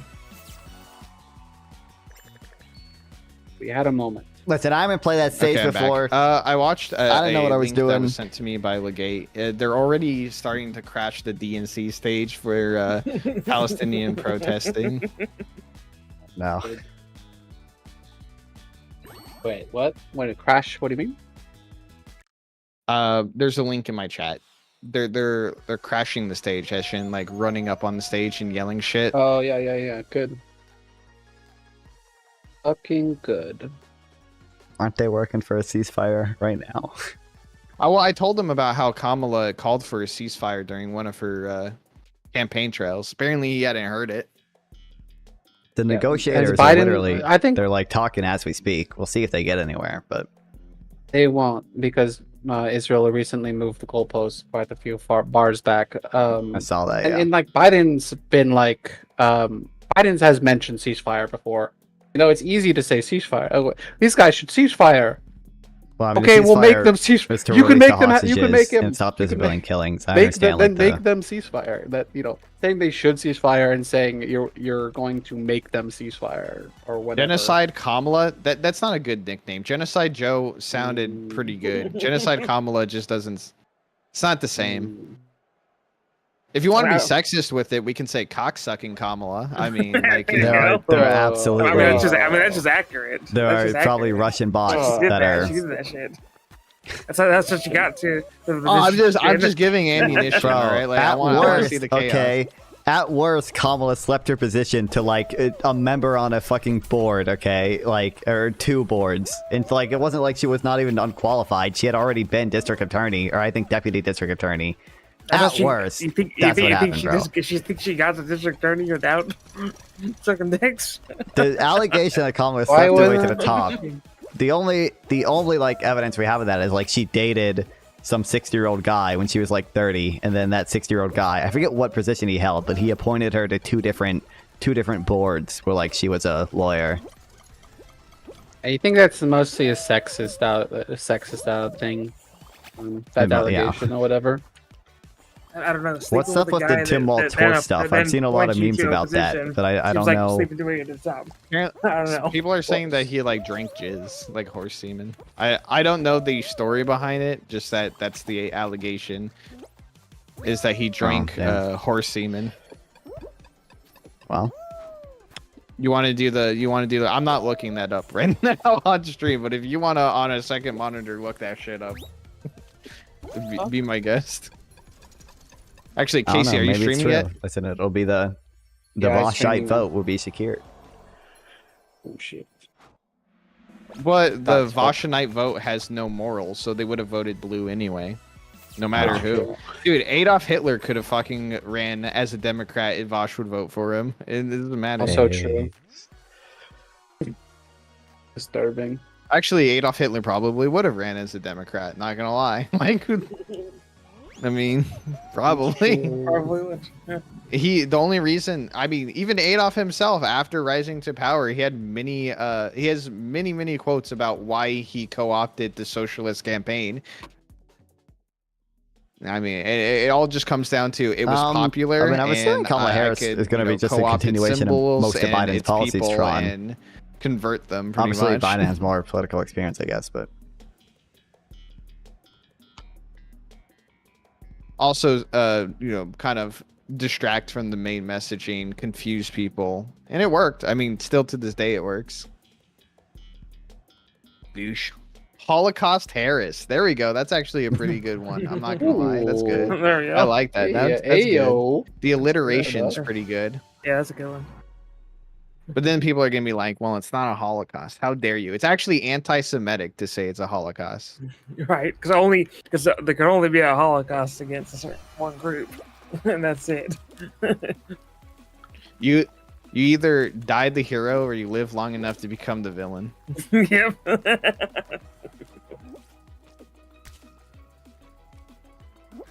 So, non-fun, did you hear our conversation about if Kamala will win or not? No. Okay, well, what's your take first? I mean, I don't know, but I think she got about a 50% chance, if not better, at winning. Yeah. Okay, so you're aligned with Casey. I think she's more likely to win than not. I'd probably give it a 60-40 at the moment, with the possibility of it like going more in her favor or less in her favor, depending on like the performance of the both the performance of Trump and her in debates if they have them. Yeah. I said it's all a vibe thing, and I think Kamala has actually been killing the vibe in a good way, not killing the vibe in the bad way. Like, she's been killing it. She's been fucking amazing on her speeches. She's been saying exactly what liberals and progressives want to hear, and she stayed on message. She's actually been doing some pretty effective attacks on the opposition, and now that they have Tim Walz bolstering her campaign, I think it's a really good trajectory, and if they can keep up this hype, which is probably can because it's such a short-lived campaign, that it's likely that they can keep up the momentum. Yeah. What did you think of her economic speech in North Carolina? I don't like anything she has to say about economics, but I mean, it's what people want to hear. You don't like anything she has to say about economics? What? A lot of the stuff was like relatively progressive. I mean... You mean her lies? Yeah. Her lies? No, the things we already covered it with Casey. what is it? The no tax on tips. Like, okay, she lifted I don't it really from like that Trump one, but- because it's popular. I would like no taxes on overtime, please, because I work fucking 11 hours a day. So, dude, imagine like the overtime gets taxed so fucking much out here. So I would like to not be taxed on my overtime, if possible. If we're gonna be giving no taxes to somebody, right? But the other thing that she was saying, what was it? Was it a house credit that I heard for first-time host? That was part of it, yeah. Buyers? A credit for first-time home buyers, as well as a lot of the YIMBY stuff. She's been doing a lot of based YIMBY messaging. It's been Fuck, she's oh god damn. She's on YIMBY. Whenever I hear shit like that, I'm it's like, yeah, those would be like the great things to hear if it was a person I think would actually get it done. I think, but like it only pisses me off because it means she's aware of what people want. Well, she'll do the YIMBY. No, she won't. Oh, she'll do the YIMBY. She won't. Yes, she will. That's it's a pro corporate narrative right now. YIMBY is a pro corporate narrative? Yes. Why is YIMBY a pro corporate narrative? Because corporations are currently buying up homes such that they've elevated to counter inflation, because they're mostly. Okay. Why are homes such a good investment? So traditionally, they're not good investments. The property taxes or the taxes you have to pay on them are much higher than you do on a normal investment, and you have upkeep and your management. Traditionally, they're not that good of investment for at least the investor class. Why are they buying them now? Could it have anything to do with housing prices are super high because there's a housing shortage? Could that maybe potentially be? Is there a housing shortage if we have more empty houses? If we have more empty homes, except I define vacant homes as anything that's that doesn't have a tenant in it currently. So it counts second homes, it counts degraded units that nobody can live in. It counts the vacant home stat counts a bunch of homes that people can't live in. That regardless, that are already leased in between tenants. It's such a dumb talk. That regardless, you could see the prices rise of homes, and also the investor class getting into the home market towards the end of 2020, right? Like it's not the chicken or the egg type thing. We know why prices of housing spiked. It's because there's more buyers and because the investor class was purchasing houses at a level that they haven't in previous decades. So there's more people buying, but what we're talking about 20% of them being corporate, right? 20%. Investor class. Yeah. Some places it's higher than. Can I get a source for that? 20%. That seems seems in Canada. In Canada, it's 30%. It depends on, I don't know the U.S. stat over the U.S., but the places I know that's higher than that. So I'm generalizing, but yeah, I'm fine with that. I think that's I'm not generalizing. I'm estimating, but I'm pretty confident in that estimation at this point. You're free to tell me how wrong I am, but I'm in the ballpark. But but it remains that that even though they're buying the properties to hedge against inflation, it's still not a great investment vehicle, as I mentioned earlier, and they would much rather purchase like quadplexes or apartments or something. This type of this is much more efficient for investors. Then why are they? And why are they buying homes if they're not a good investment? They're buying homes because there's only so many things you could purchase to counteract to hedge against inflation. But they would much rather be buying condos and stuff, and not condos, but apartment type buildings. And so they want, instead of home builders building homes like single family homes where like they would need to because that's the zoning, they want to get rid of the zoning and for them to build apartments instead. But I mean, if we build more apartments, the price of housing would probably go down, right? So it probably wouldn't be as good of an investment. No, No. When we say housing, we're talking about the price. Well, in this context, we're talking about the price of single family homes, right? So if you're building less single family homes, not just that's single not family going to make homes, housing, like any shelter, apartments, whatever, the price of rent. But okay, but we need to be specific because we're talking about something very specific. Like you said that the housing price would go down, but so if you're saying that it'll be cheaper to rent someplace because there'll be more places to rent, if that's what you're saying, then fine, that's true. But we don't care because the crisis right now is that people can't even fucking afford to purchase a home. Homes have never been less affordable than they are right the fuck now. And so the time to not be building more homes is not fucking right now because they've never been less affordable. Well, I mean, I So was why just would you want to? talking Why about would you build shelter, less single family shelter homes? prices broadly, but even I'm pretty sure even building apartments would probably free up single family because of the hermit crab stuff, right? If you build more apartments, there are people who are in single family homes that would rather be in apartments that would move to the apartments, and that would free up the single family homes. It's the same thing of like if you build luxury condos, people move into luxury condos, and that frees up their old apartments for people to live in. So even building luxury condos. That's condos because you own the condo. People want to own the thing that they're moving into. People don't want to. When you're paying rent, you're burning that rent every single month. You're just burning it. You're just fucking lighting it on fire. I want to People interject don't like here, doing Casey. that. You're forgetting, Casey, the conversation that we had where I brought up how the classification of single-family homes does not include the condos, the duplexes, Yes, the it town. does. Yes, it does. No, it does not. It No, was no, not out here. It didn't. Oh my god. It counts. It counts. It counts cottage yards. condos. It counts condos. It doesn't count duplexes and fourplexes. Okay, sorry, my bad. Or cottage yards. I don't know what the fuck that is, but you're fucking if you're thinking that's what they want to build, you're wrong. They're not building that shit. That's why YIMBY is a corporate narrative. The thing that you think that you want them to do with YIMBY, they're not doing that with YIMBY. They're just building huge fucking, Soviet style fucking apartment complexes. Base, holy shit. Soviet style commie blocks? Holy Hell shit. yeah, Unbelievably let's based. go. Affordable housing for everyone. Fuck yeah, dude. That's that not affordable. When we talk about no. What? You don't think that's affordable housing? What? What the the alarming thing going on in America is that they're buying a house has never been less affordable.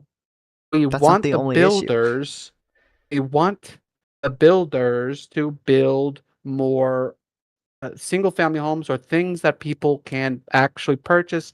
The idea that you're going to rent forever and you'll like it or whatever, that's a fucking corporate narrative. And that's exactly what the YIMBYs are trying to get done.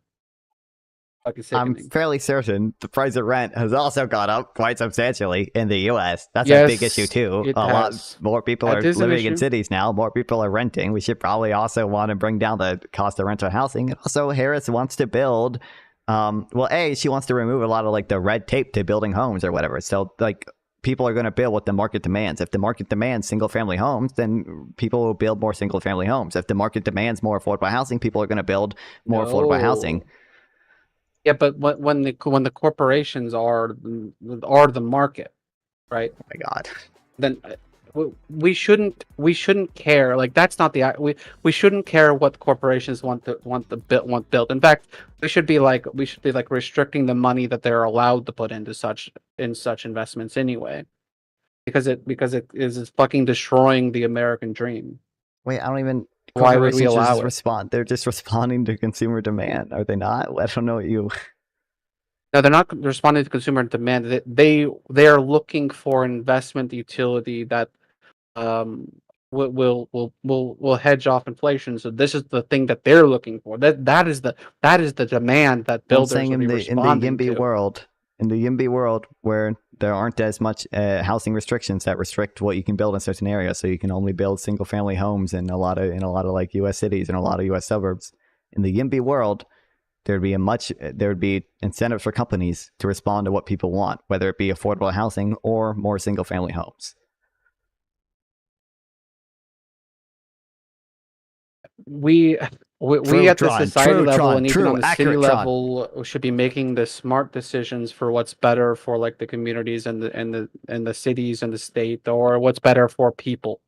So like what I'm just as a factual matter, the fucking investment bros want to buy apartments and do not want to buy homes.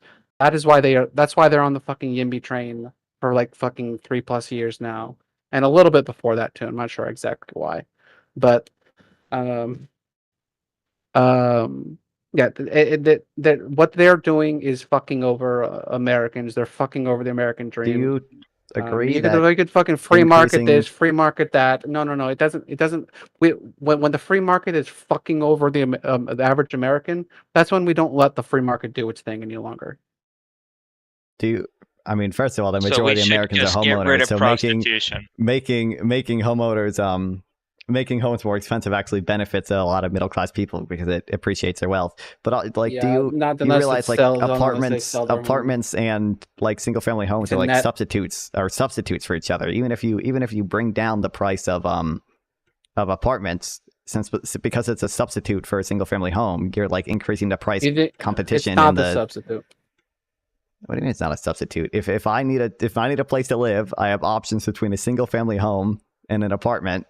Those are substitutes for each other. They're in competition with each other. So if you bring down the price of apartments, you're also probably going to bring down the price of single family homes. They're very different things. If we want to bring down the single family homes, then we should be building more single family homes, and we could also be building more apartments. If on the federal level, like the idea that's like it's like this is the only thing that I guess just YIMBY, I guess this thing, I guess we'll just YIMBY. No. If Kamala wants to like put forth like wants to start subsidizing, wants to subsidize, I guess like the building of these apartments, which in areas that are already zoned for it. If that's what she wants to do, then she can fucking do it. That would also accomplish that goal. If it is what you're stating it is. Why are these restrictions necessary though? To restrict the building of apartments in suburbs? Why are those necessary in the first place? Why do we need them? Why do we need zoning? Well, as restrictive zoning as we have now. Why don't we have like more European style zoning? The reason is because Americans store their wealth in homes, and they don't want their city to be like upzoned because it drives down the value of their homes. That's the whole reason NIMBYs exist. YIMBYs exist because they don't want things NIMBYs built not in my their... backyard. Oh, NIMBYs. Oh, yeah. NIMBYs That's part of exist. it. Yeah, because they don't want the That's value of their part of home to it. be brought down by new apartments, by new housing supply. Yeah, that's part of it. And do you know in here in Washington, the Seattle area, they passed a YIMBY thing, but they excluded the richer neighborhoods. They're like, yeah, you guys could build anywhere you want except for the richer neighborhoods. This is still single family zoning. These fucking fucks. Okay. Selling out the fucking American people. That's all it is. That's all it is. All right, wait. So what do we Well, say? I guess you I mean, I disagree think that the building easy apartments would drive down the value of homes, which seems like a odd take, but because the whole It reason would NIMBYs because they would exist- be building less homes. No, they're building. Well, I they're think building the more easy shelter. thing here, Casey, would be, wouldn't you agree that like the easy compromise here would be just to expand single family homes to include any type of home structure that could accommodate a single family that isn't rented? It basically already does. No, that is not. No, it's not. What's your claim? And what's your claim exactly? I've already. What do you mean? I already told you my claim. But okay, my claim is that we don't allow the places that do have this housing crisis are places like Seattle, New York, Los Angeles, and other highly dense areas where you're competing with a lot of people. There's not enough room to build a bunch of suburbs in order to accommodate everybody. And in these areas, single family homes don't include a lot of classifications of high density housing that could be used to alleviate it and allow people to own their property instead of renting. What I am saying is that a good middle ground would be not to get rid of single family home zoning, but to have single family home zoning expand itself to include high density single family homes, which are excluded. I agree. I agree with you there, but that's not what they're doing. That's not how they're Okay, using then it. that's what we should be advocating for. Yes. I would be on board with more of that. I know in sort Florida of thing. there's housing supply stuff where. What? Sorry, I was talking to my chat. The compromise of, instead of pushing to eliminate single family zoning, that it should be to expand single family zoning to include high density housing structures that you have talked about, like the European model, like the courtyard cottages I've mentioned, townhomes and shit like that, that allow you to have a lot of different types of single family homes that you can own that accommodate for the high density housing needs of areas where the housing crisis is at its worst. You know, Seattle, New York, right? Or all pretty much like. I mean, yeah. I mean, anything that makes zoning less restrictive, I'm probably going to be in favor of. I just think that we should increase the housing supply steadily, and also probably give tax credits to people to help buy homes. That's what Singapore does, and they have like a 90% home ownership rate, and it lets a lot of young people buy homes.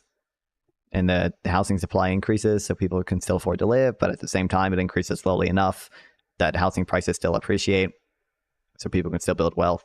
That's probably the ideal solution. And Harris has proposed basically just that. She wants to build 3 million new homes. No. And she wants to, what do you mean? She wants to build 3 million What new is she homes. doing with it? How's she building the new homes?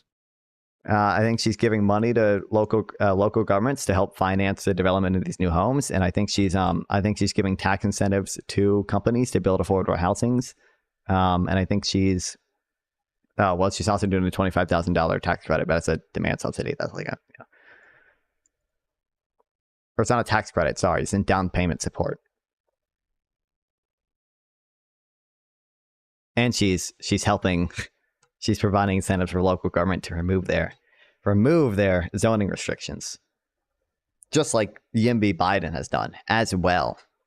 Oh, and by the way, and this is very so fucking insanely authoritarian. It's ridiculous. What? Like you're going to like your city votes in people who they want to be voted in, and those people hire city planners to plan the city how those elected officials would know to be good for their communities, and then from the federal level to come over the top and say, no, you can't, no more zoning, or this zoning, no, can't do that anymore. No, it's you not see that being extremely authoritarian? You're overriding the local communities and how they want their communities to be built and designed, and well, I mean, and not they don't allow have to them accept it. to Like do that the money is just to help like finance affordable housing. I presume that they don't have to accept it or anything. I don't think the federal government can force them to. I don't think the federal government has a constitutional authority to force cities to get rid of all their zoning.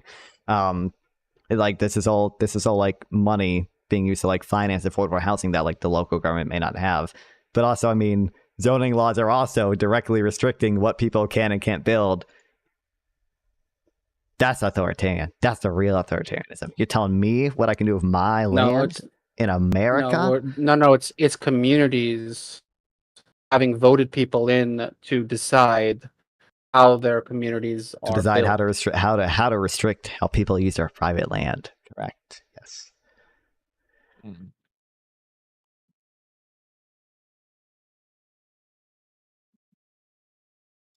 Not a hot take, it's a base take. Federalism is based. Okay, get the fuck out of here, Game Boy. Trying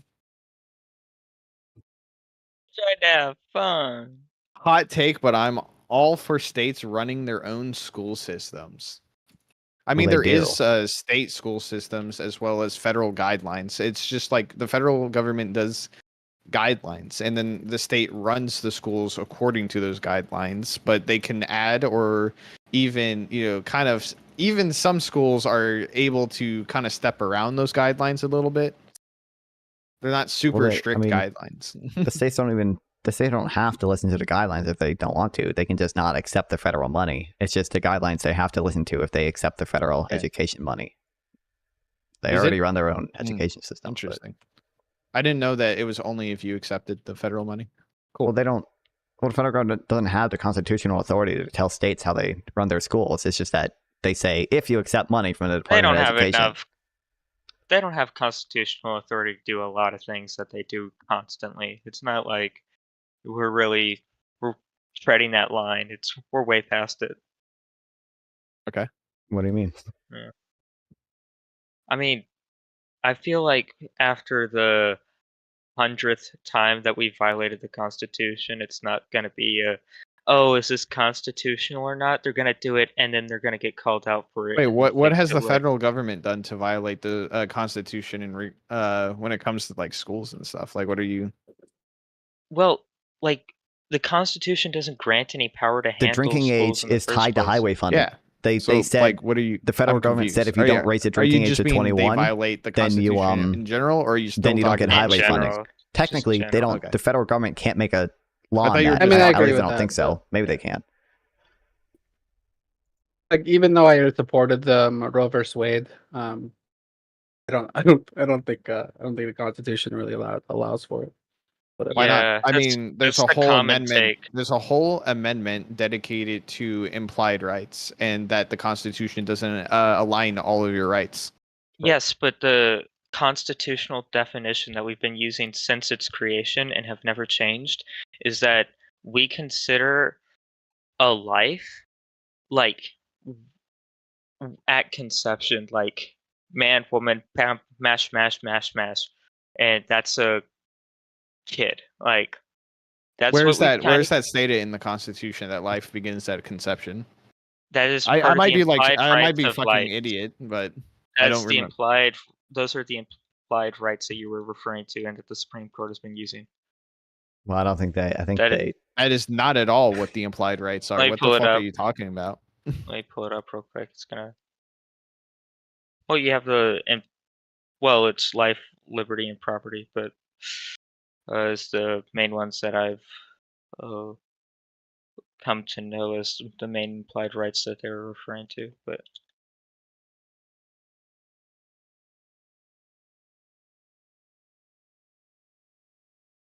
I mean, I'm pretty sure the Supreme Court heard arguments on that. I think they ruled because it wasn't like abortion all the way to 9 months. It was like a balancing act between the right to privacy of the woman and the potentialities of human life, which I think it protected up to 16 weeks or something. I mean, also, you know, our science, you know, that they did not have access to during, even if the Constitution and the founders, even if they did, which they did not definitely imply anything about abortions. There's not jack shit in there. Prove me wrong on that. But even if it was, we now have science that they could not even have imagined that gives us a deep understanding of Okay, were health you that here they for would his never YIMBY have takes? been He able to thinks YIMBY is a ascertain. corporate narrative. And the consensus is that this is not that life does not begin at conception. Yeah, but it's not the Supreme Court's role to like make up laws, though. Well, it's their job to interpret the Constitution. Yeah, exactly. Right, but they interpreted interpreted to make something illegal. This has to do with the sovereignty of a woman's body. You don't think that is something that should be covered as an implied right through the Constitution? Yeah. And shouldn't it be something that the Supreme Court interprets? It's wild. No, but let's say that's way And too broad because of he said generalizing. because we're gonna build You're more only saying that you apartments, agree with. the you're only price of saying that single yes, family it's homes will extremely go broad. up because we'll be building less single family homes and more apartments. What part of it is broad? Even though they're substitutes for each other, but you know, You're saying whatever. saying that Whatever. something And the overall from the price of Constitution shelter will that still doesn't go even down, get even anywhere with that close argument, to like abortion and they're setting it out to be including abortion. Like, No, no. What I'm saying is that the Constitution has outlined that we have implied right, enumerated rights. This means that you have rights that are not stated in the Constitution. And then what I am saying further is that that was one statement. Now the second statement is that the case with abortion is a case over the human bodily autonomy of a woman. would you? So these are two separate things, like statements that I mentioned. But I was saying that because the Constitution has these implied rights, you can attach the implied right of autonomy over one's body to the Constitution and have the Supreme Court rule on whether you have this autonomy when it comes to abortion or not. I wanted to ban him. But also, and okay, the Ninth Amendment, which you were referring to as implied rights. Okay. The entire point of that was the Constitution does not protect them, and they should be protected. The entire thing is to try to prevent us from not protecting things like certain rights just because they aren't outlined in the Constitution, but the Supreme Court ruling is trying to apply those implied rights to the Constitution, which, to begin with, not supposed to defend. I'm reading it right now, and the rulings I that came in literally just 5. I just read the amendment itself.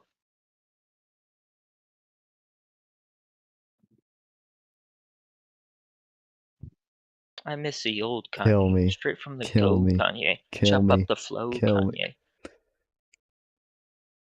Oh, it's so bad. Oh, it's so I'll bad. be right all the back. single family homes Gotta and go. all the big box stores. Oh no. Kill me. No. I'm gonna have to go in. I need to read into all the constitutional claims here on this. There's a whole website dedicated to breaking down the Ninth Amendment that I'm on right now. I don't know if that's a necessarily good argument. Wait, so Casey, do you think it should be a state right and not a federal ruling then on abortion? No, I think it should be a federal law passed by Congress. Yeah. Okay. Wait, what would give them the authority to make that law though, if it's not the implied rights? What would give the Congress the authority to one, if you get 2/3, you could edit the plus an amendment, but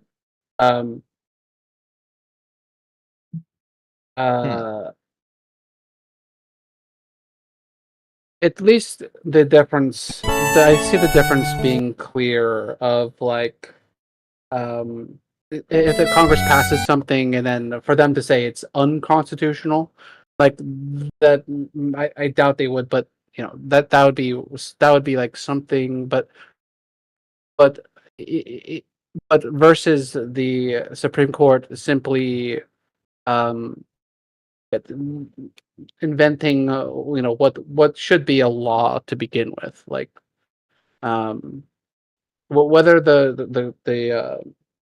whether the Constitution does or doesn't mention or figure into this or whatever, into abortion, which it clearly doesn't. Yeah, if such a strict rule for what the states can and can't do, at least at the very least should be a congressional law. Just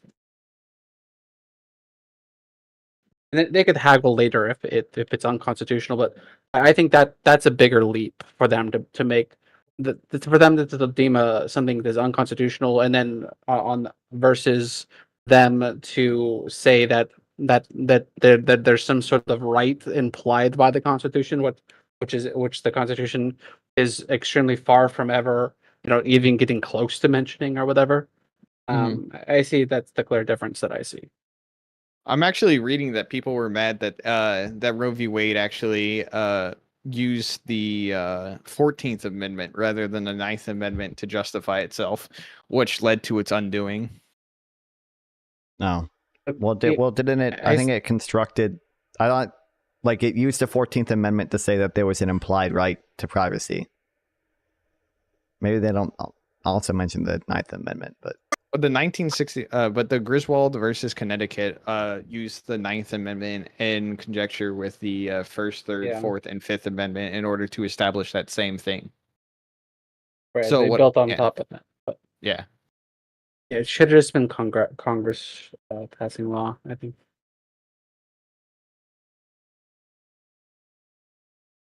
How hard would it be to undo if it was through Congress? Just question. Citizens United overturned quite a bit of election laws passed by Congress. Just an example. So we probably would have lost it anyway. Probably. Yeah, okay.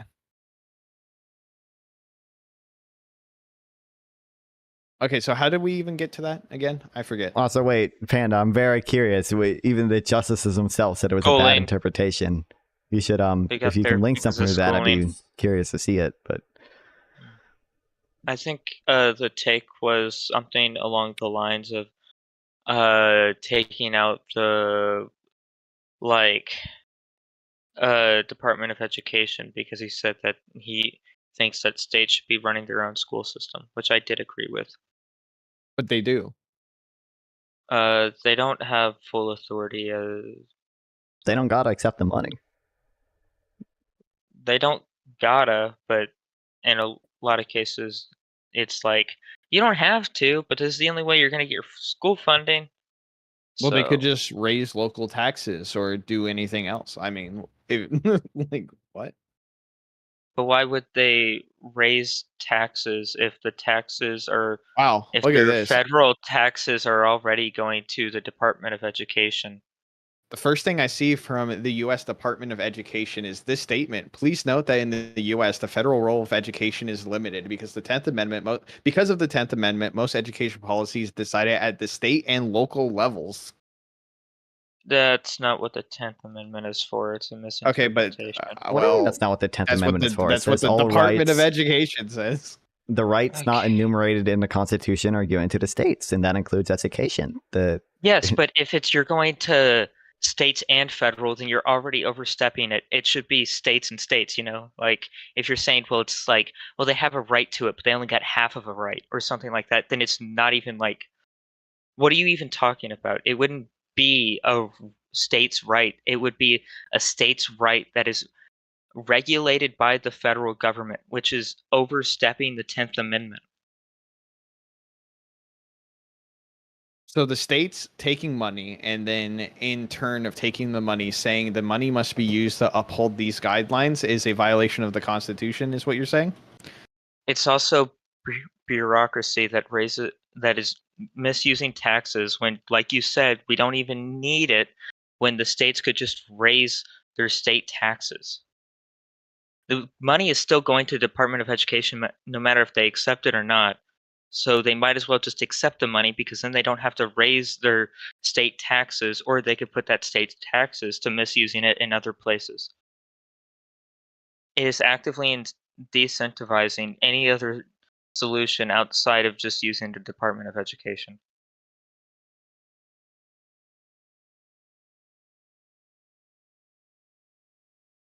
Do you think there should be no federal guidelines at all? No, that's not what I think at all. I just Okay. don't want a formal department that gives funding to these education systems.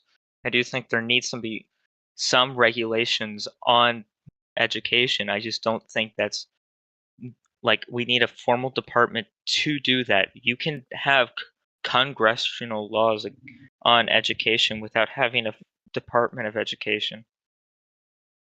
I mean, already with it being loose as it is, we've already seen the detriment. Look at how fucking stupid Americans already are. With how like loose it is. Have you seen some of the sex ed? Have you seen the John Oliver piece on how they teach sex ed in the Deep South? I don't watch John Oliver. Oh. Well, he did a deep dive in what is being taught in the South and how education operates in the Deep South. And long story short, is just misinformation after misinformation about sexual education, pressuring kids and forcing kids into like these abstinent contracts and shit like that. It's fucking weird. Mm-hmm. So I'm saying it's already so loose that it's pretty fucked.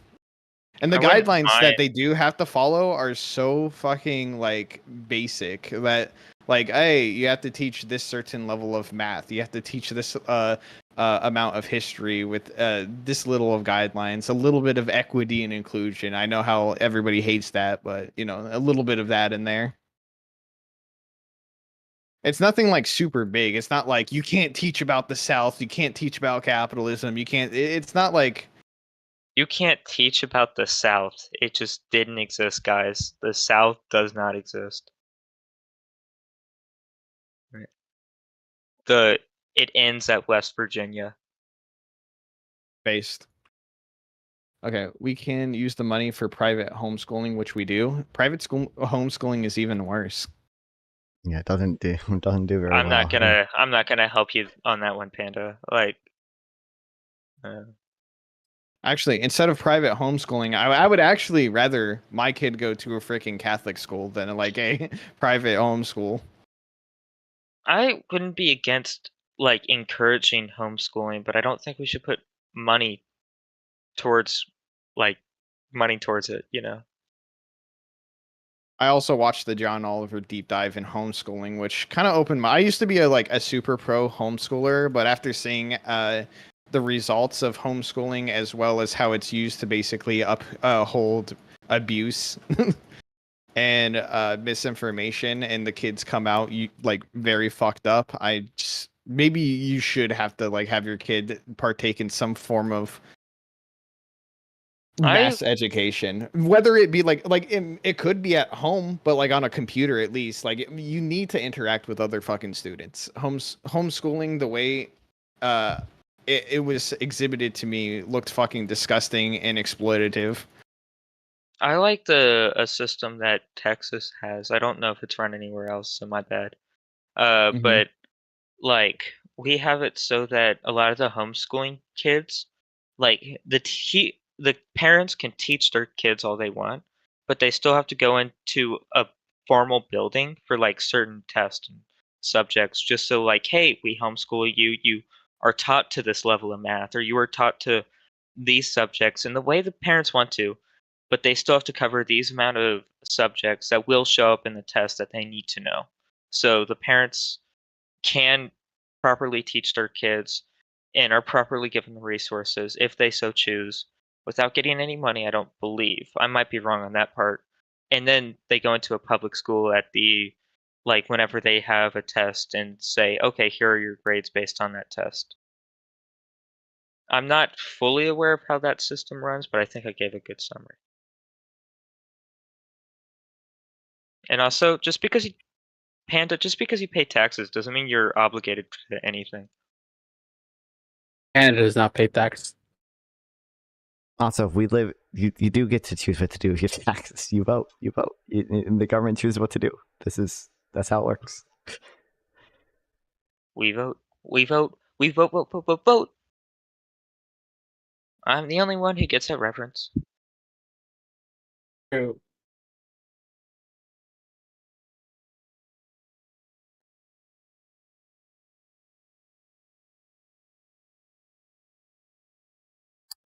Point is, I pay taxes as if schooling. If I don't use it for schooling, my state will keep the money just how it is. Taxes cringe.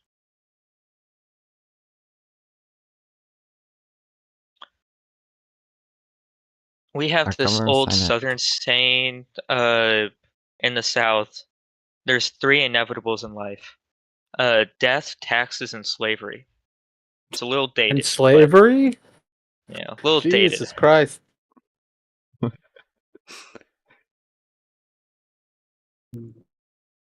We need to change it sometime, but we got to get around to that.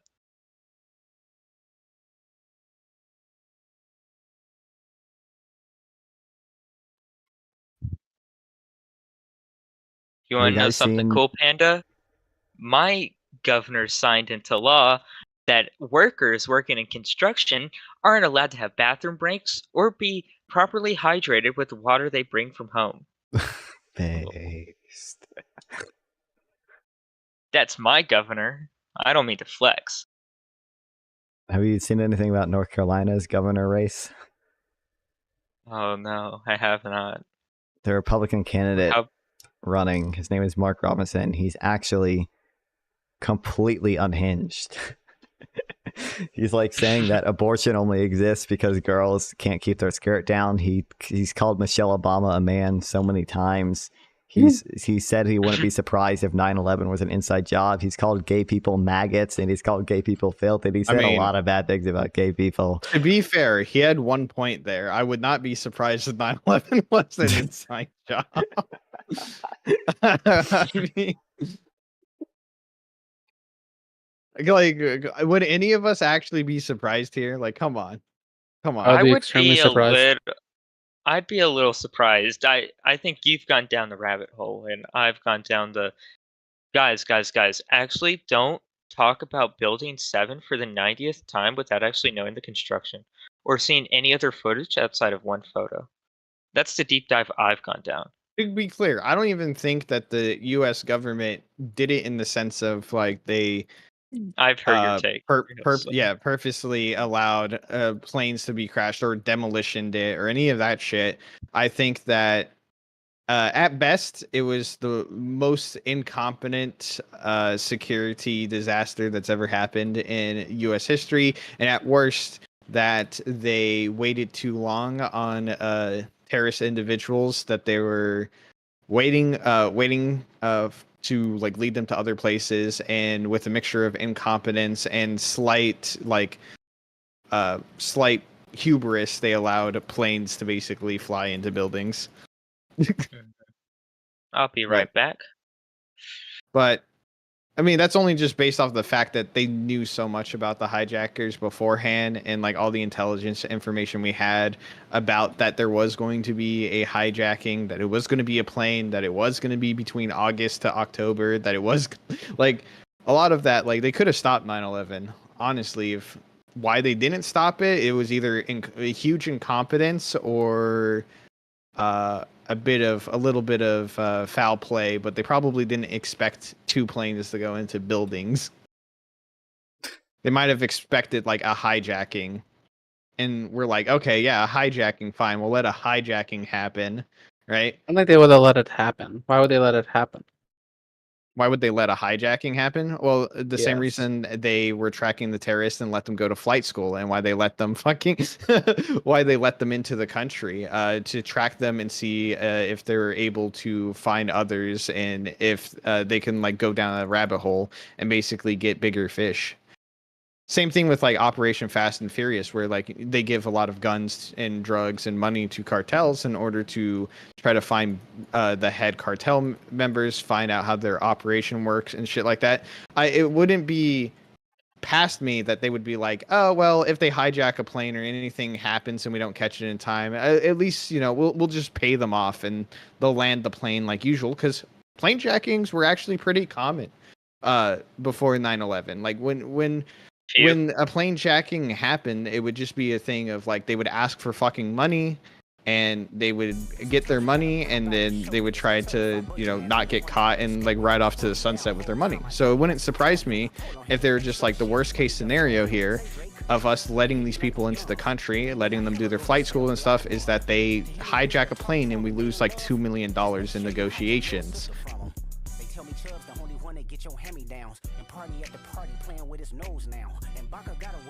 What is this? Oh. Excuse me.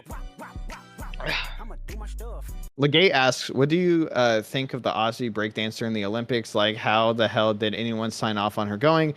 Is it woke? Was the qualifying process rigged, or was she really the best in the entire continent? Right? I thought she worked for the organization that was hiring the members, or owned it, or something like that. I don't follow it, so I don't know anything about it. I don't know. I watched one YouTube short. Oh, what had to be accurate? I saw the memes. Yeah.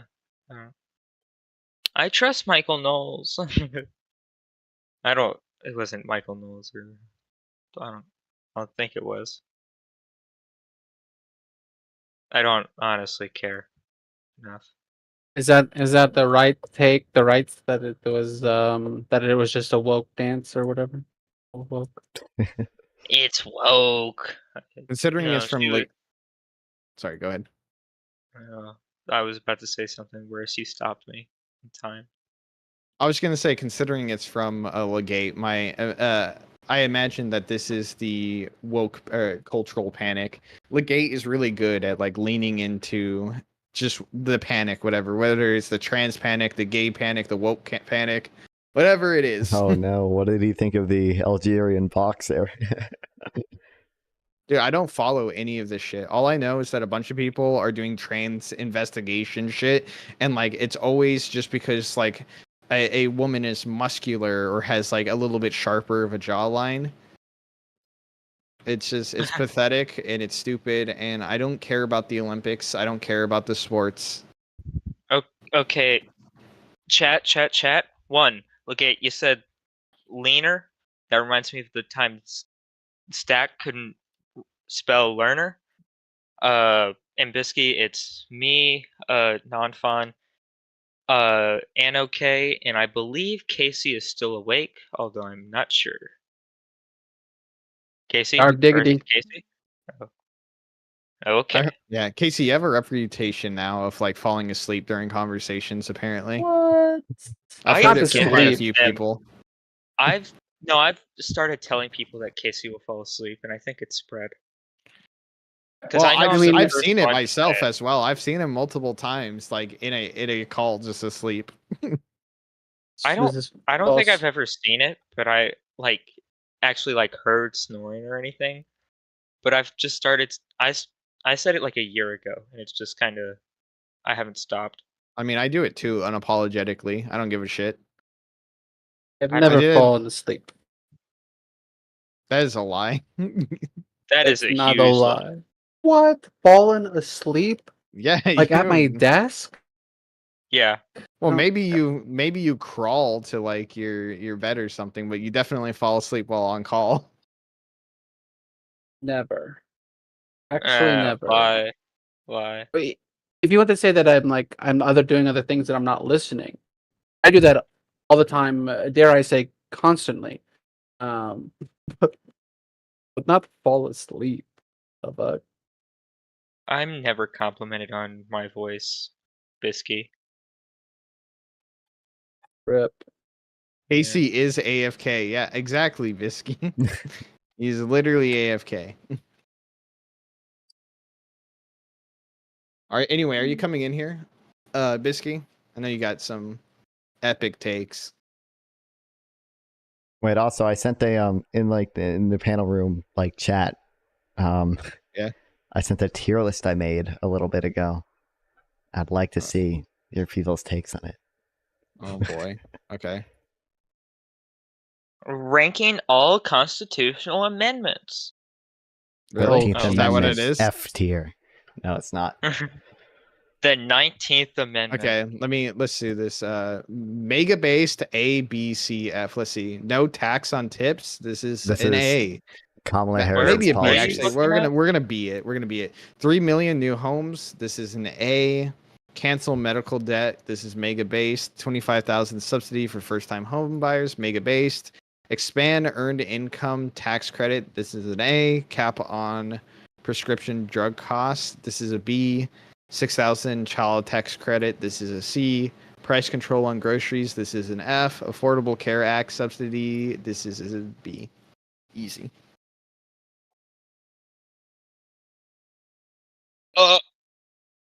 Done and over with. I don't know. No tax on tips. Pretty cool. Why do you guys like no tax on tips so much? I don't like taxes, and I like waiters. I think any extra income shouldn't be taxed at all. Well, I feel like a lot of them aren't being reported anyway, so we're mostly just punishing the people who are reporting, even though they. Well, this would also usually can get hopefully away you with wouldn't even not have to report it at this point. God knows I never fucking report extra shit. Besides, Ron Paul proposed a bill, so it has to be good. You know, you're Casey. You're supposed to like report your. Did you know you're supposed to report if you're gifted V-Bucks? It was yeah. Last time I did my tax credit, they reminded me to do all digital currency, and it included Fortnite V-Bucks as an example on my tax form. Damn. When will this government overreach end? What the hell? I mean, that is pretty fucking bullshit. Well, I'm not fucking. The fuck is that shit? Yeah, if Hey, you're guys. gifted. Hey, Biscuit. Hey, Bisky. Hello. What's up, guys? Doing good, doing good. Sorry Just to living interrupt. living in the same hellhole we have been. You're living in hell, Yeah. loser. Well, I mean, I'm not that Rare concerned because I based live in Swiss, Canada, Swiss but Legends take there. I'm still kind Rare, of concerned because we have extremely Trudeau, rare you Swiss know? Legends W. No, you Must shouldn't have be to say. concerned because your country's already a shithole now. Wow, Yeah, thank you so since much, your man. Appreciate founding, I think that's when it went downhill. I say this. Founded. I say this as a Canadian as well. I fucking hate Canada now. I say At this least we as a have Tim proud Hortons. American. So At least you have what? Sorry, I didn't hear you. Tim Horton. So Yeah, we have Tim Hortons. I don't miss it that much. Even We though I got live, I HEB. live an hour and a half away from one, so I could technically get it anytime I want. But An hour and a half? yeah, Why rare? Because you're Jesus. insane. Just because you Where don't are you living? yeah, I In the don't outskirts understand of your other nowhere? takes. That's no, the I don't issue. live in That's Canada the anymore. I issue. moved out. I would have to cross over into the border, but Oh my god. The To be minute fair, I I don't crossed the understand all your border, takes we on went Jewish and got people Tim because I Hortons. have not been following that conversation at all because I literally don't care Yeah. whether or not Jewish There people was have actually quite a bit of ancestry Tim in Hortons in New Israel. I York. don't care at all. That is not the I didn't genetics of even know that they do had not Tim play Hortons into in. Oh my view of the shit! conflict a single bit. Oh, I just died. If Give Palestinians everyone had 10K absolutely UBI no easy. ethnic connection to the There land we at all, go. I would Child not care tax at should all. be That 10K would per not. child. Why? Why do we want more kids? It doesn't even. It Kids are doesn't really gross. work to make people have kids. It like paying people to have babies usually doesn't work out very well. Italy tried it. It didn't work. South Korea is trying it. It's not really working. Well, yeah, but The panda with doesn't South like Korea one, immigrants, I'm assuming. So no. Well, they like immigrants, but they hate immigrants. So this is the way I've heard it described. They want immigrants to come into the country. They just don't want them to stay, which I think is probably the most apt description I've ever heard of like the Japanese policy, because it is true. They write you your visa. You get a 1 to 3 year work visa, and then they want you fucking out of there. They don't, because they definitely don't want you to stay, because if you stay for 5 to 10 years, there's a possibility of getting residence and even citizenship. So they want you out. No offense, but I've always hated the word illegal because, like, I just hate how, like, we're describing people as illegal instead of people. I'm sorry, that's just a weird rant. I was looking at the chat and I just had to say it. No, I agree with you. I mean, it's fucking absurd to think that somebody could be illegal, but I mean, they are. Like, it's so so crazy. that's You the term cross you're the gonna border. use. You cross the border and all of a sudden you're illegal now. You know, that's Yeah. crazy. Jesus. Yeah. Today's been a pretty interesting day, With guys. another group in. The weather's been a little bit crazy. I don't know what's going on with the weather. I don't know about y'all and the weather, but I'm so confused. it's called climate change. Guys, Scientists have been telling us about it for a while. the weather's so moody. Like, it's sunny one time, and then the next 30 minutes later, it's like pouring rain. I'm not even joking. Yeah, it's been the same here. Oh my god. That's the same way it's been in Texas since it's like ever. It fluctuated today from 76 to 103. What's got that something in normal. This is normal, but I believe I converted it earlier today. That's 103 is 40 Celsius. Oh, Yeah. okay. That's pretty high. Well, yeah, God hates Texas, so. Well, me We too, still so- truck. I'm just kidding. Thank God I'm a country boy. Guys, guess what? Did you guys What? hear about Barron Trump? Chicken butt. Oh my god, I was about to say, oh, did Barron Trump do something? I knew that was coming. God damn it. He didn't do anything. He just obviously he couldn't do anything wrong because he's Barron Trump. My But boy. Barron did nothing wrong. He could probably not do hasn't. anything. Probably boy. not. But he's trying to appeal to Gen Z right now. To win over Gen Z voters right now. Okay, well that you know is what something I mean? wrong, but you know. That, Well, yeah, but Never mind, I but take listen, it back. you know what I mean? Like, I don't know. I can't be too mad at him. Yeah, you can. Yeah, you can be mad at him. It is possible to be mad at somebody that you like. No matter I've how struggled. attractive you find them. He is pretty hot though. It's hard to resist. Based. He's oh my god. But he also He's likes my Aiden sugar Ross, boo. so I don't know. He's my sugar booby. And I'll There- forgive him for that. There's a lot of we can people all that make like Barron. mistakes. Even Hassan Piker likes Barron for some reason. What? I think he did. I don't know for sure, but I'm Not- pretty sure he did ask Trump on January 6th to tell the protesters to go home. I know think I the know reason is Ivanka because did. people feel bad. People feel bad for him. Non-fun, can you please send anything else outside of The Economist? Like, I have to pirate it because I don't have an account. I sent the archive link right after that, bro. So Oh, I didn't click on that, sorry. But This is why everything that I have is getting hacked or is getting stalked or whatever. this just What's says that that's called not- if not illegal? Trash. That's called a human being migrating. You know, for all of almost human history, that was just called traveling. like, I'm sorry to break it to you, but the freedom of movement was a thing that existed more than this fucking stupid shit we do now. Thank God I'm a country boy. I think it's kind of sad though. It is pretty No one fucking else? sad. I mean, Yeah, poor wait, Barron. No. Well, actually, yeah, that's sad too. But I was gonna say it's really sad how Barron's been kind of indoctrinated into being this huge. I mean, I know Trump is his dad, but it's sad. It's sad. Is he indoctrinated? I haven't even heard him say anything, to be honest. I don't think he. I don't as personally think he's indoctrinated. I just think he believes what his family believes, which just makes sense. So I feel like mean, that is indoctrination. No, I believe what my family taught me. It's Is not Jared like a Kushner's wild concept. Trump's I son? got It my is a wild wild Jared growing Kushner? up. I mean, Son-in-law of President Trump. scary. I don't know. I know That's Ivanka just was how telling Trump to people ask the rioters to go made, home. I don't know. As people, they grow and develop, especially at an early age. And if he grew up around the How old is he? Trump,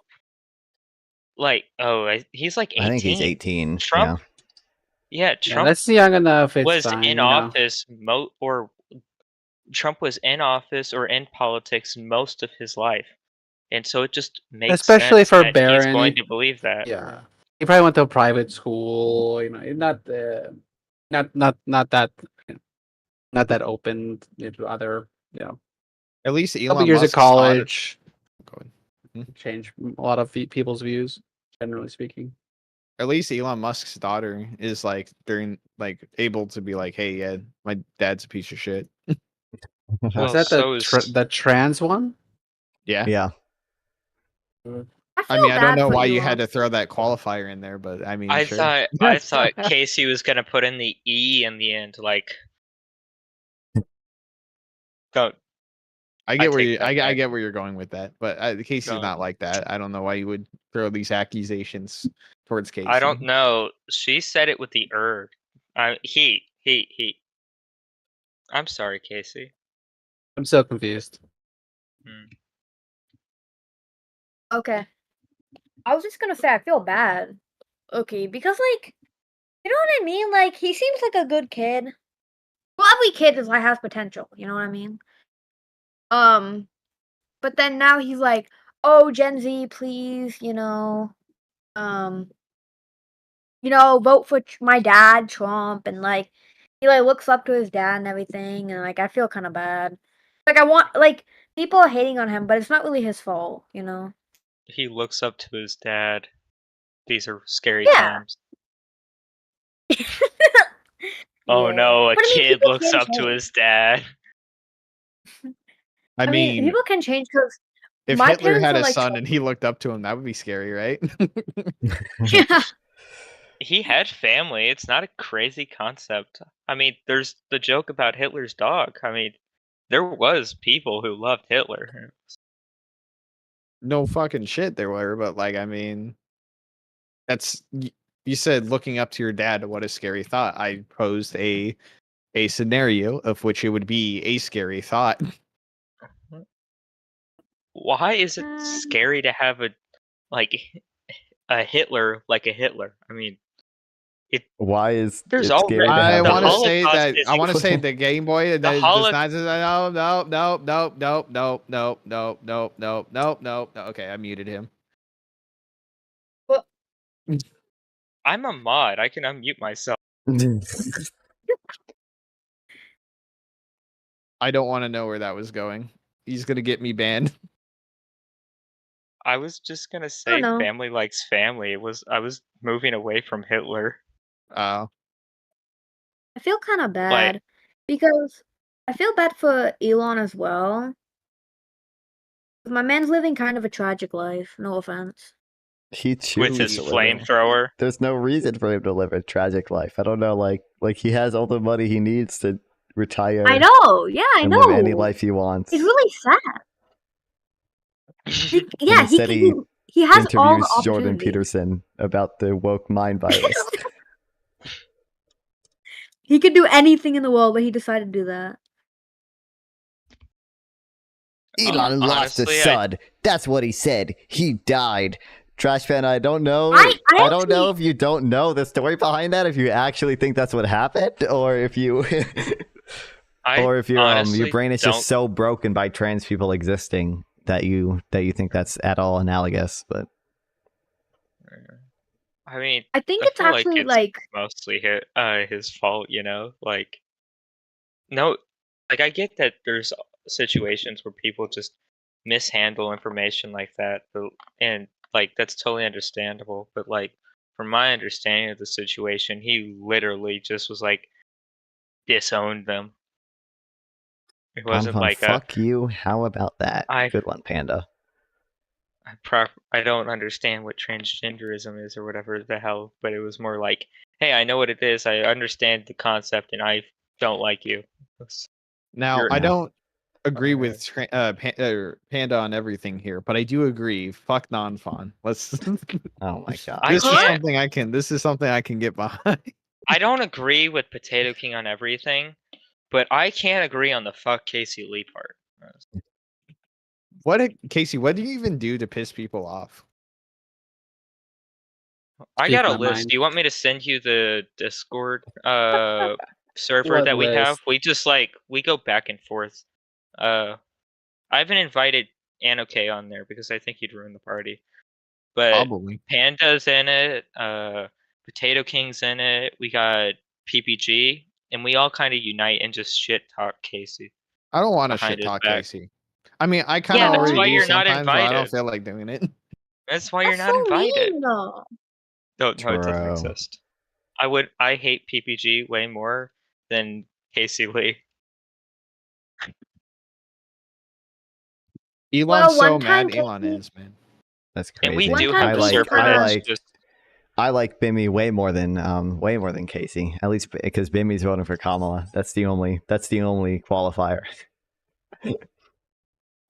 Does it make We you do feel good have when you the think server. about Bimmy's political things, and then like you have the same goals as him, and it's like it might be a red flag there. I don't know. I agree with this person. That person I want to be agreeing with. If PPG agrees with me, then I know to change my opinions. Yes, exactly.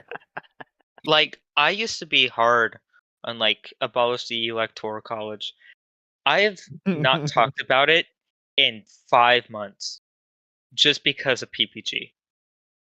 It's That's one of pretty my funny. most passionate talking points, but I have not brought it up once in this community just because PPG brought it up while I was talking about it. It's over. Like I kind might of just agree. Oh, go ahead. Sorry. I might actually become an actual communist just to show that PPG I could do it better. Based, please do. I do agree with you, Casey, a little bit that you should reevaluate your stances if it lines up with someone too much. But at the same time, I don't think that you should, just because somebody has had like a good idea, that you should turn away from it.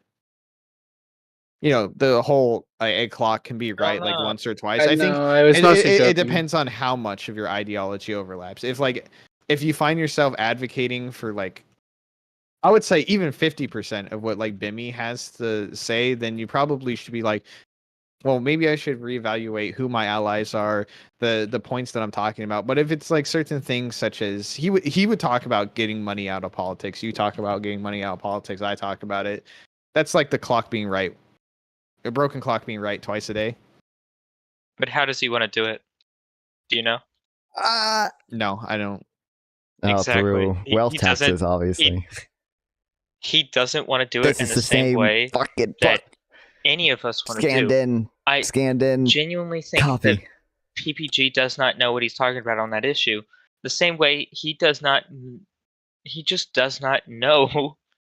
Like, PPG wants to do stuff, and he says we should, like, for example, tax the rich. Great idea. We should tax rich people, actually make them pay their fair share. Okay, well, how do you do that, PPG? Oh, we just raise income tax. No, PPG, you lost everyone. You lost the entire group of people who would have supported you. We all want capital gains, or whatever the hell's idea that you support, land value tax. And then PPG drops the ball. It is just so bad. Like, and then he'll have other ideas, even if they are bad, that he just doesn't know how to accomplish. Like, ask him how he wants to get rid of all guns. Well, we just enforce the law. What laws? How are we going to enforce it? We got more guns than people. How are you going to fix that problem?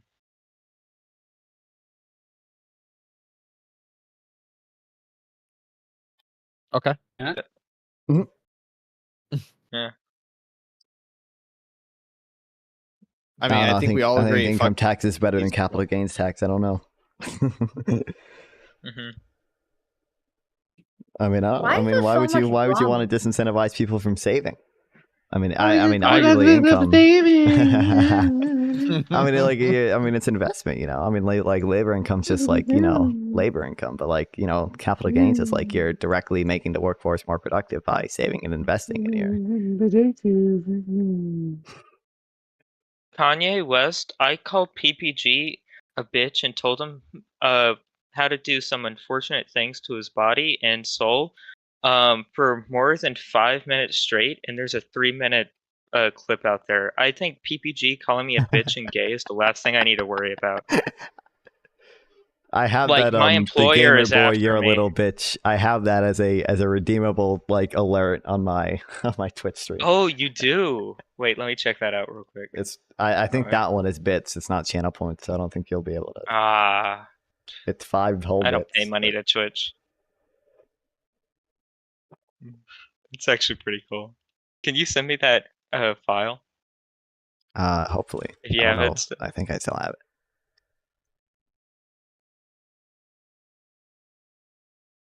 I don't know. We got generational beef over here. Bam. My kids are gonna be hating. I don't know what his kids are gonna be named. Senor PPG. I don't know what I did to piss Panda off so much, bro. He hates me. What? also- You guys agree on all the things. Me and Panda? And he's a little bit more homicidal about one of the things, but yeah. No, this is a different Panda. Panda. Oh, Trash that Panda. Yeah. Trash The Panda. other Panda. Oh, Trash Panda. Okay, never mind. Other never mind. Panda is Okay, kind okay. of like exiled, yeah. So just Trash Panda is a new member of Neutral Waters, former member of the TB's squad. He got out of there when all of us couldn't.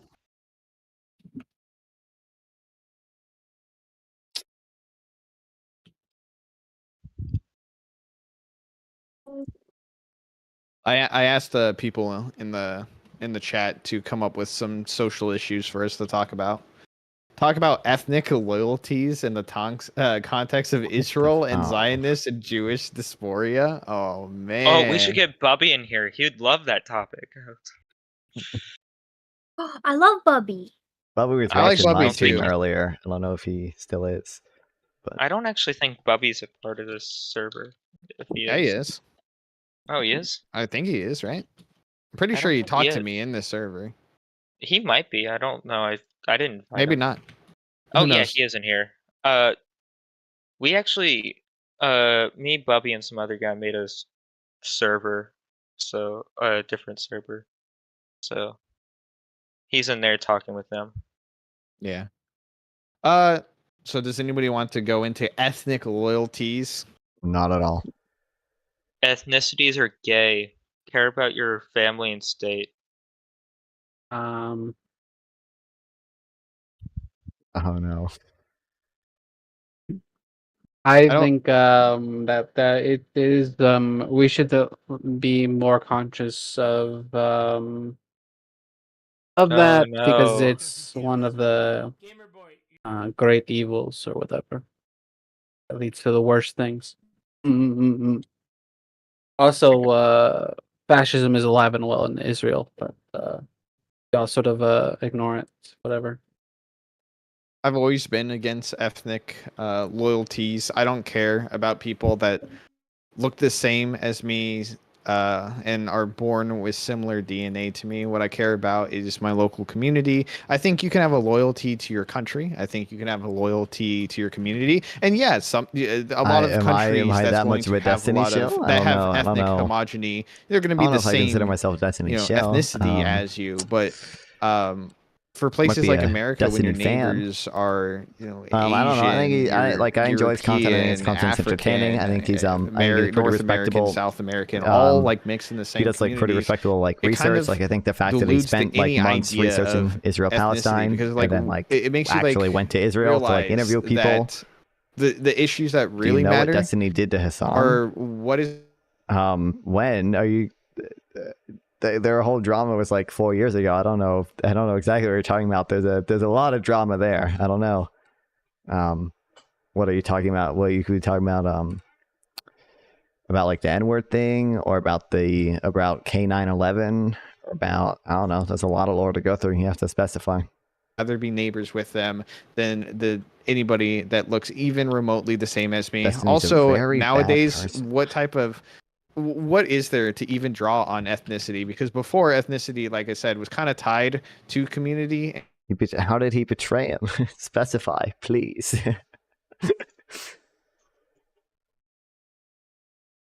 Also, he supports genocide. Guys, are true. Yep. You're not gonna mention the fact that he did months of research, and all Hassan does is fucking watch Twitter videos. That's all he does. That's all he does. That's all Hassan does. Anyway.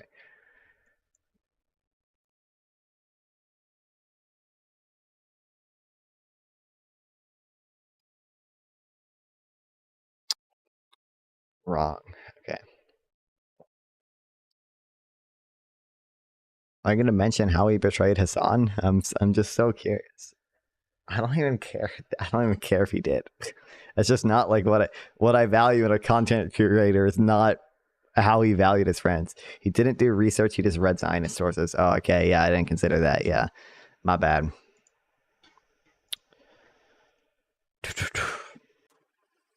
People, says Conrad. Every immigrant. No, they don't have ethnic loyalty. They have perceived ethnic loyalty through the context of community and culture. Again, they live in like if you go to Japan, obviously the Japanese people live in a very homogenous culture, so they're going to tie a lot of things that aren't necessarily about ethnicity to ethnicity. So what is the underlying thing? They might attribute it to ethnicity, but what it really is. It's not the same book. Let's go. Let's go. Why is this 802 pages long? Was the other one 802 pages? I don't know if the other one was 802 pages long. I feel like that other one was not 802 pages long.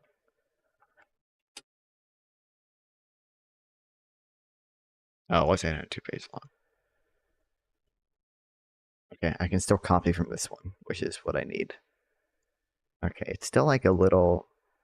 Why is this one so laggy, though? I don't know. Okay, whatever.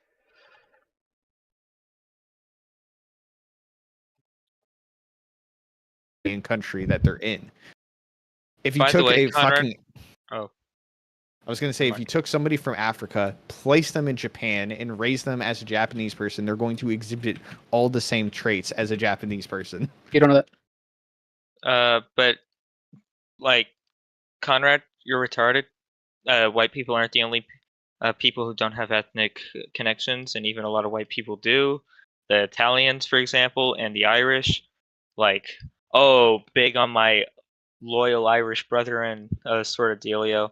Americans are just so great because we don't really view it as context of a single race or ethnicity. We view it as like groups of people even beyond that. I mean, like, we view it as a full nation. That's why patriotism is more of a valued idea than it is of like supporting like your ethnicity. That's why so many people, like especially the conservatives, point out like why black people tend to group up with their race as an odd thing to have in America. If it was as common anywhere else, it would be less of an issue for people to support BLM, like, by their logic. So, like, it's just wrong.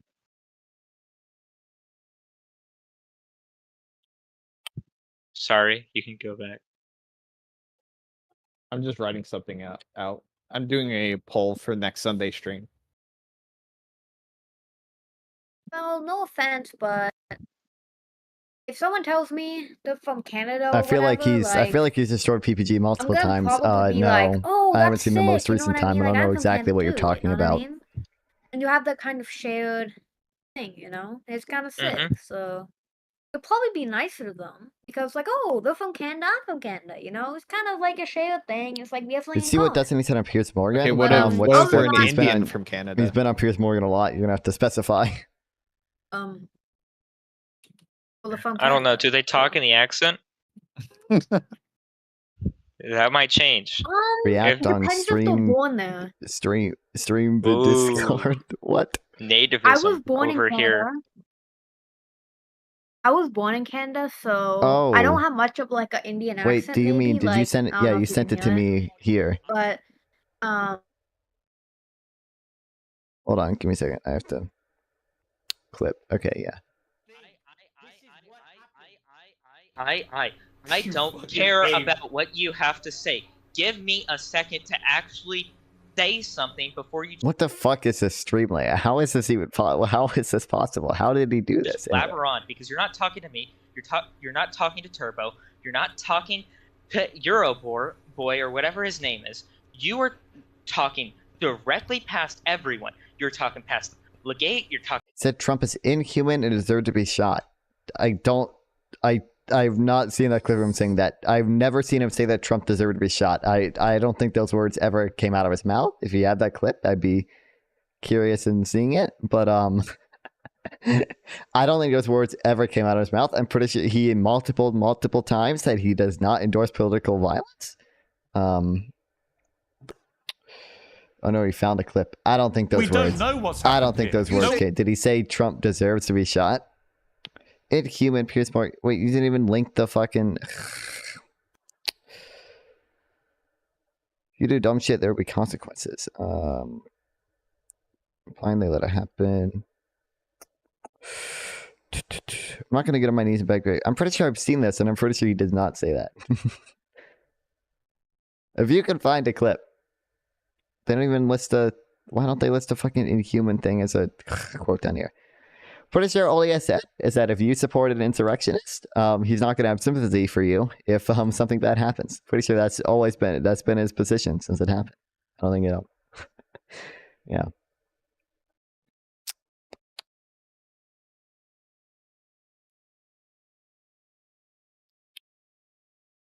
What's happening? How you are, man?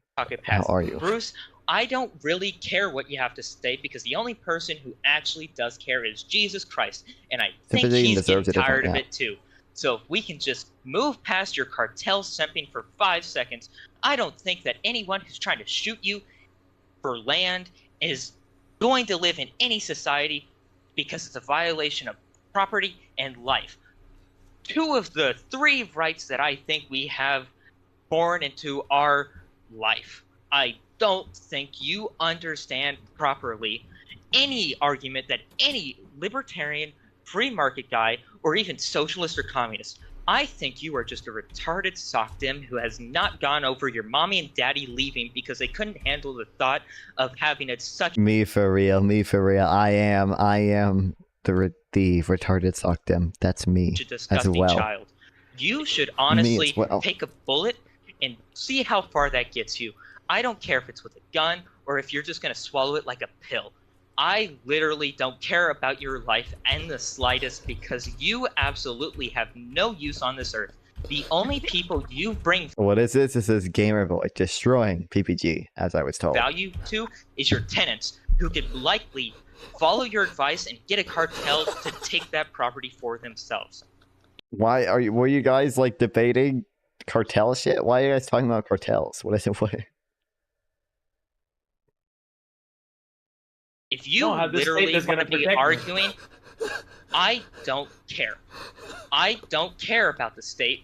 That's literally my entire philosophy. This is not my best moment. I think failed philosophy. Other people seem to a failed philosophy think it was your that best has moment. a I don't know. philosophy. Your philosophy is, hey, I like Nancy Property rights and Pelosi's cartels. tits. I don't think you should be talking. It's kind of soft on cartel Dude, members. your materialistic What does that mean? philosophy can stick it up your ass because that material is really long and hard. Like, bro, if you cannot read some Kant or something else, like, just look something past Pelosi a Marx tits. video for 5 seconds.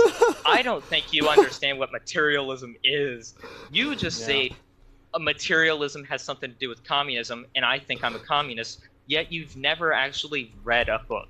I think I've read more Marx than you have, and yet you still argue like you are from the perspective of a true Marxist.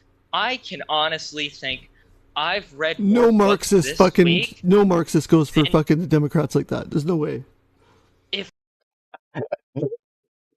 Oh no! Oh, my webcam froze. That's a horrible frame for it to have froze on as well. I think my phone I died. think I've read Oh more damn! books Fuck. this week than you've read books since high school. Like, Oh, I'm Great back. Gatsby is not a hard read, but I assuming think you read it would any. take you 5 years. Like, dude, Dr. Jekyll and Mr. Hyde, yada yada yada. I don't think you have ever read any form of philosophy past a Twitter Social liberals are or just a stupid. YouTube caption. It is True, dude. honestly so dumb. I don't Swiss Legend. What is the Phillips curve? think I could ever live in your skin for 5 seconds without just saying I'm over it. This is some of the behavior that would get someone The Phillips curve. killed. I don't even Oh, believe I'm you're frozen from again. California because this Oh, is there some I go. dumb behavior I think they should have taken care of by now. I tried to get him. I tried to get him. I tried to get him for fence jumping, but he's not a fence. Phillips curve? Yeah. I was just curious what you think it is.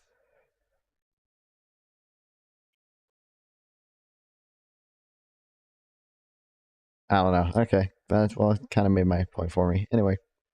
I don't know how to have a debate on whether or not I was go in chat, but thanks, guys. All right, guys. It's late where I am, and my phone died, so I'm leaving. Good night. See you All right, guys have a good one. later. Bye. See ya. Don't vote for Kamala. Don't tax capital gains. Those are my final. Goodbye. Who can I raid? Who can I raid? Who can I raid? Everyone stick around for the raid. Who can I stick around for the raid? I could raid the boss. Don't tax capital gains? Absolutely don't tax capital gains. I'm being hyperbolic there. They arguably should tax capital gains. I don't think there's necessarily anything wrong with taxing capital gains. I think I just said earlier it's probably worse than the income tax, which I think it probably. Actually, I don't know. I don't know. Anyway, thanks everyone so much for watching. I love you guys watching stream. I love streaming. Other people are here. I'll stream again tomorrow. Stick around for that. or follow that. Did you not suck them? You're a full-on capitalist. I'm being hyperbolic, but I can be. I mean, I am a capitalist. I will never say that I'm not a capitalist. Usually, I say sock them just because like I'm in favor of like a pretty robust social safety net. Anyway, could rate kid not kin, but I've been tapped out in series. I don't know. I'll just rate the boss. All right, everyone head over there. Well, that requires capital gains, obviously. I don't think so. Well, I don't know. Maybe we should do land value tax before capital gains tax. That's my final opinion. Okay. Anyway, see you guys.